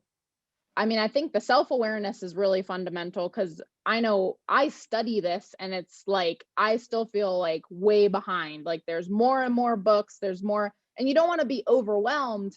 But if we, just like we have to keep up with forestry, we have to keep up with social skills. And if we're not paying attention to that, then, you know, we're missing some things. And then I think that listening and learning to understand. So I think to be a good ally, you want to reach out, but you also want to ask them what they need. So not just welcome them to our society, but find out what do they want to see, you know, whoever it is in SAF that they would feel more engaged in that community. And then the other thing is just speaking up. So I know one of the most important things is, if I have a colleague of color and something is said that is exclusionary, the white person should speak up. And the same for women. When we're in the room and something sexist is said, we need one of our male colleagues to say something about it. So I think that's a huge one, and that's hard. And also, we also need to look into not just diversifying within social context. We also need to look into like what you talk about, marginalized. Sometimes certain subject area at certain time period is marginalized. Take urban forestry as an example. I remember when SF started to look into establishing urban forestry education program accreditation standard. We sent the standard to the people in the forestry profession to review, and there's some comments come back talk about why we wanted to accredit urban forestry, and that's then. Okay, now when you look at urban forestry, it becomes mainstream, because the fact is 80% of the population in US live in urban area. We really have to look into urban forestry and urban tree management. So between like year 2000 to year 2021, the marginalized subject area become a popular subject area. So we need to have open mind. So this is just simple example. We need to have open mind and be more inclusive of different things, different opinions, you know, everything that's kind of different. That's what the inclusion is about. Thank you for those comments. That was a wonderful presentation. And I will, yes, I think that's all the time we have for your presentation. Sorry, that was really nice. And thanks for answering my question. Thank you. Keep that in mind. So now we're gonna have a little break, and Katie Nichols is gonna do another raffle. And so we'll have a 10-minute break, a raffle, and then we'll have a panel discussion on natural resources leadership. 3 presenters coming up in 10 minutes. Actually, it's gonna be 8 minutes now. Okay. Thank you, Lakin. So for our third raffle of the day, the winner is Dan Ress. Not sure if I pronounced that correct, but looks like he's from one of our Alaska chapters. So it's great to have some participation from them as part of our Pacific Northwest Leadership Conference. So that is the last raffle for the day. Hopefully you all will join us back at 4:30 for the happy hour. That's a different link in the email that you should have gotten for the link for this meeting. So, and there'll be a little prize associated with the game that some of our OSU students have set up. So we will see you back, as Lakin said, at 2:45, and that's about 7 or 8 minutes. Thank you.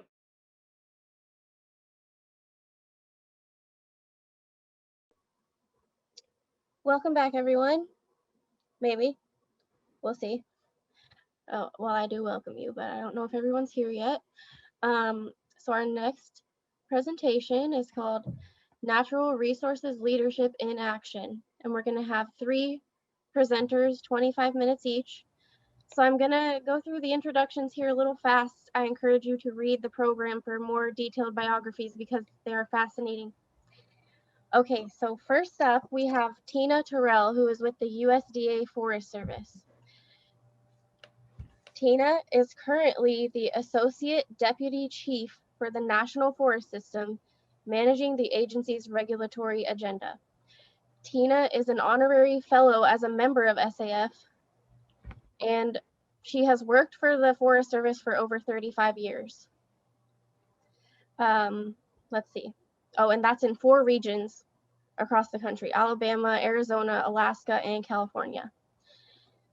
Previous to her current position, I believe, Tina was the National Director of the Job Corps program for the Forest Service, and that was from 2014 to 2016, and the Assistant Director from 2011 to 2014. She has worked in various positions ranging from field forestry to administrative and legislative work, including 4 years in the Washington office as a legislative affairs specialist. Tina graduated from Penn State University with a bachelor's degree in forest science. She is very passionate about educating young people to pursue a career in natural resources. She is a Legend awardee as a member of the National Society for Minorities in Agriculture, Natural Resources, and Related Sciences. And she is a founding member of that organization, which was during her sophomore year at Penn State in 1985. In 2019, Tina received the Outstanding Alumni Award from her alma mater, Penn State University, and that same year, she received the prestigious Community Service and Government Award from the 2019 Women of Color in STEM Conference. Okay, welcome Tina, and thank you for being here. I'm not sure if I should introduce everyone in the panel first, or maybe just when it's your turn to talk, so sorry, I'm not really sure. Okay. All right, so first of all, thank you for inviting me, and how do you pronounce your name? I want to make sure. My name's Lakin. Okay, just want to make sure I pronounce your name right, Lakin. Thank you, Lakin. Appreciate joining you, everyone, out in beautiful Oregon and Washington. I'm in Washington, D.C., so this is a lot late for me, even though I'm a workaholic, so it's not really that late. And appreciate the opportunity to speak to, I think it's around 40 people on this call. And it's about natural resources in action or leadership. So I've been thinking about what did I want to talk about, and the reading of my history was always just interesting. Okay, I don't need to go into that part. It's more of the 3 pillars that I have learned over the past 35 years, as stated in the Forest Service, and where to go from there. So what are the 3 pillars I'm talking about? When I started with the Forest Service way back when, I thought my task as a forester, as I said, yes,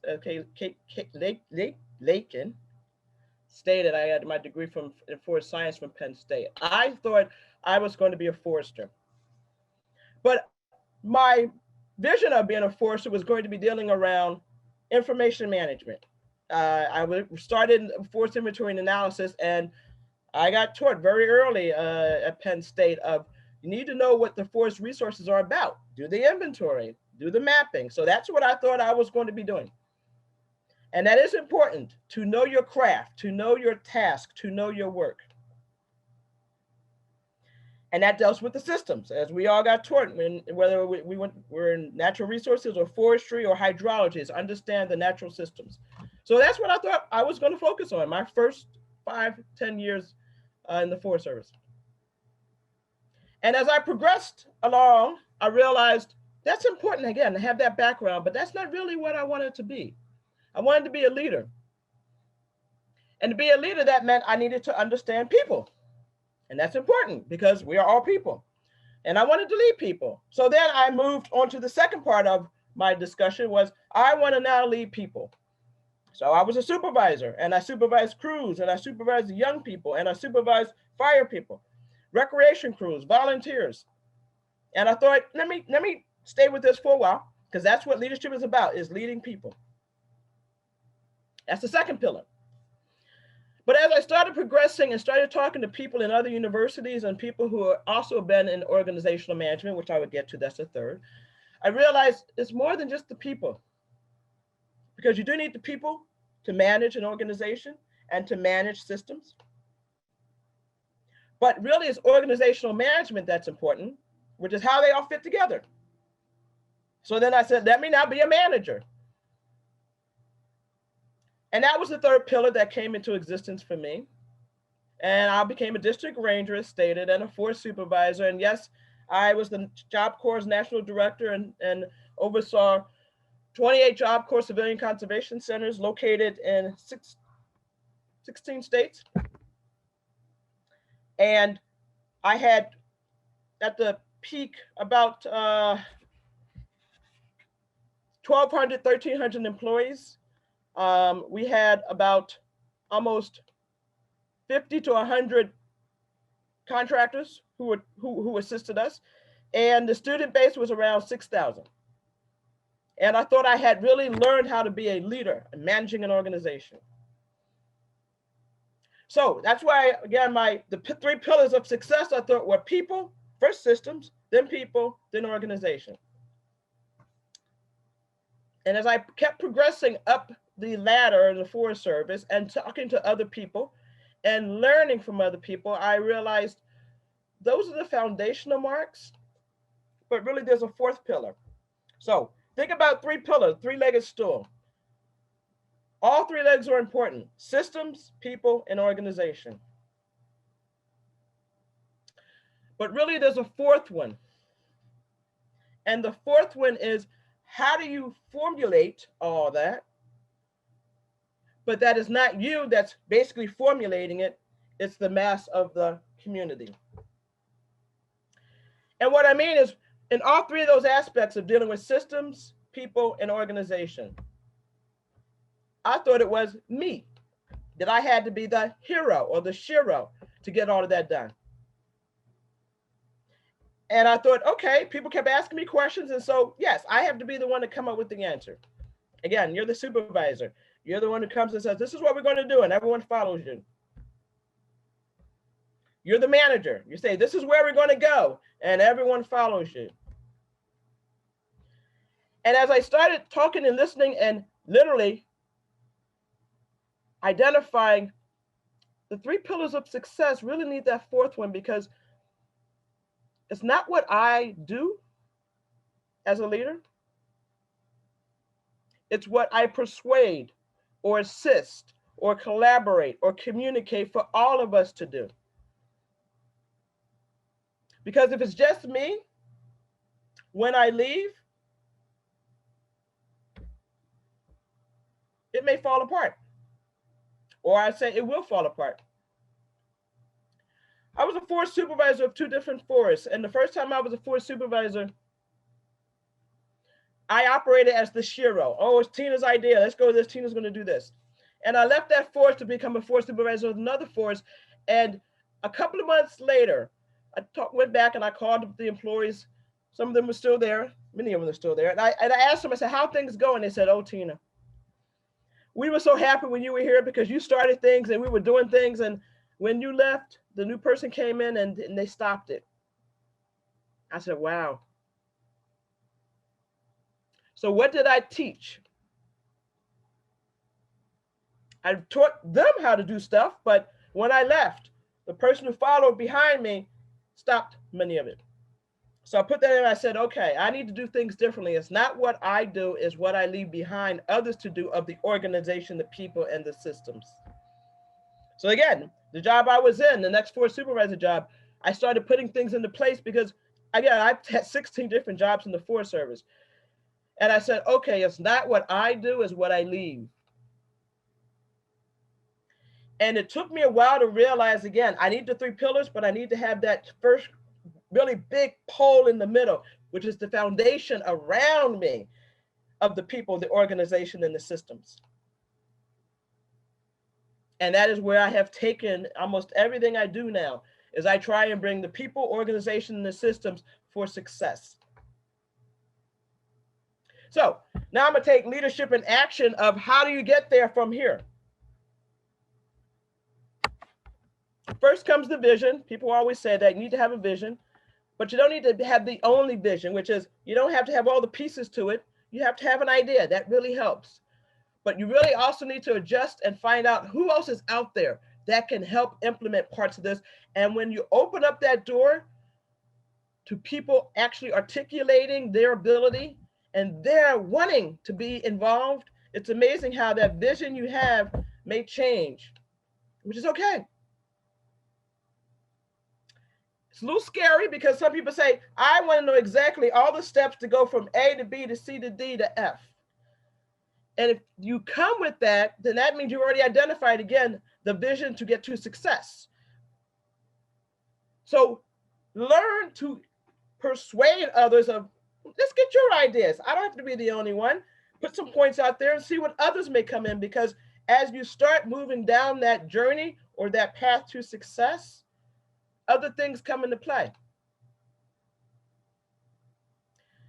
Last thing I want to say, because I want to provide time for people to ask questions, has to do with the best part about the leadership that I have learned over the past 15, 20 years is not only what I do, but I do with others.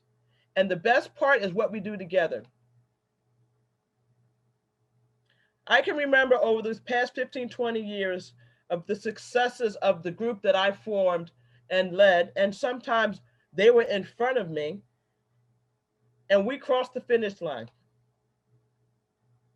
But the fun part, the exciting part, what really gave me the passion was the journey to get to the finish line. And by the time we got to the finish line, I was already just clapping because we achieved it. And the end was we got to cross it. But it was the journey that I remember. Back to when I went from one forest to the other, I helped on the forest I landed, which was the Sequoia National Forest, that we formulated a friends organization. And I remember when we started to try to identify a friends organization, I actually was in a group meeting, public meeting with about 80 people. And I literally had people in the community says, nope, we don't want to help you with trying to form a plan. We want to basically just wait till you come out with your plan and sue you. And I said, oh, that's different. But there were people in the group who said, no, we want to work with you. And they kept working with me and they kept working with my team. And we formulated and formed a nonprofit. Yes, I was involved in forming a nonprofit that helps the forest.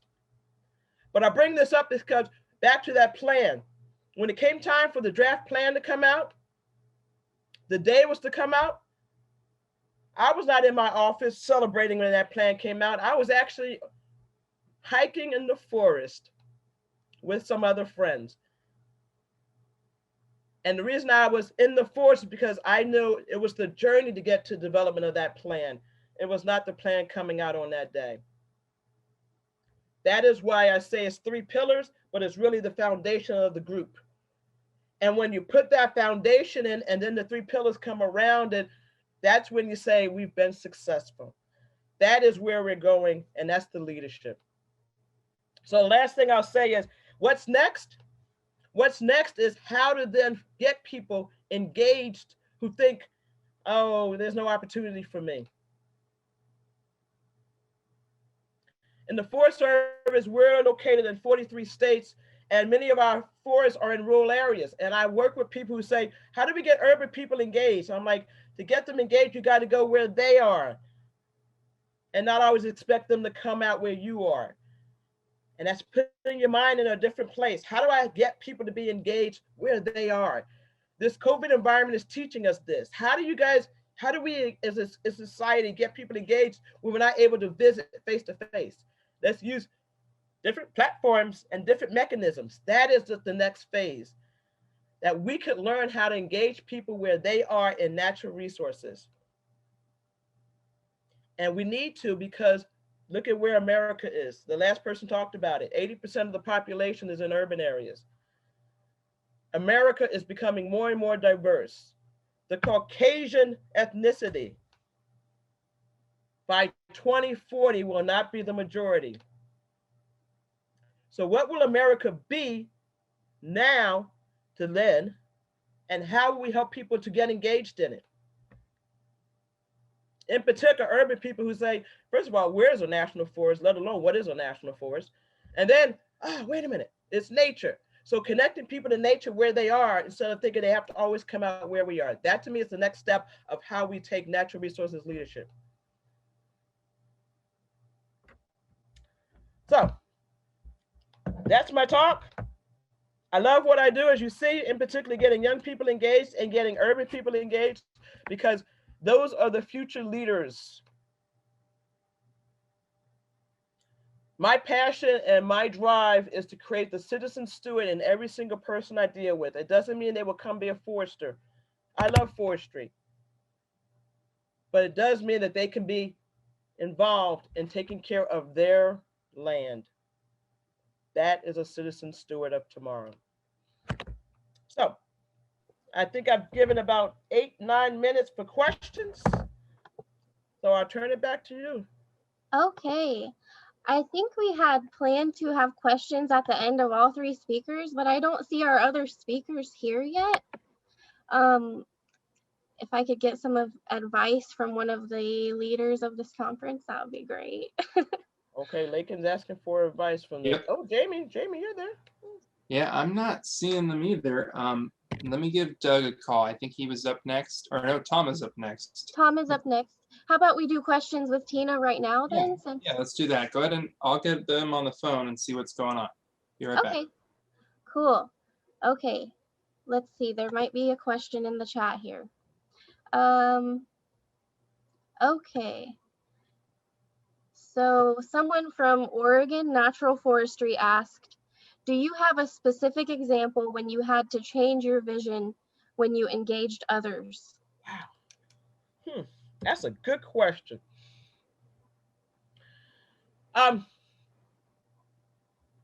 So back to the story I talked about with the Sequoia National Forest. Actually, no, I'm gonna give a more recent one. I had to change my vision.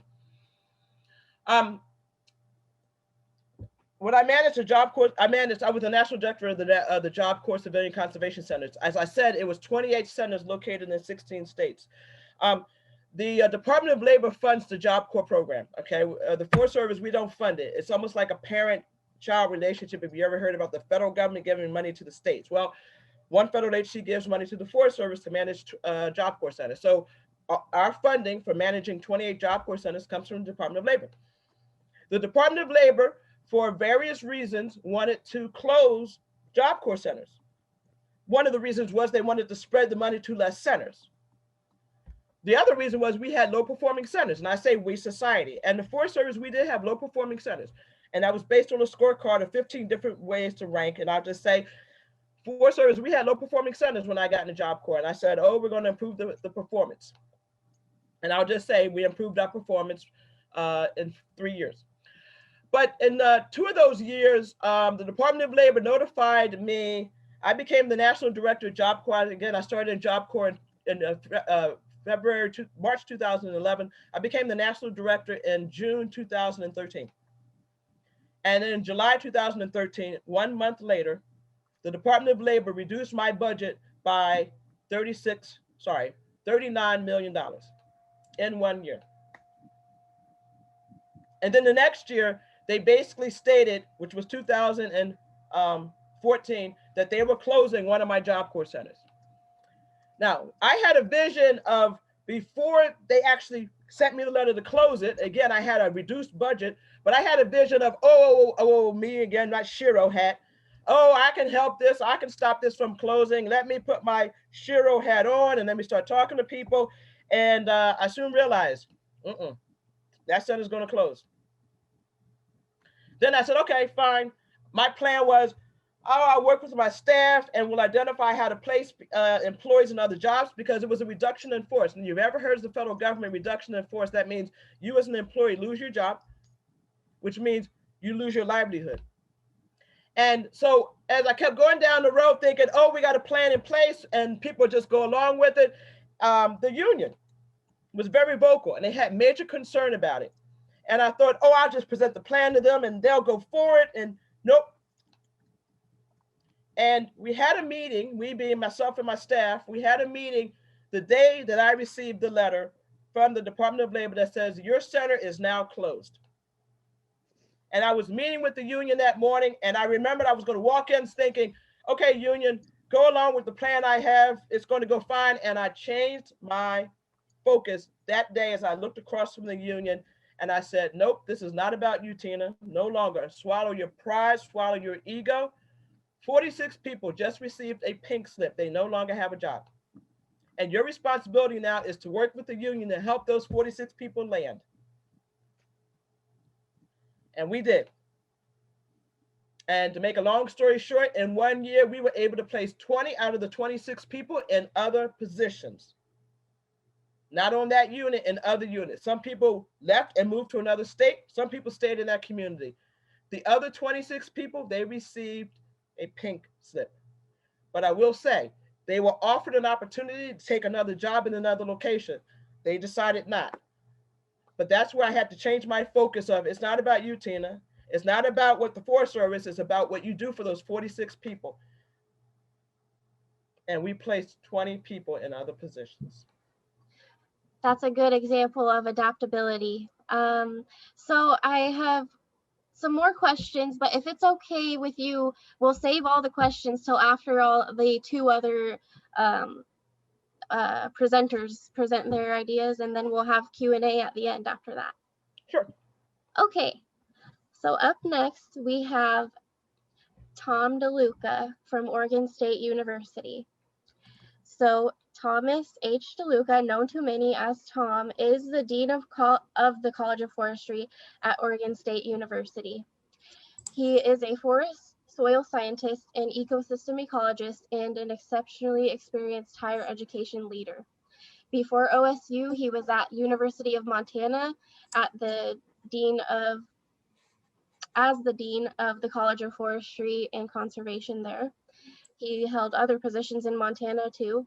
I encourage you to read the program because I don't want to eat up too much time here, but before Montana, he was at the University of Washington School of Environmental and Forest Sciences as the director and a professor there. And during the past 20 years, Dr. DeLuca has researched various topics across temperate, boreal, maritime, and Arctic settings. He's a highly cited scholar and has published more than 120 refereed research papers, including in Science and Nature. He holds a doctorate from Iowa State University, a master's degree from Montana State University, and a bachelor's degree from the University of Wisconsin-Madison, all in soil science. Welcome, Dr. DeLuca. Thank you for being here, and I'll hand it over to you.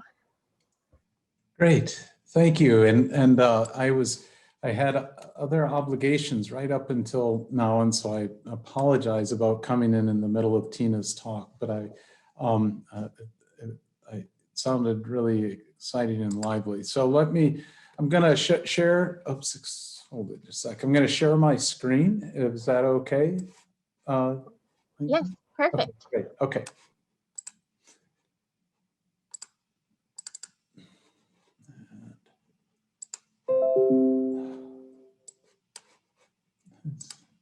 And then I'll go to, can you see that? Is that full screen?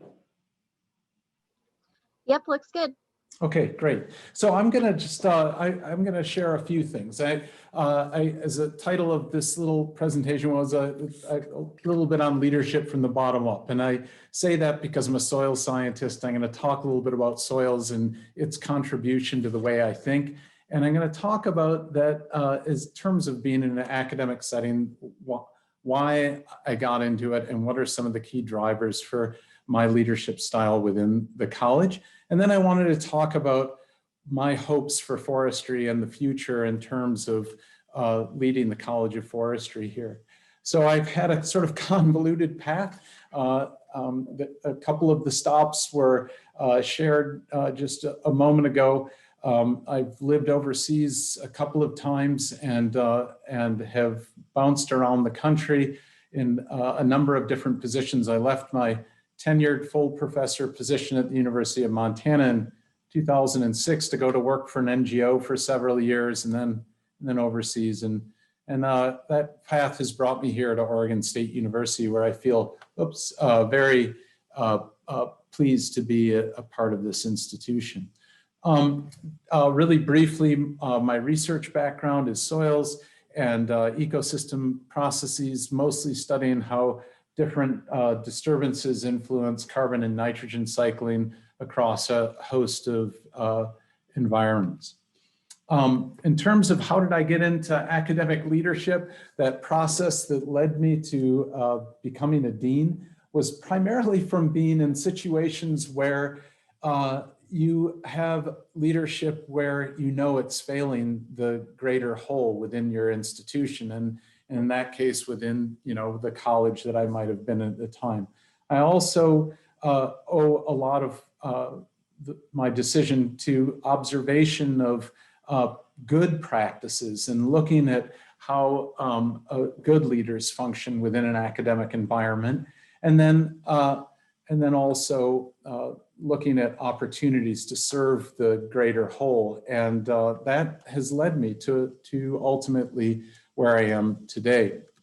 I think I'll skip that in the interest of time. I think having mentors and role models is super important. My parents, my dad is a biochemist at Wisconsin, and his approach to leadership and his approach to science was formative for me, but equally or more important, my mother, who dragged us out west backpacking and taught us self-reliance and self-sufficiency, was so key as well. So identifying those key players in your life.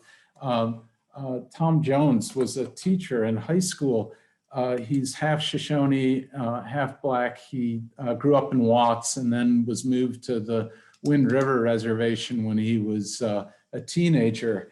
And he was so informative to me in my life. And at one point, I remember him asking the class, he was an English teacher, he said, what do you all think is the most important subject you'll ever study? And I said, my dad's a biochemist, chemistry or math. Oh, Tom, you're so wrong. You are so wrong. It's English, because if you can't communicate, you'll never be anything no matter what you do. You have to be able to communicate. And I go on it more about mentors, but I think it's important to have role models and mentors that guide your decisions and help you form those values that you carry with you in the workplace.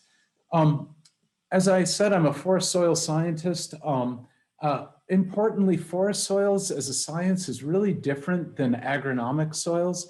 And I say that because there's no annual disturbance. There's harvest on a, perhaps a 60-year rotation, but you don't actually till the soil.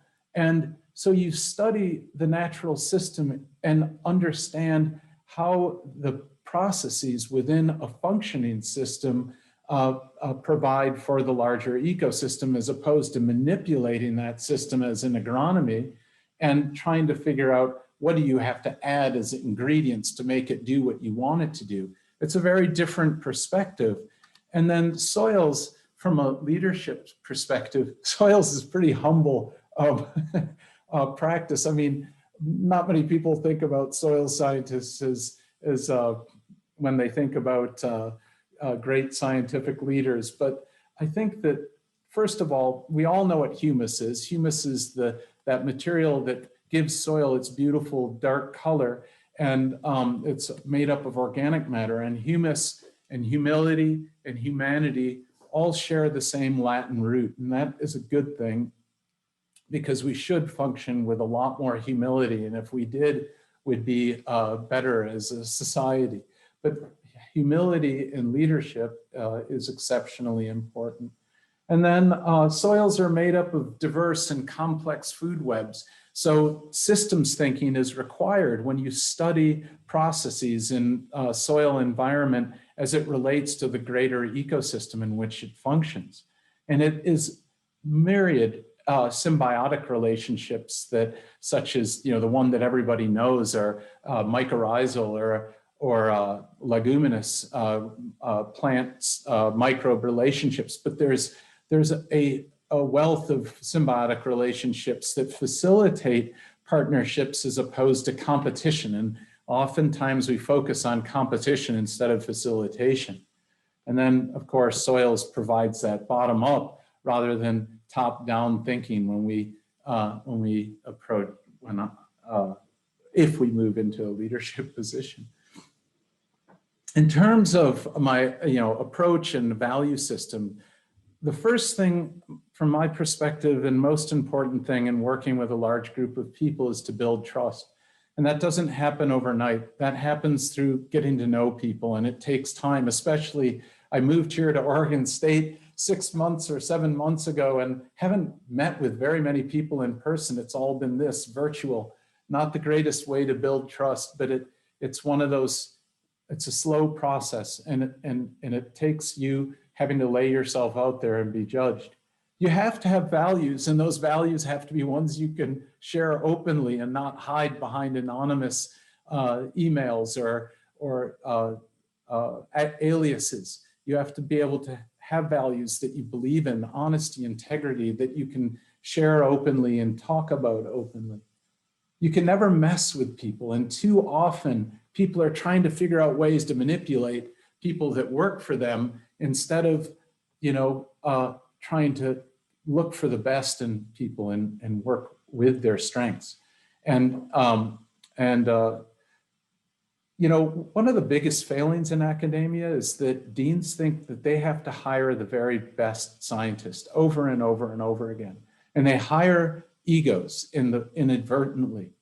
And hiring good colleagues, by the time you get to that final pool of 4 or 6 individuals that you're considering, you're already considering excellent scientists, and the differences are pretty modest.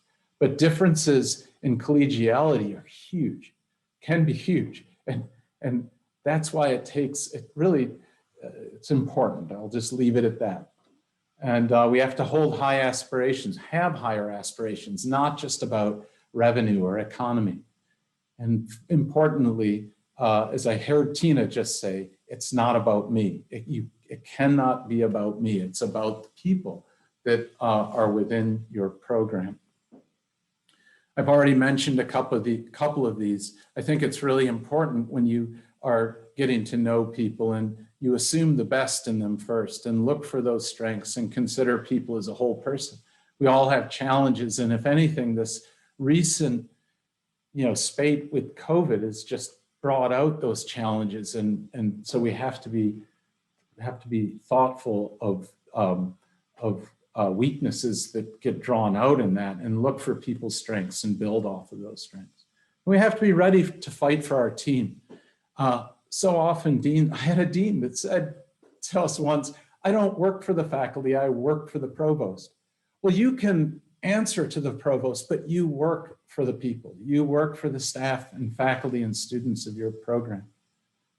And as in soils, with that diversity of life in the soil, valuing diversity and seeking equity and inclusion in our workplace is so important.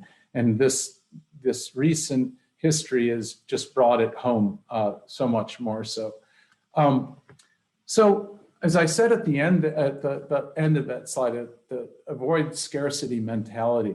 And this pandemic has, when budgets start being slashed, we can enter scarcity mode. And what happens in scarcity mode is it has this vicious cycle of creating suspicion between people and their bosses, or people and one another. Who's getting benefits, who's not? It builds fear, and then greed, which builds competition and then withdrawal. And it's a vicious cycle, and focusing on scarcity, and while we only have this much, can really be damaging to your environment in which you work.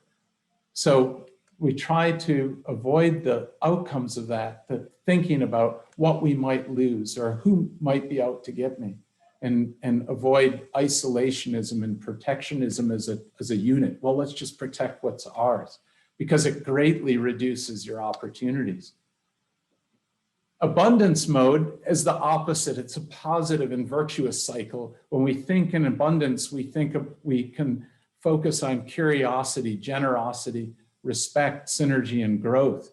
And of course, somebody would say to that, well, if you're in budget cuts, how can you possibly talk about abundance? Because in the world of financial limitations, there's still no shortage of creativity. There's no shortage of good ideas or goodwill or with opportunities to build with philanthropy or research funding. And that abundance framework won't necessarily 100% solve your financial woes, but it focuses on how can we work together and what can I bring to the table rather than isolation, is what I had mentioned earlier. So shifting gears and trying to stay on schedule here, why forestry and why, what about leadership in forestry? Well, first of all, I'm very passionate about forestry and all it can be. And if I had time, I'd talk about details about why forestry can be such a highly sustainable land use, and how I as a individual, I went back to school to study sustainability during my PhD, and have sought aspects of sustainability throughout my career. And I see this time now as an opportunity to reestablish forestry as this real leader in conservation and as a catalyst for sustainability here in the Pacific Northwest and beyond. And a lot of that has to do with recapturing young people's imagination around forests and forestry. And I'd go to detail, but forestry could be one of those mending mechanisms that could exist out there. Re-envisioning forestry could help bring elements of society together. Some key challenges that we face with regard to forestry is climate change. It's a threat to resource management. This last summer demonstrated that. It showed how not resilient our systems are to fire, whether it's the way our communities are structured or the way our forests, the way we manage our forests. We're not able to deal with that kind of extreme conditions that existed this last summer. We also are facing species extinction, and we have no idea of what that effect will have on long-term productivity of ecosystems. Our country is urban and growing, more urban all the time, which creates a poor perception of forestry and rural lifestyles. And we have to rebuild that sort of sense of an empathy for urban areas and an empathy for rural areas. We also face a devaluation of knowledge, which is really troubling. So what's the impact of forestry in Oregon and beyond? Well, forestry is both on natural and managed landscapes. Forests are exceptionally important for all sorts of environmental services that we depend on. And it also helps build healthy lifestyles and economies through forest management. We also have an international reputation as a forestry sector here in Oregon and within the university, and a desire to focus on sustainability. I think it's really important that SAF has this code of ethics, and if we were to focus on this code of ethics, we would benefit greatly. We would, the number 3 in the code is that we pledge to strive for continuous improvement, which means we will always try to do better. And that's important because science informs doing better. And that's our role at this university, is to help inform. That means we correct for past mistakes, and we look for expand and develop our forest practices to do better than ever and do more than just maximizing revenue, but meeting multiple objectives, including biodiversity goals, endangered species and protection, all while providing resources for our wood resources and fiber for humanity. We've had a real shift in our views on conservation from nature for itself back in the 60s to now recognizing the important role of people in nature. And I think that's a healthy shift in the role. And forestry and forest management is key in that. The forestry is as a practice and as a subject that you study has changed a lot from these years in the early 1900s, where you studied forestry or logging engineering, to incorporate wildlife biology and recreation management and resource conservation and human dimensions and economics all into a degree program. And we also recognize, as we've evolved, the importance of diversity in our profession and our drive to try and improve the diversity and inclusion of the profession of forestry and build this culture of integration and innovation right here in the College of Forestry through that expanded efforts in DEI. I'll just start to wind this down by saying, again, sustainability in a generic sense means meeting our needs without degrading the environment. And here in Oregon, we can produce timber exceptionally well.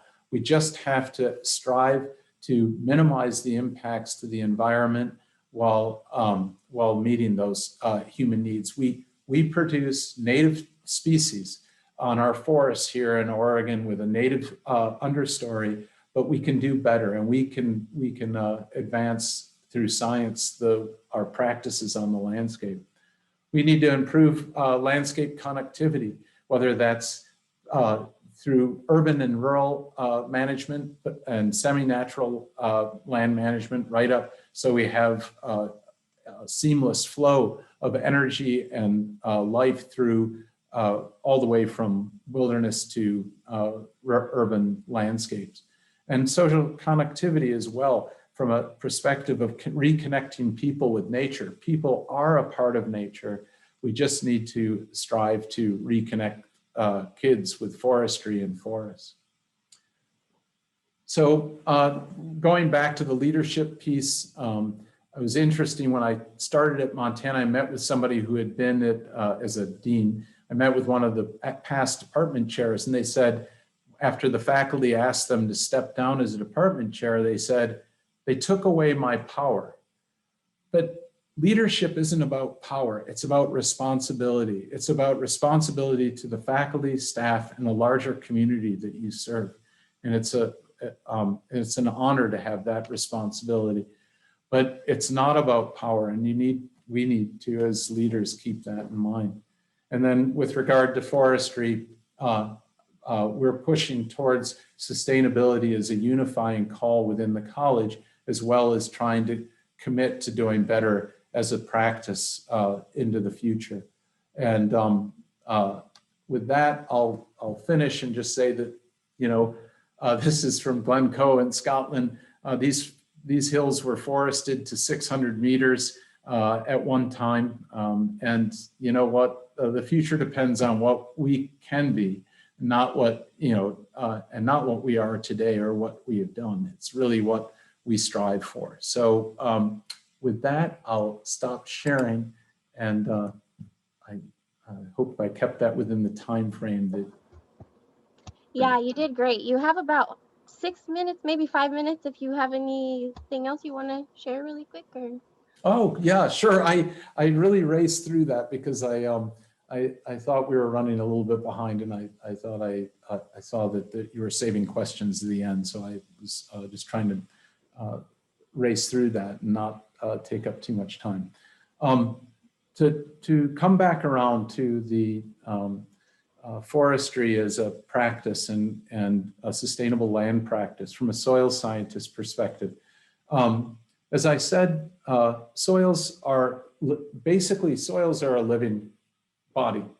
they function in symbiosis with the plant life that they exist with. They are 100% dependent upon plants for the energy that feeds the microbial community in the soil. And in turn, they provide nutrients and structure and a soft rooting bed for roots to probe for nutrients and water. So it truly is a symbiosis between the plant and soil community. In forestry, the soil is disturbed once on a 65-year rotation, which means that, or 60-year rotation, or maybe it's a shorter rotation, such as a 40-year, but it's disturbed highly infrequently.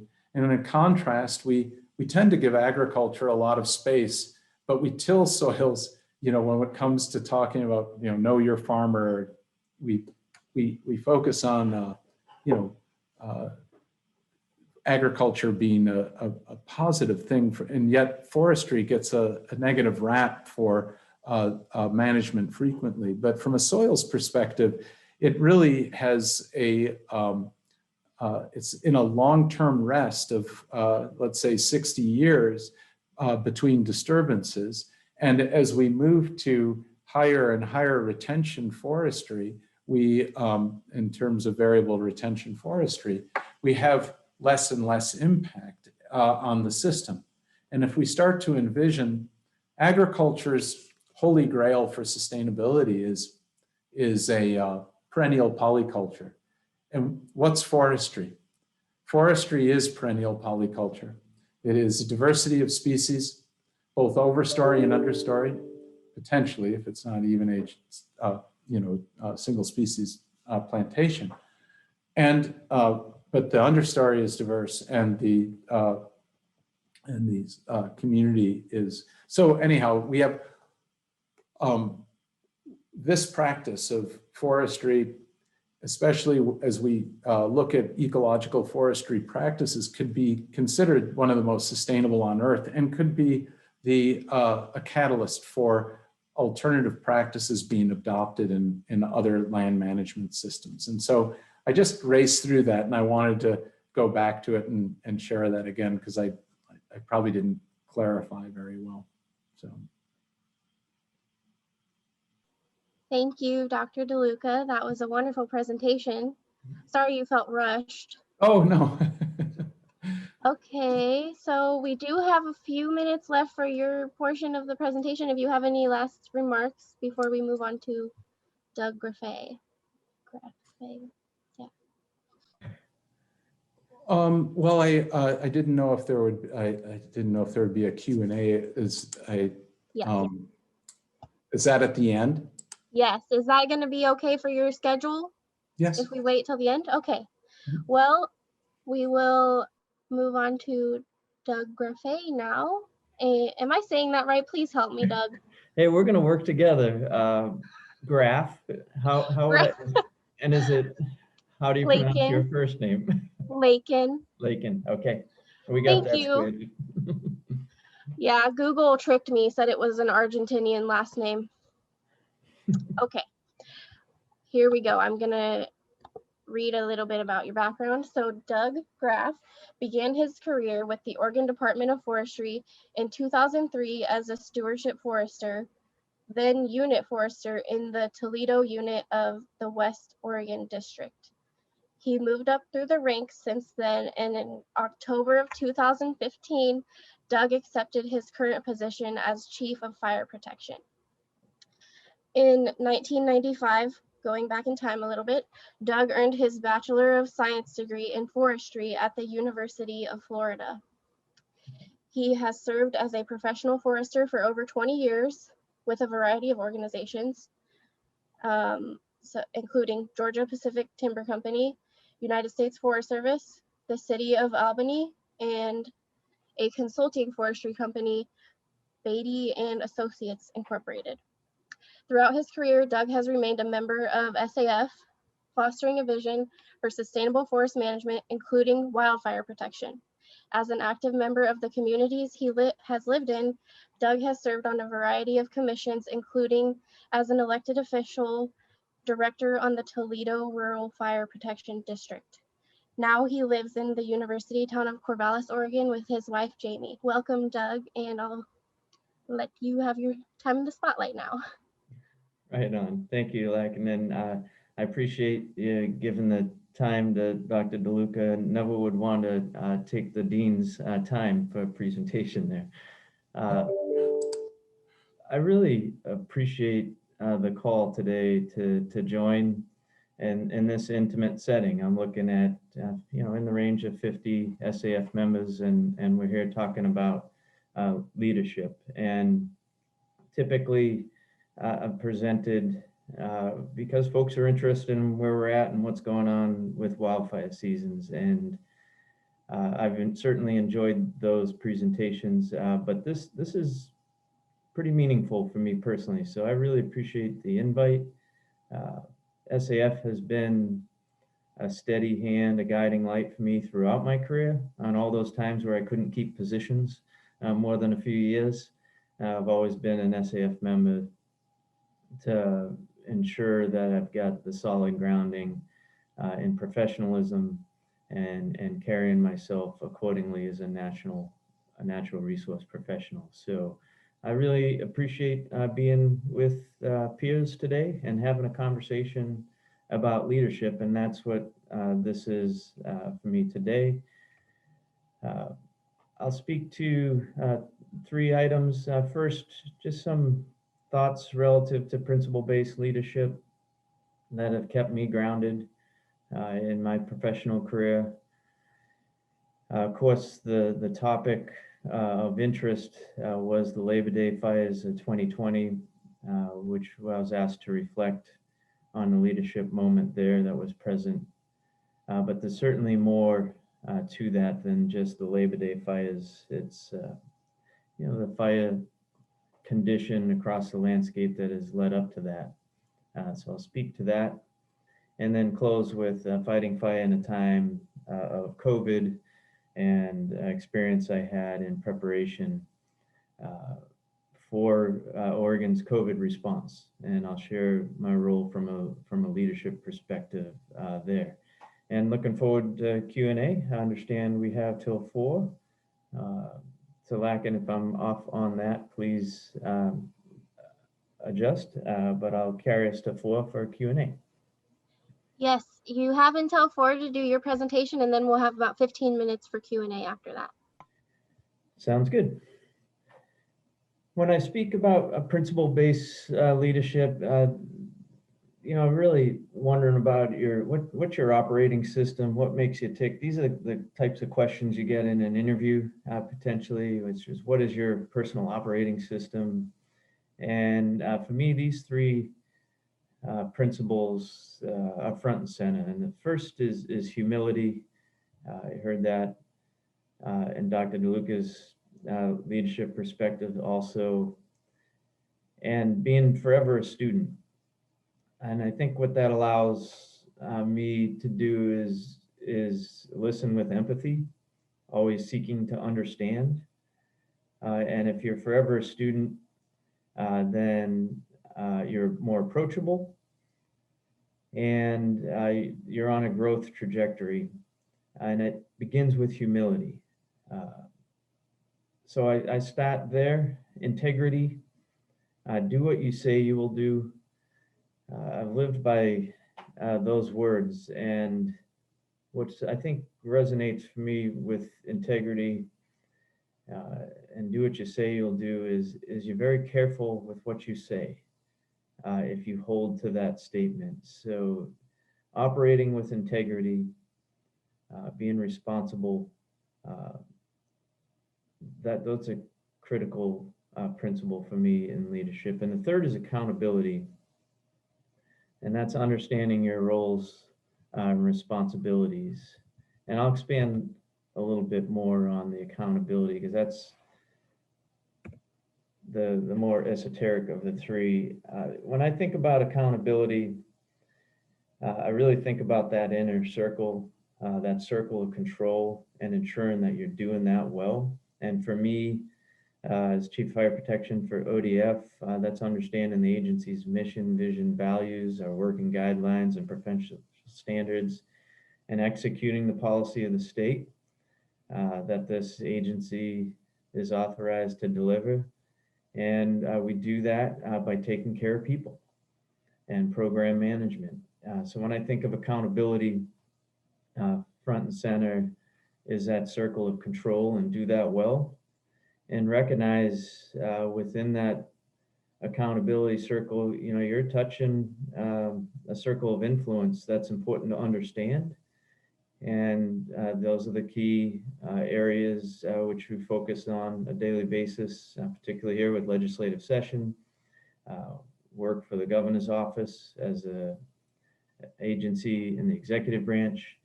We have a board of forestry that governs the policy of the state. And of course, none of this can be done without critical partners and the public and agency cooperators and stakeholders participating. So that accountability is really important to delivering on what your task is in whatever organization you're sitting in.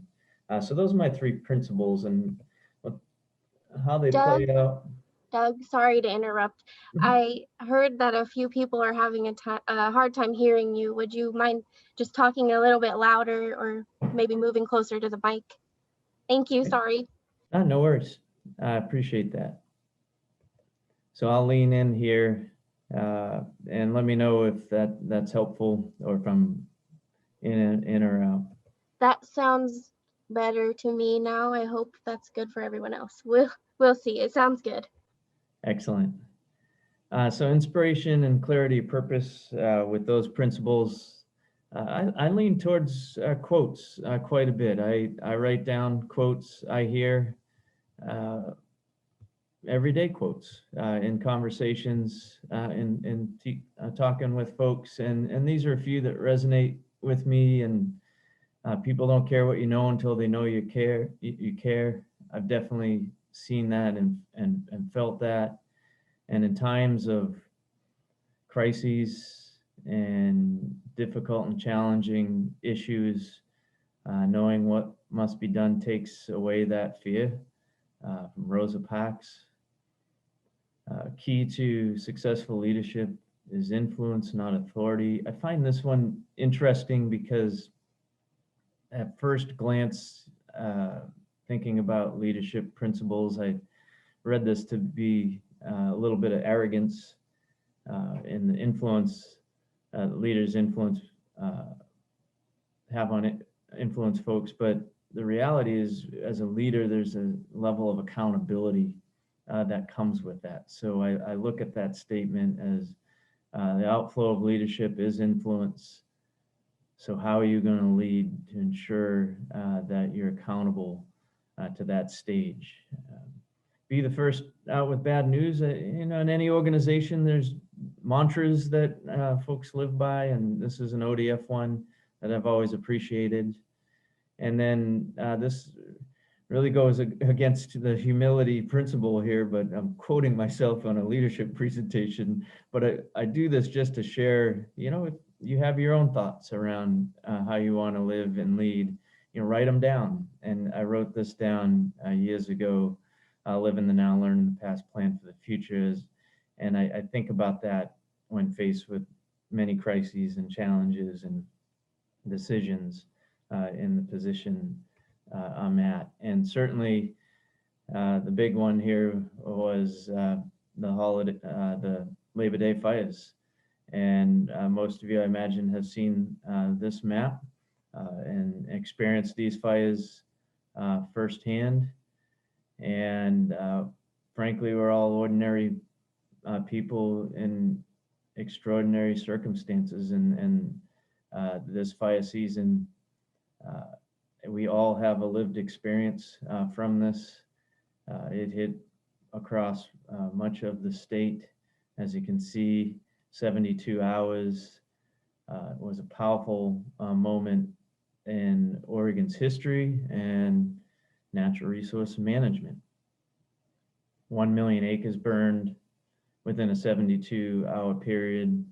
in total, 1.3 million across the state, over 4,000 homes, residents destroyed, and ODF costs alone, over $134 million, which is well past anything we've experienced. But that's really not the full story. When this was the trigger point, but when I think about fire protection in Oregon and being able to lead in a moment of crisis, and those principles, this is the trigger event that most folks are talking about, but we really got to think about how we got here. So I think these 3 slides really tell the story. And this is 3 decades of fire perimeters across the state of Oregon. A picture tells 1,000 words. This is very powerful. 2 decades ago, last decade, and then the current decade we're in. And I'll go back across those 3 decades. Certainly the frequency of fires and the catastrophic nature and size increases, with certainly culminating with 2020, adding quite a bit of that red fire perimeters west of the Cascades. And during that moment of crisis, what were lessons learned that I pulled from, being in the seat as a leader and understanding that influence, and how I'm going to approach this from a principle-based leadership is all of my background certainly helped for that moment, but these are a few key elements I teased out as I've done some critical thinking on the topic. And the nature of an incident command structure is foundational. This business is not new in terms of responding to wildfires. Nationally, we've created an incident command system for this reason, and I absolutely anchored into that. And I couldn't thank my peers enough in the profession, for interior departments and agriculture department, the Forest Service, and on the interior, BLM, BIA, PACS, and Fish and Wildlife, plus the State Fire Marshal and Fire Service, every day sitting in the room and walking through a daily planning cycle, taking in inputs and making decisions. And that system's been in place for some time. So anchoring into the processes you need to lead, to absorb all the inputs that we're receiving on a daily basis as leaders, critically important. And for emergency response, that incident command system is paramount. Leaving space for critical thinking, it seems very difficult to be able to do that at a time in 2020 in the Labor Day fires, but I absolutely needed that to be successful, or it would not have worked. So I'd encourage you to think about how you find space for critical thinking. If we're simply responding to the crisis du jour, the decision in front of us, without a broad perspective or taking pause, those are critical. This is a critical moment in your daily cycle as a leader, and creating that space is important. It offers you perspective that can be consumed in the crisis, whatever that may be for you as a leader. I anchor into highly reliable organizations, those principles, deference to expertise and sensitivity to operations certainly were key ones in terms of leading state's response to the fire conditions on the landscape. So there are certainly tools out there, and I would encourage you to grab hold of any leadership conferences like this one, but also the programs out there that help develop good leadership, because it's something that certainly can be trained and developed in all of us. And as SAF members, natural resource professionals, we have that foundation. So encourage you to keep building on that. And all crises begin and end locally. This is a message I continuously reminded myself on a daily basis, which means pay attention to people. Oregonians were significantly impacted, and I made a commitment through that process to respond to every inquiry, whether it was media or citizens, and several hundred emails coming in on a daily basis. You need that command structure to organize your daily business to make sure that you're capturing those and responding. And I don't know that I missed any. It's possible, but certainly had responses that I was tracking either by cell phone or email on a daily basis. And I think that was really important because it connected with Oregonians in a different way than I've had in the past during this moment of crisis. So making that commitment to people and paying attention to folks, not just, you got to see people and understand where they're at and meet folks where they're at. And at this time, in the moment of crisis, you can forget that this was, yes, a wildfire disaster, but ultimately impacting Oregonians in significant ways. Relative to the COVID response, another leadership experience, had the opportunity in the beginning of 2020, February through March, served as a multi-agency coordination chair. So that's supporting the coordination of several agencies who are primary in organizing Oregon's response plan to COVID. And this is obviously early on in the pandemic.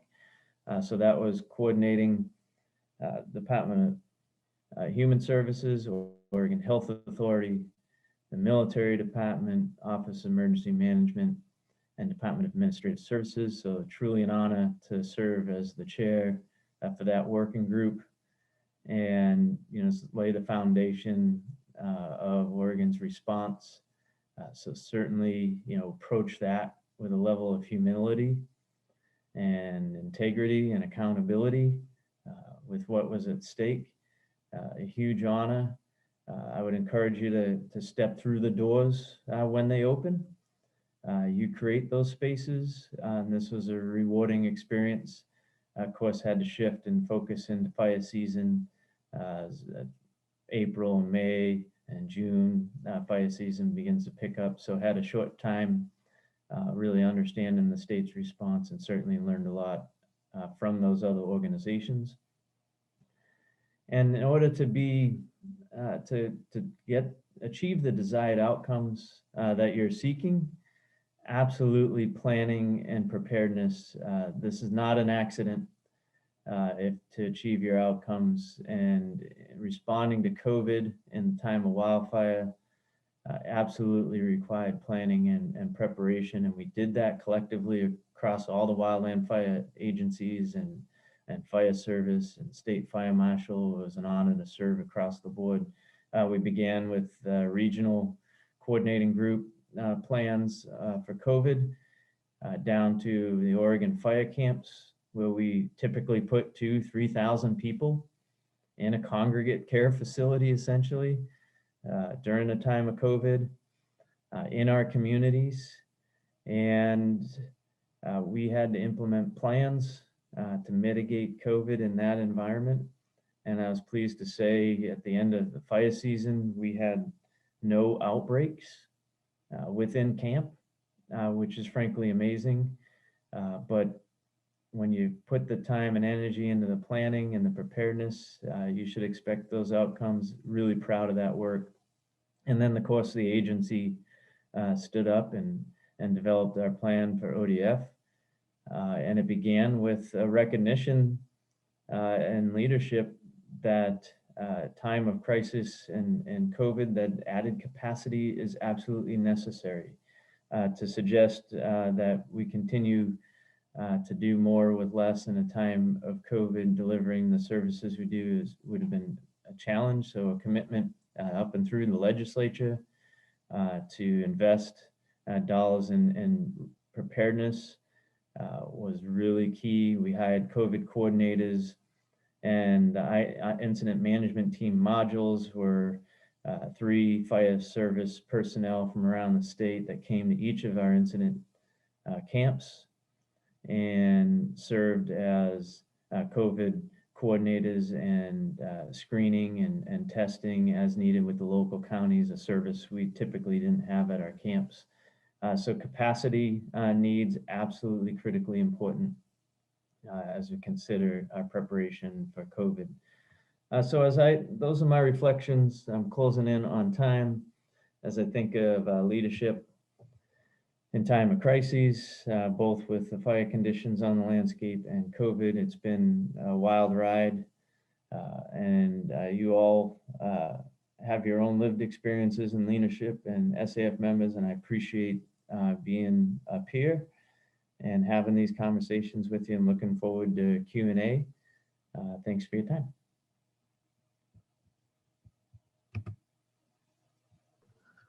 Okay, thank you, Doug Graff. That was a wonderful presentation, very informative. And I like your more technical approach to leadership. That was a little different, but really cool. Okay, so we have quite a few questions. We should probably dive right into those. And some of them might be more relevant to one speaker or another, but feel free to chime in any one of our 3 speakers, Tina Terrell, Tom DeLuca, and Doug Graff. So the first question is, well, this is for Tina specifically. Tina, what do you think is the best way to reach out to younger people to get them interested in forestry? I work with high school outreach and could use some tips on what is the best way to reach young minds. Kenny Schmidgall said that.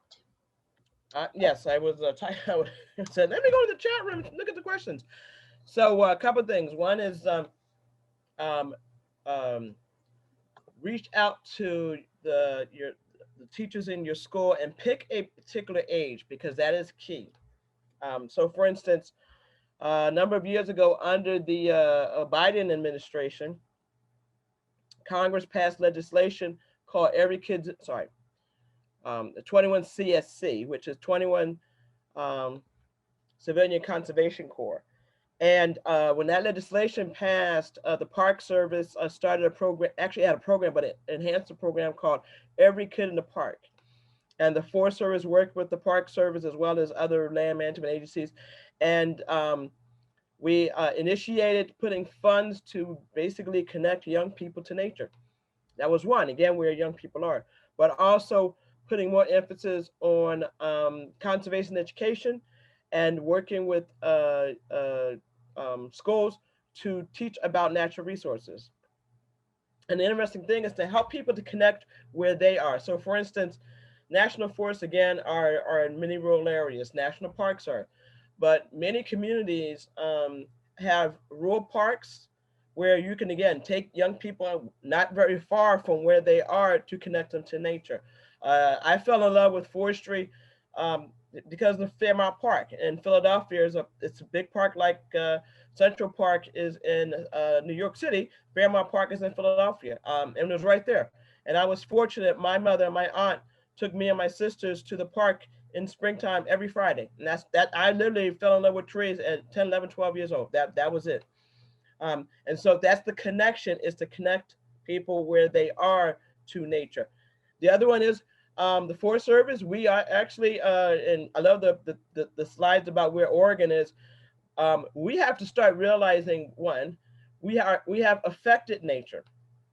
Climate change is not coming, climate change is here. The second one is, again, the fires of Oregon, and literally, it wasn't just Oregon. We had fires burning in California, Oregon, Washington, oh yeah, Colorado too, in September, really. Snow was on the mountains and it was also fires. So how do we deal with nature now is the big aspect, and it really is where people are now living. It used to burn, sad to say. And so connecting people where they are with nature, we need to manage what we have created, and human beings have created this environment. And now we need to manage how we're going to now live in this environment we've created, but connecting to schools, basically. Very nice, Tina. Thank you. Would either of our other speakers like to comment on that young minds, how to inspire them to get into forestry. And every kid in the park is around 8th grade, so that's why again 8 years old. So that's why again is connecting people at a particular age. Studies have shown that programs of natural resources in high school is too late. You need to get them in grade school. That's why I say again, I was 10 years old. I was not in high school. I fell in love with trees at 10 years old. So connect them early. And SAF does have a really good natural resources program to connect young people to nature and forestry. Project Learning Tree is the one that is one SAF supports.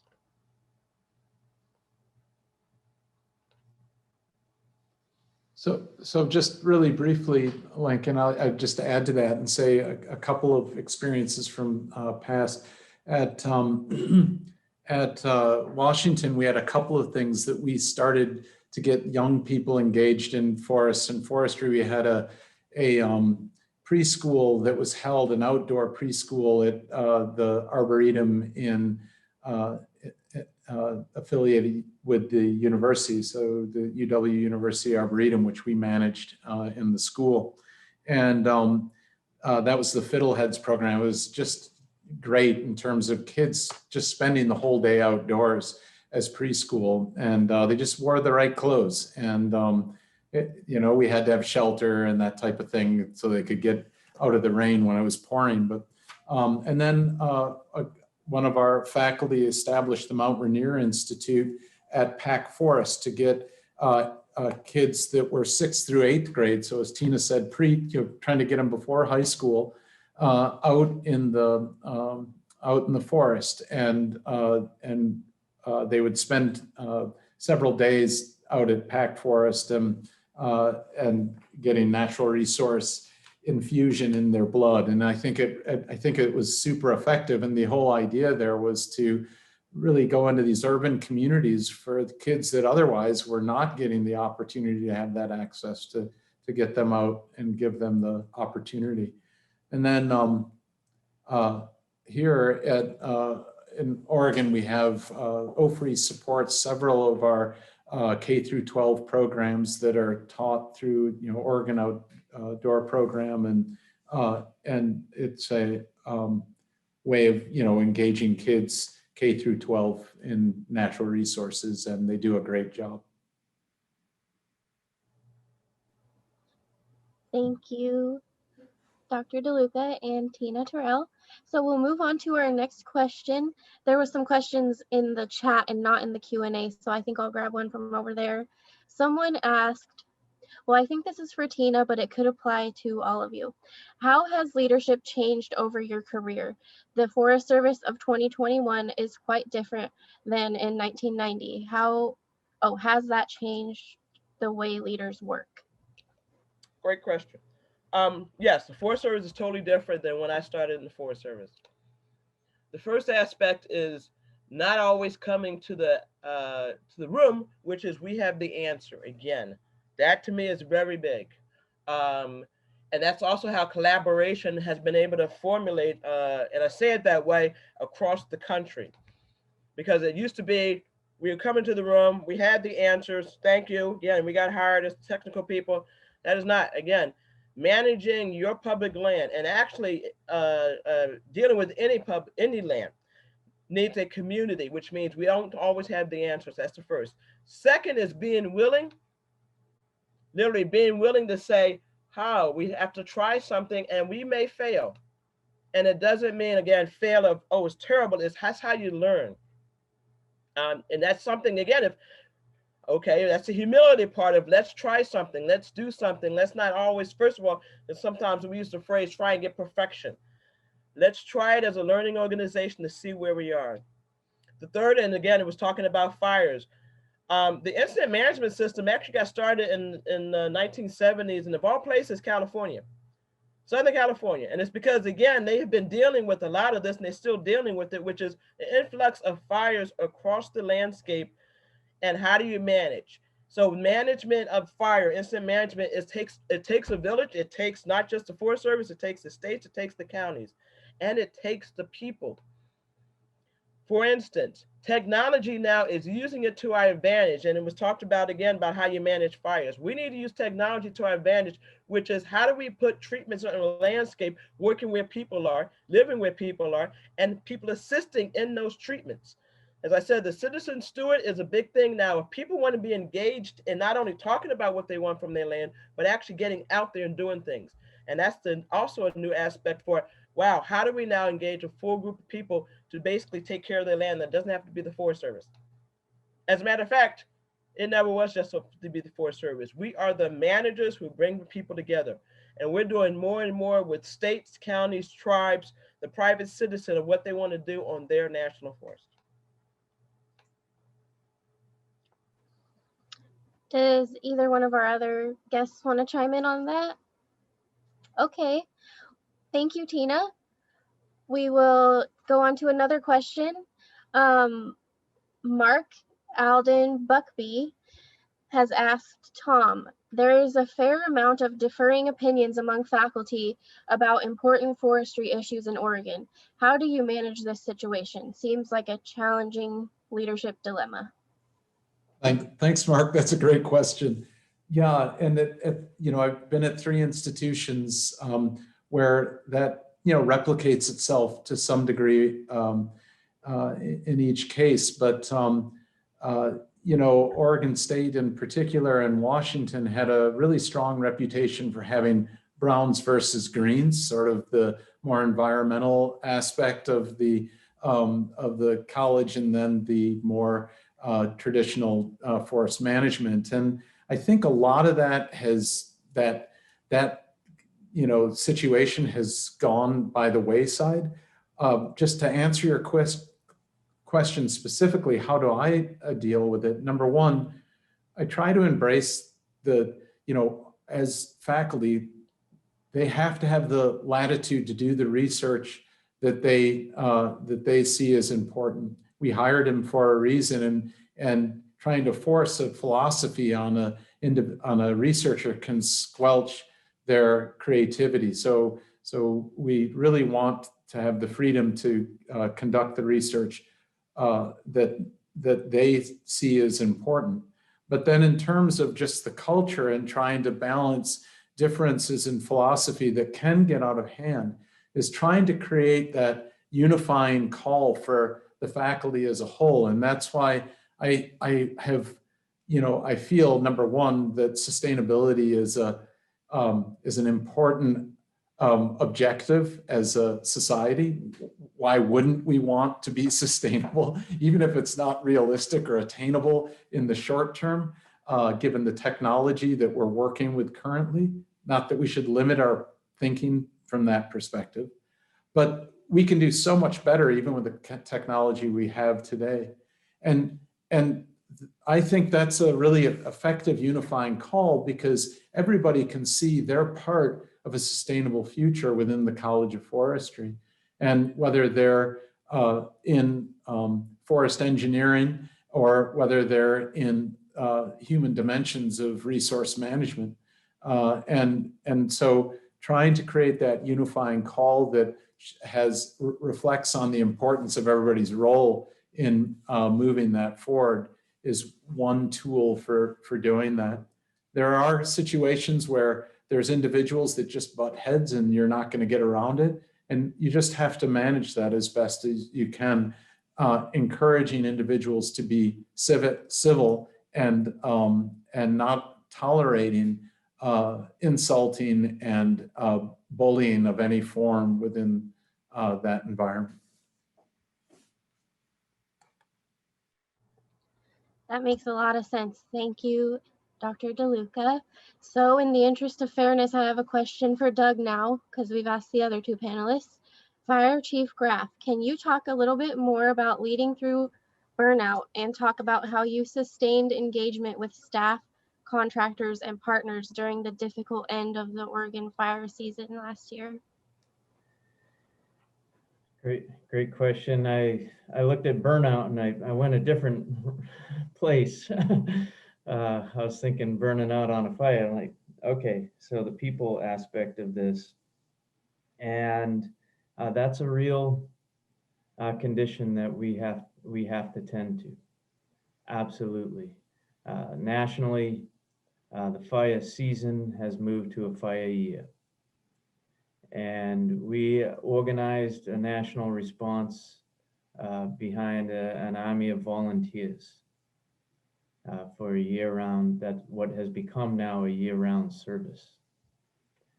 And I think the national agencies have been feeling that and seeing this for years and experiencing that as they mobilize nationally, and the states in particular, I speak for Oregon, feeling that today in Oregon alone. We certainly do our best to help out around the country when we can in the wintertime, but that's a time for some healing and recovery, and we have to create that space. So we cannot ignore burnout. We cannot ignore acute experiences of stress. Both of those are systemic, to be fair, in my opinion, in our national response to wildfire right now. Critical incident support is absolutely necessary, and that's the time of the event, but sustained support is needed for our personnel. Through these times, we ask quite a bit of folks. So doing that relationship work, I think on the front end is the most important. People have to have trust and alignment on where we're going as an organization. We need to be thoughtful and eyes wide open, caring for people first, and build programs that support folks through this stress, sustained effort. And broadly, back to my first point, nationally, thinking about a model that's more sustainable given that graphic of 3 decades, because we have to ask ourselves, has our protection, wildfire response protection systems evolved commensurate with the risk that we're facing? And based on those maps, I don't think we could show a map of an organizational structure or that has changed commensurate with that risk. So as leaders, we have to bite that bullet, I think. Thank you, Doug. Fire Chief Graf, is that the correct? Yes, that sounds nicer. Okay. Tina, there's another question for you from an anonymous attendee asking, what did you learn about leadership while working in legislative affairs? Well, I will answer that in not two different ways, but 2 different aspects. Working with congressional staffers was one of the highlights of my career, and the reason is because I got to have my fingerprints on 14 pieces of legislation, and a couple of those pieces of legislation, this was way back from 2000 to 2004, are still being implemented. So leadership is leaning in with the little p, and then sometimes leaning back with the big P. So this is what I mean. In our position as the federal government, and in particular as a manager or a leader, and a manager again is dealing with you manage organizations. I would have to get engaged again with congressional staff, but I do not lobby. That is not my job. I do not get paid to lobby. I do not want to lobby, and it's illegal for me to lobby. So my job though is persuading, and I worked with congressional staffers to persuade them about things that benefited the Forest Service. And I would lean in with the little p of understanding politics, of when to persuade about things, and work with congressional staffers or the member or the senator. And then the big P is when the big politics happen, which is the politicians wanted to lobby and they wanted to get support. And that meant I stepped back and let that person do that. So that's what I mean by the little p and the big P. And so a number of occasions, I would basically lean in and work with congressional staffers about an issue and give them information for them to take to that next place to put in legislation. That's leaning in. And sometimes I had to take a chance by giving information that was not totally available throughout the whole agency, but I gave them information about their particular area. And I did work with the Senator Walton staff and Congressman DeFazio's staff regarding issues in Oregon, big time. And it was important that I developed that relationship with them and gave them information that they needed. And that was important so that way when the staffer contacted me about something, they knew that they could get information that was factual and reliable and timely. That's when I leaned in. And again, that was based on relationships, and that helped. And then also on the other hand, when the when the politician, the congressman, the senator, when they wanted to take something at a higher level, then I had to lean in with the Forest Service employees at that unit to say, don't take it personally. They have to represent their constituents, which may be the whole state or a particular area.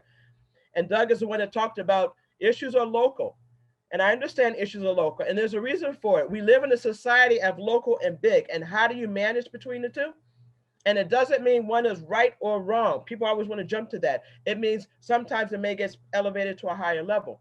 But you have to understand the difference, that sometimes that congressional member or senator will want to raise an issue, and that's where the big P, you step back and you try and still address it, but you help the locals, which is the local Forest Service unit. Something happens, now I mean hit, like, but something occurs where they're like, we didn't expect that. You help them understand it, as well as try and find avenues that may be different than what they were thinking about.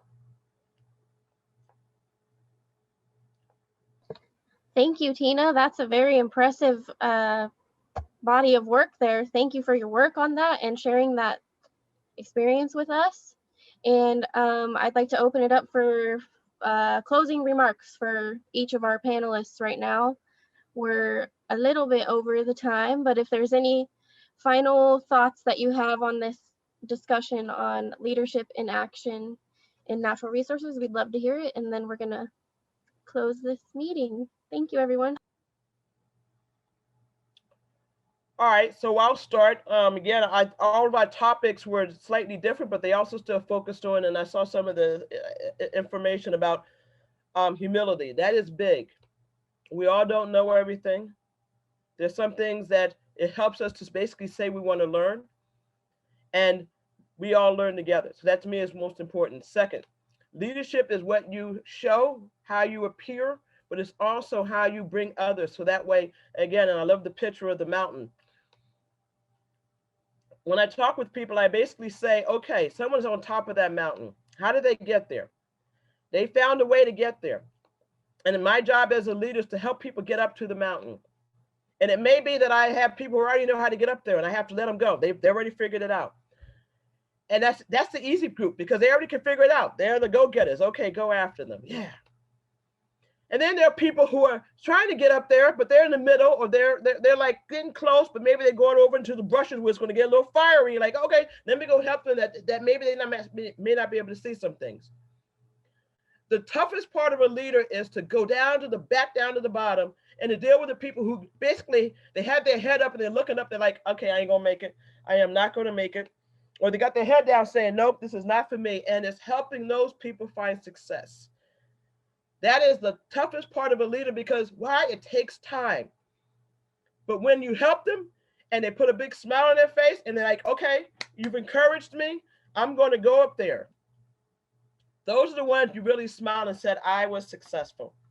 The group was successful and you've done your job. That is what leadership is about. So it's basically you see someone, you want to help them, that's a leader. You don't have to wait to be asked. Raise your hand. I want to help somebody. That's a leader. Seeing there's an initiative that you want to do and you bring your voice into the room, that's a leader. Helping people along the way, when you get there, reach back and help others because again, they may not even know that is the way to go. That's a leader. As well as a leader, standing back and saying, I'm gonna let somebody else talk so I can learn. That's a leader. Yep. That's very inspiring. Thank you, Tina, once again for being here with us and sharing your experience and knowledge. Well, I'll just follow up briefly. I really appreciate Tina's remarks at the end there. And I agree 100%. I think if I think about what I'm proud of in terms of looking back at my role in leadership position, is it's all about the people that you work with, and the ones that, as Tina said, are already on top of the mountain. They aren't needing a lot of help, and it's interesting that if you look at universities, where do we invest most of our time? We invest it on those people that are already at the top of the mountain. We tend to think, oh, that person can succeed. They're publishing, and we invest more resources, and we forget about the people that are at the bottom, as Tina had said. And I, reflecting on several people that I was told when I started at one institution or another, and not Oregon State, but I'm not going to call out, that these people aren't worth investing your time. They're an anchor, basically. And in engaging with them and meeting with them and trying to understand their strengths, their struggles, their interests, and what they could bring to the greater whole, and bring that out, ended up being wholly worth the investment of time, because it brought them back into the fold. And they began contributing again, both in seeking grant support and in conducting their research and in teaching. And those are the things that I look back at and feel proud of, as well as it was good for the community as a whole as well. So anyhow. I'd offer just a couple closing thoughts. And leadership is a selfless endeavor. It's working for a greater good, and I think SAF embodies that. So be proud of that and live it. We have a lot to be proud of as an organization, and it's not given by title. Leadership is shared across all of us here, and there's an opportunity for us, certainly not by title. So thanks for the opportunity to be present today, and appreciate engaging here with the panelists. Well, outstanding. Thank you, everybody. I'd like to thank everybody that was involved with the planning of this, first of all. The team that really came together over a year ago really pulled out the stops, and we met multiple times over the last year to really hone this out, from originally a planned in-person event to a hybrid event to now this Zoom event. My hope is that this will be the only time the leadership conference is via Zoom. Really lose a lot, in my opinion, of that, even though it is kind of convenient sometimes to be on Zoom from your own home. Of course, I'd like to thank all the speakers for taking the time out of their day to help us out. This has been outstanding. I think we've always tried our best to get a really diverse group of people to come together and talk about leadership. There are so many people that come from all walks of life with different opinions and different ideas of leadership, and where they got that knowledge from, or how it came to them through their experiences, and that's incredible to me. I think I speak for the whole planning committee when we say thank you. We would, of course, like to thank the sponsors. That this couldn't have happened without them. And of course, in a typical year, the sponsors are critical to making sure that we can afford to do this event in person and cover all costs. Not as expensive via Zoom, but we really appreciate all the continued sponsors that have been our friends and continue to help us for all of our events. A few final announcements. I know some people have been desperately waiting for the CFE credits code word.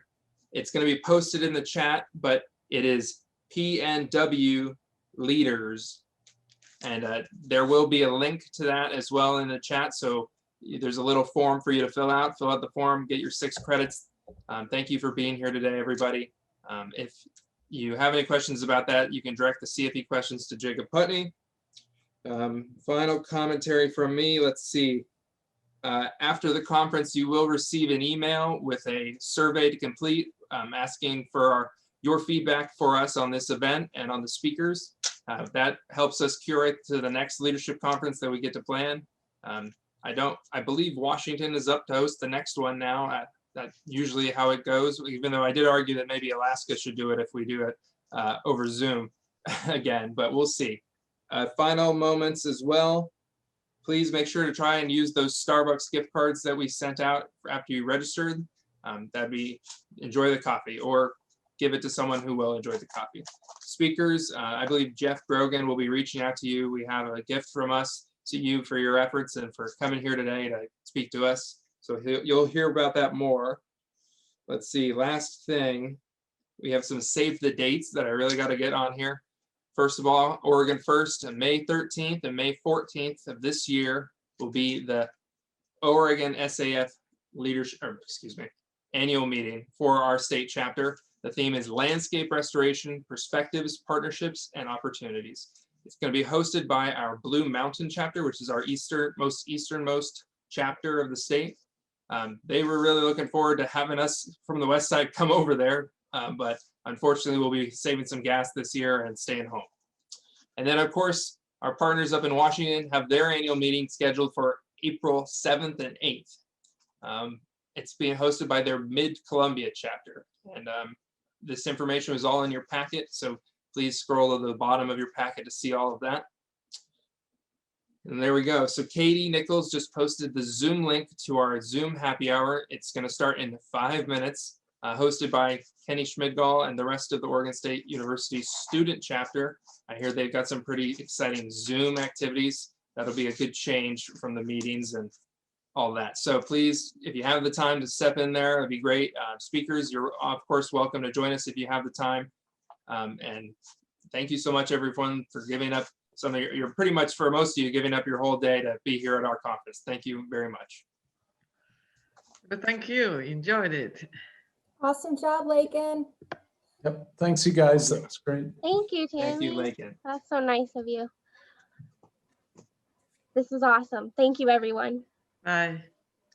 Bye-bye.